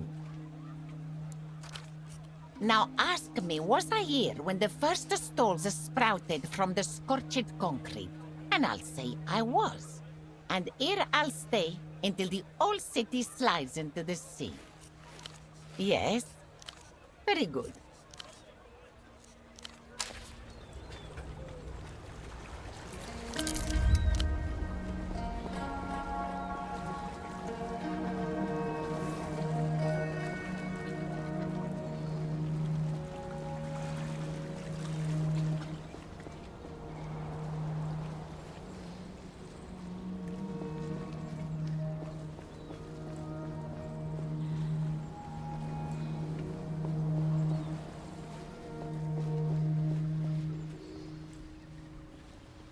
The smuggler inclines his head.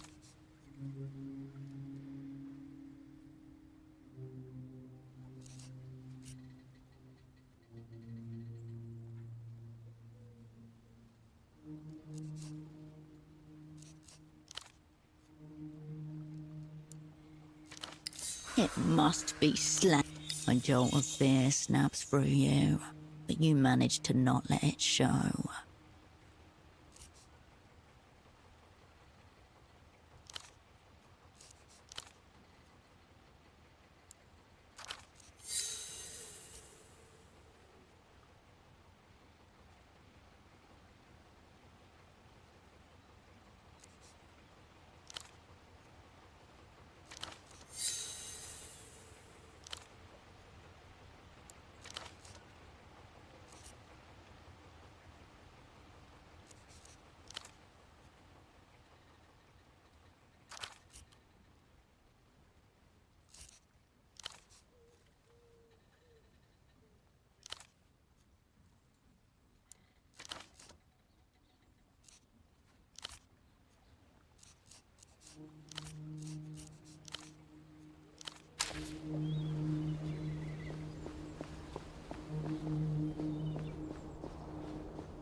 You approach the shrine.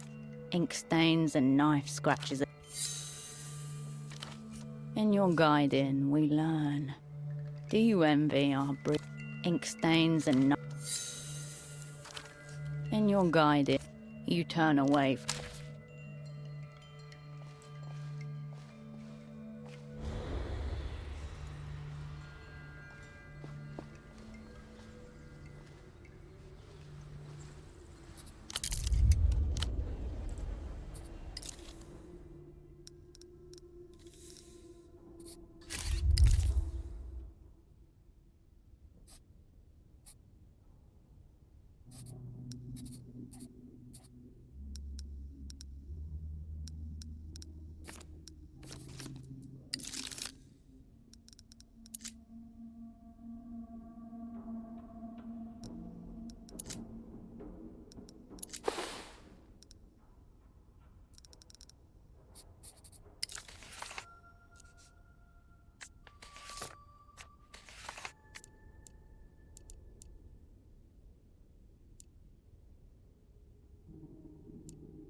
Marcia? Sure, said I would. I flew from Tariska, small coastal town northeast of St. Alwyn proper. Was seeing a woman there. Ripped to Vortex E6 right off the tarmac. Light craft, single turboshaft engine and a mere 120-litre biodiesel bladder, favoured by the Answanian militia and guerrilla groups.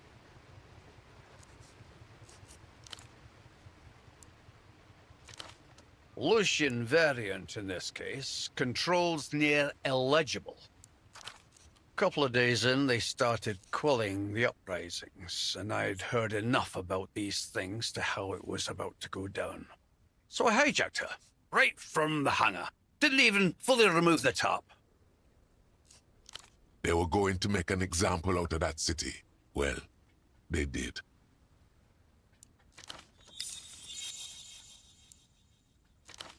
Steep climb, almost flamed out on the way up, but I rolled her clean over behind me.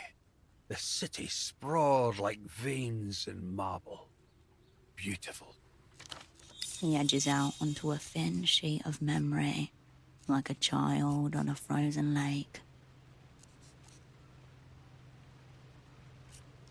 Luz scrambled 3 fighters, mainlanders, not locals. They didn't know the territory like I did. They tried to box me over the Viren Canyon, but I pulled a snap roll and kissed the ridges by a hair. Left them twisting in their own contrails.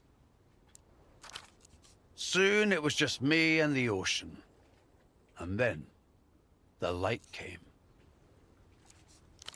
Burying bombs.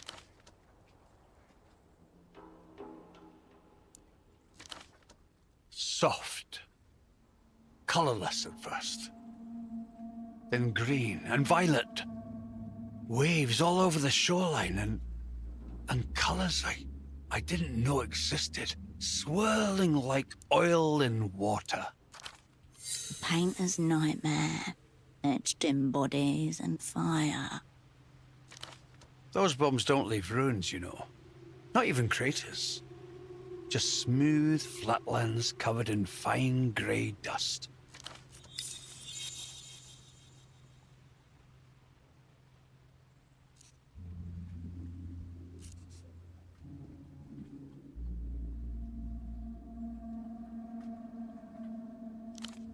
It's a nice fantasy.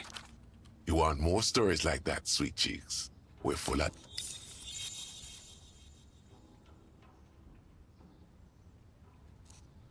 Wish I could say the same, sweet lips. Until next time...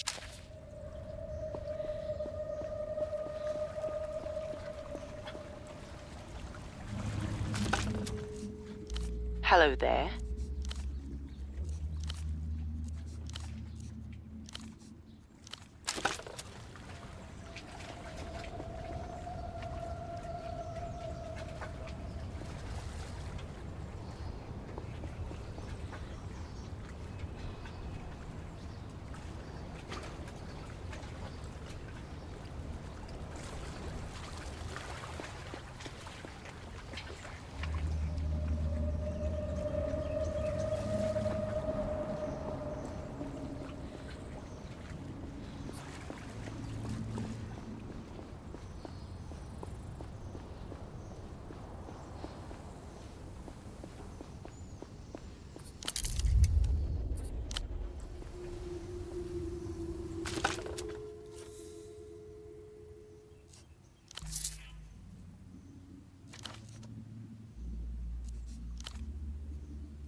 You approach the steel door again, this time knowing who it belongs to.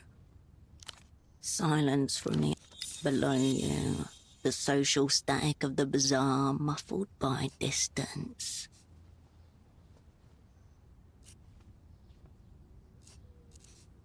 You get no answer, but you get an impression of the room, a vibe.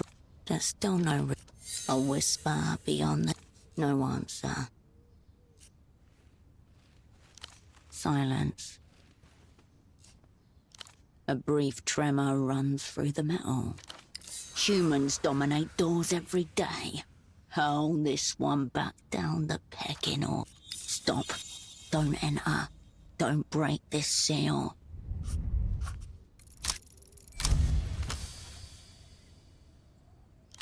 Decaying rectangle with limited movement. Kill.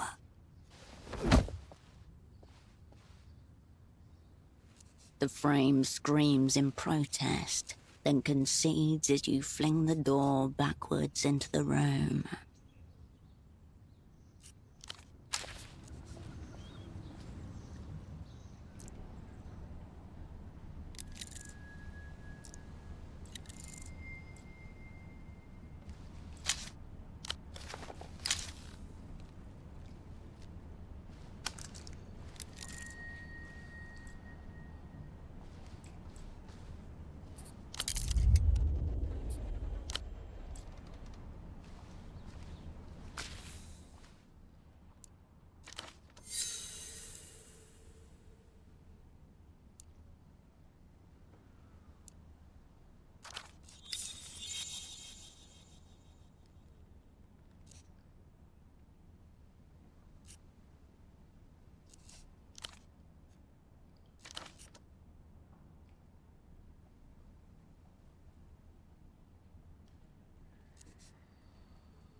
A layer of dust covers the desk, along with a grey notebook, an electronic terminal, and a golden photo frame.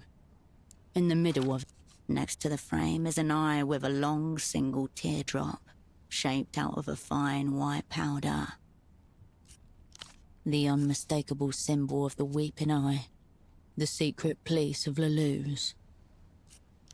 It's soft and ringed. The word accounts is written across the top in black marker. A thicket of serial numbers, dates, columns and rows cover the pages, top to bottom, along with shorthand references to accounts, both incomes and outgoings. As you flip through, two sets of handwriting emerge from the sheets. One matches the title accounts on the front, while the other is tidier and appears only in the very last entries. The first set of handwriting dates back years. the sloppy all capitals which must belong to Tempo. The second, newer set appearing about a week ago is an elaborate looping cursive. Some of the eyes have hearts instead of dots.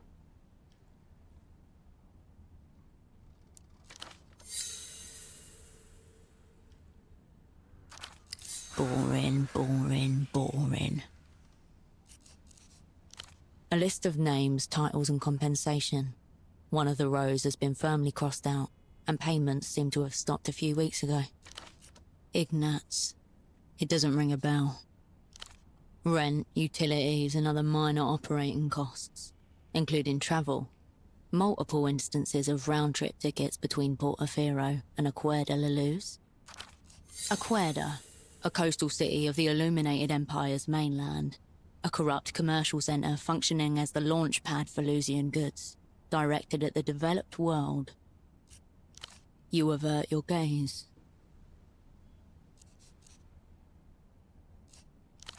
The pale screen reads Miwa Terminal Model 4 and displays a directory. It is far more futuristic than anything your peasant eyes have ever seen. The crying powder eye stares at you. It's either a warning related to the world historical information you're here for, or he has become a brand ambassador for the enemy. At this stage, nothing can be ruled out.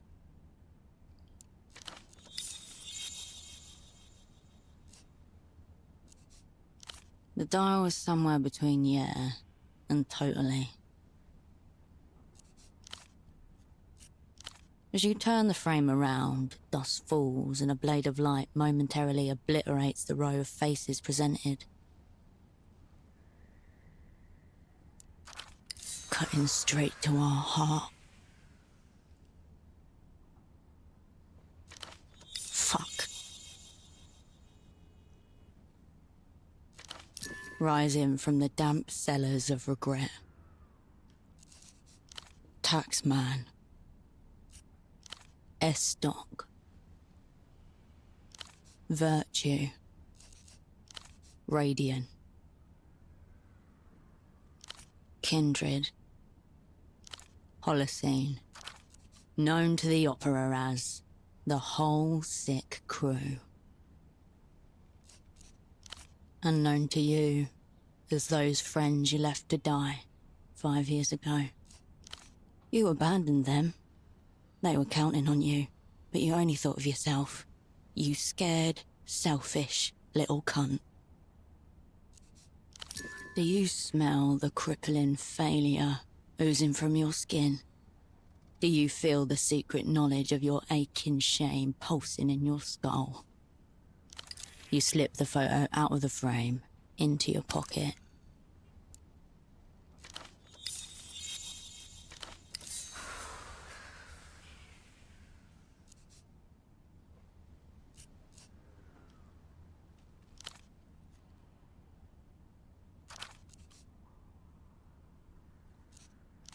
Yes.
You step to the window, beyond which the bazaar spreads slightly obscured behind a fog of grime and dust.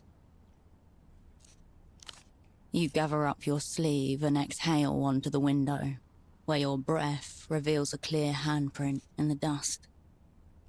The condensation from your breath fades, taking the print with it, but you know it's still there.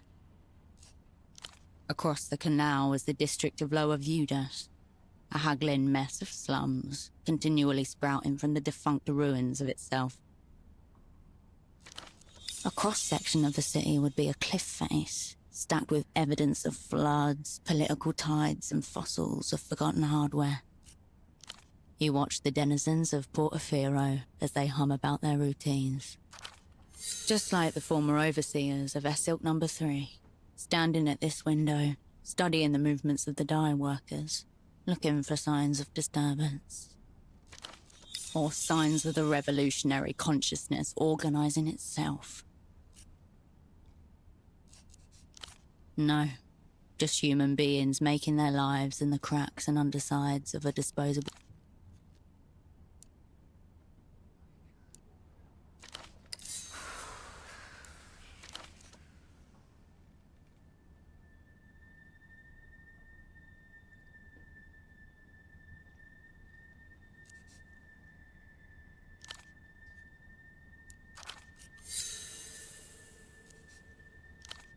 known to the opera as the Whole Sick Crew.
You turn from the...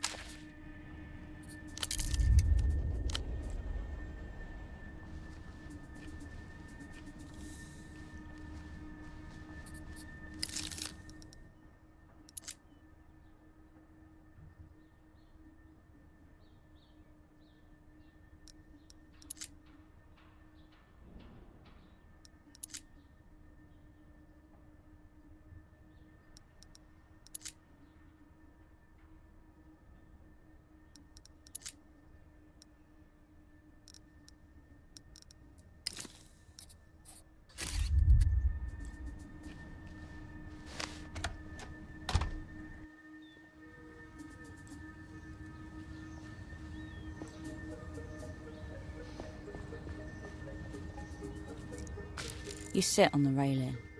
Nobody looks up. Nobody asks why you're here. The world keeps moving. 100 conversations blend into one. A slow, warm river carrying you nowhere in particular. All around, movement clings to structure. Sightlines, bottlenecks, exits. People move as water does around rocks. A map has begun to emerge.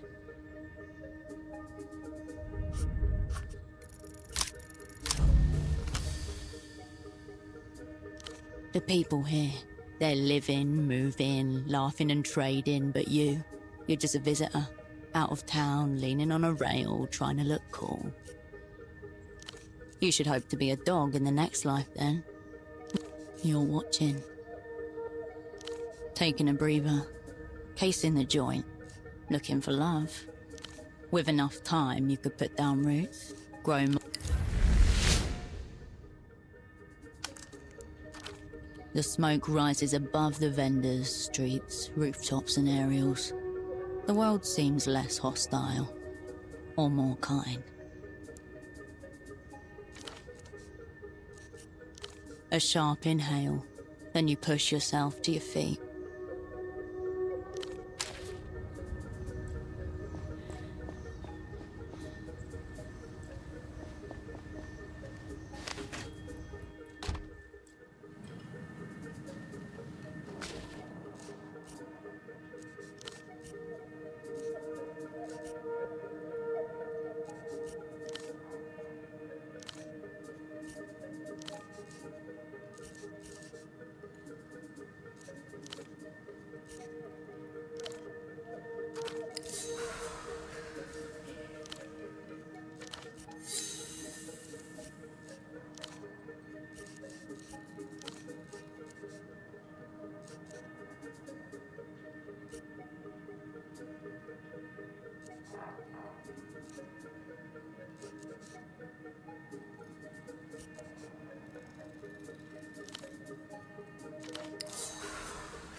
There's another way, the old fire exit.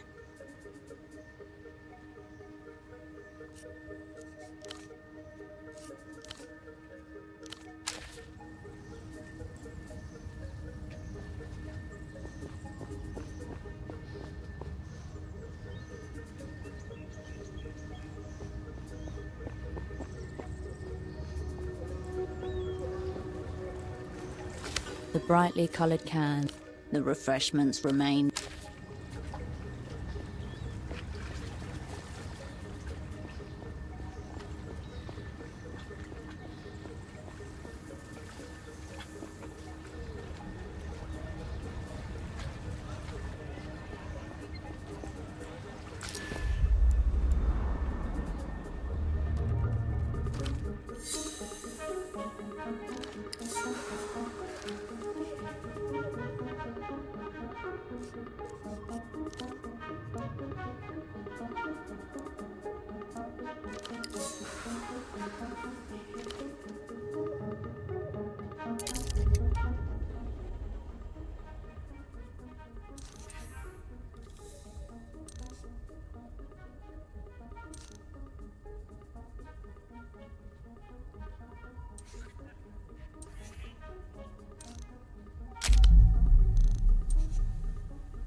If you do not have a valid ticket, you will not be traveling on the tram today.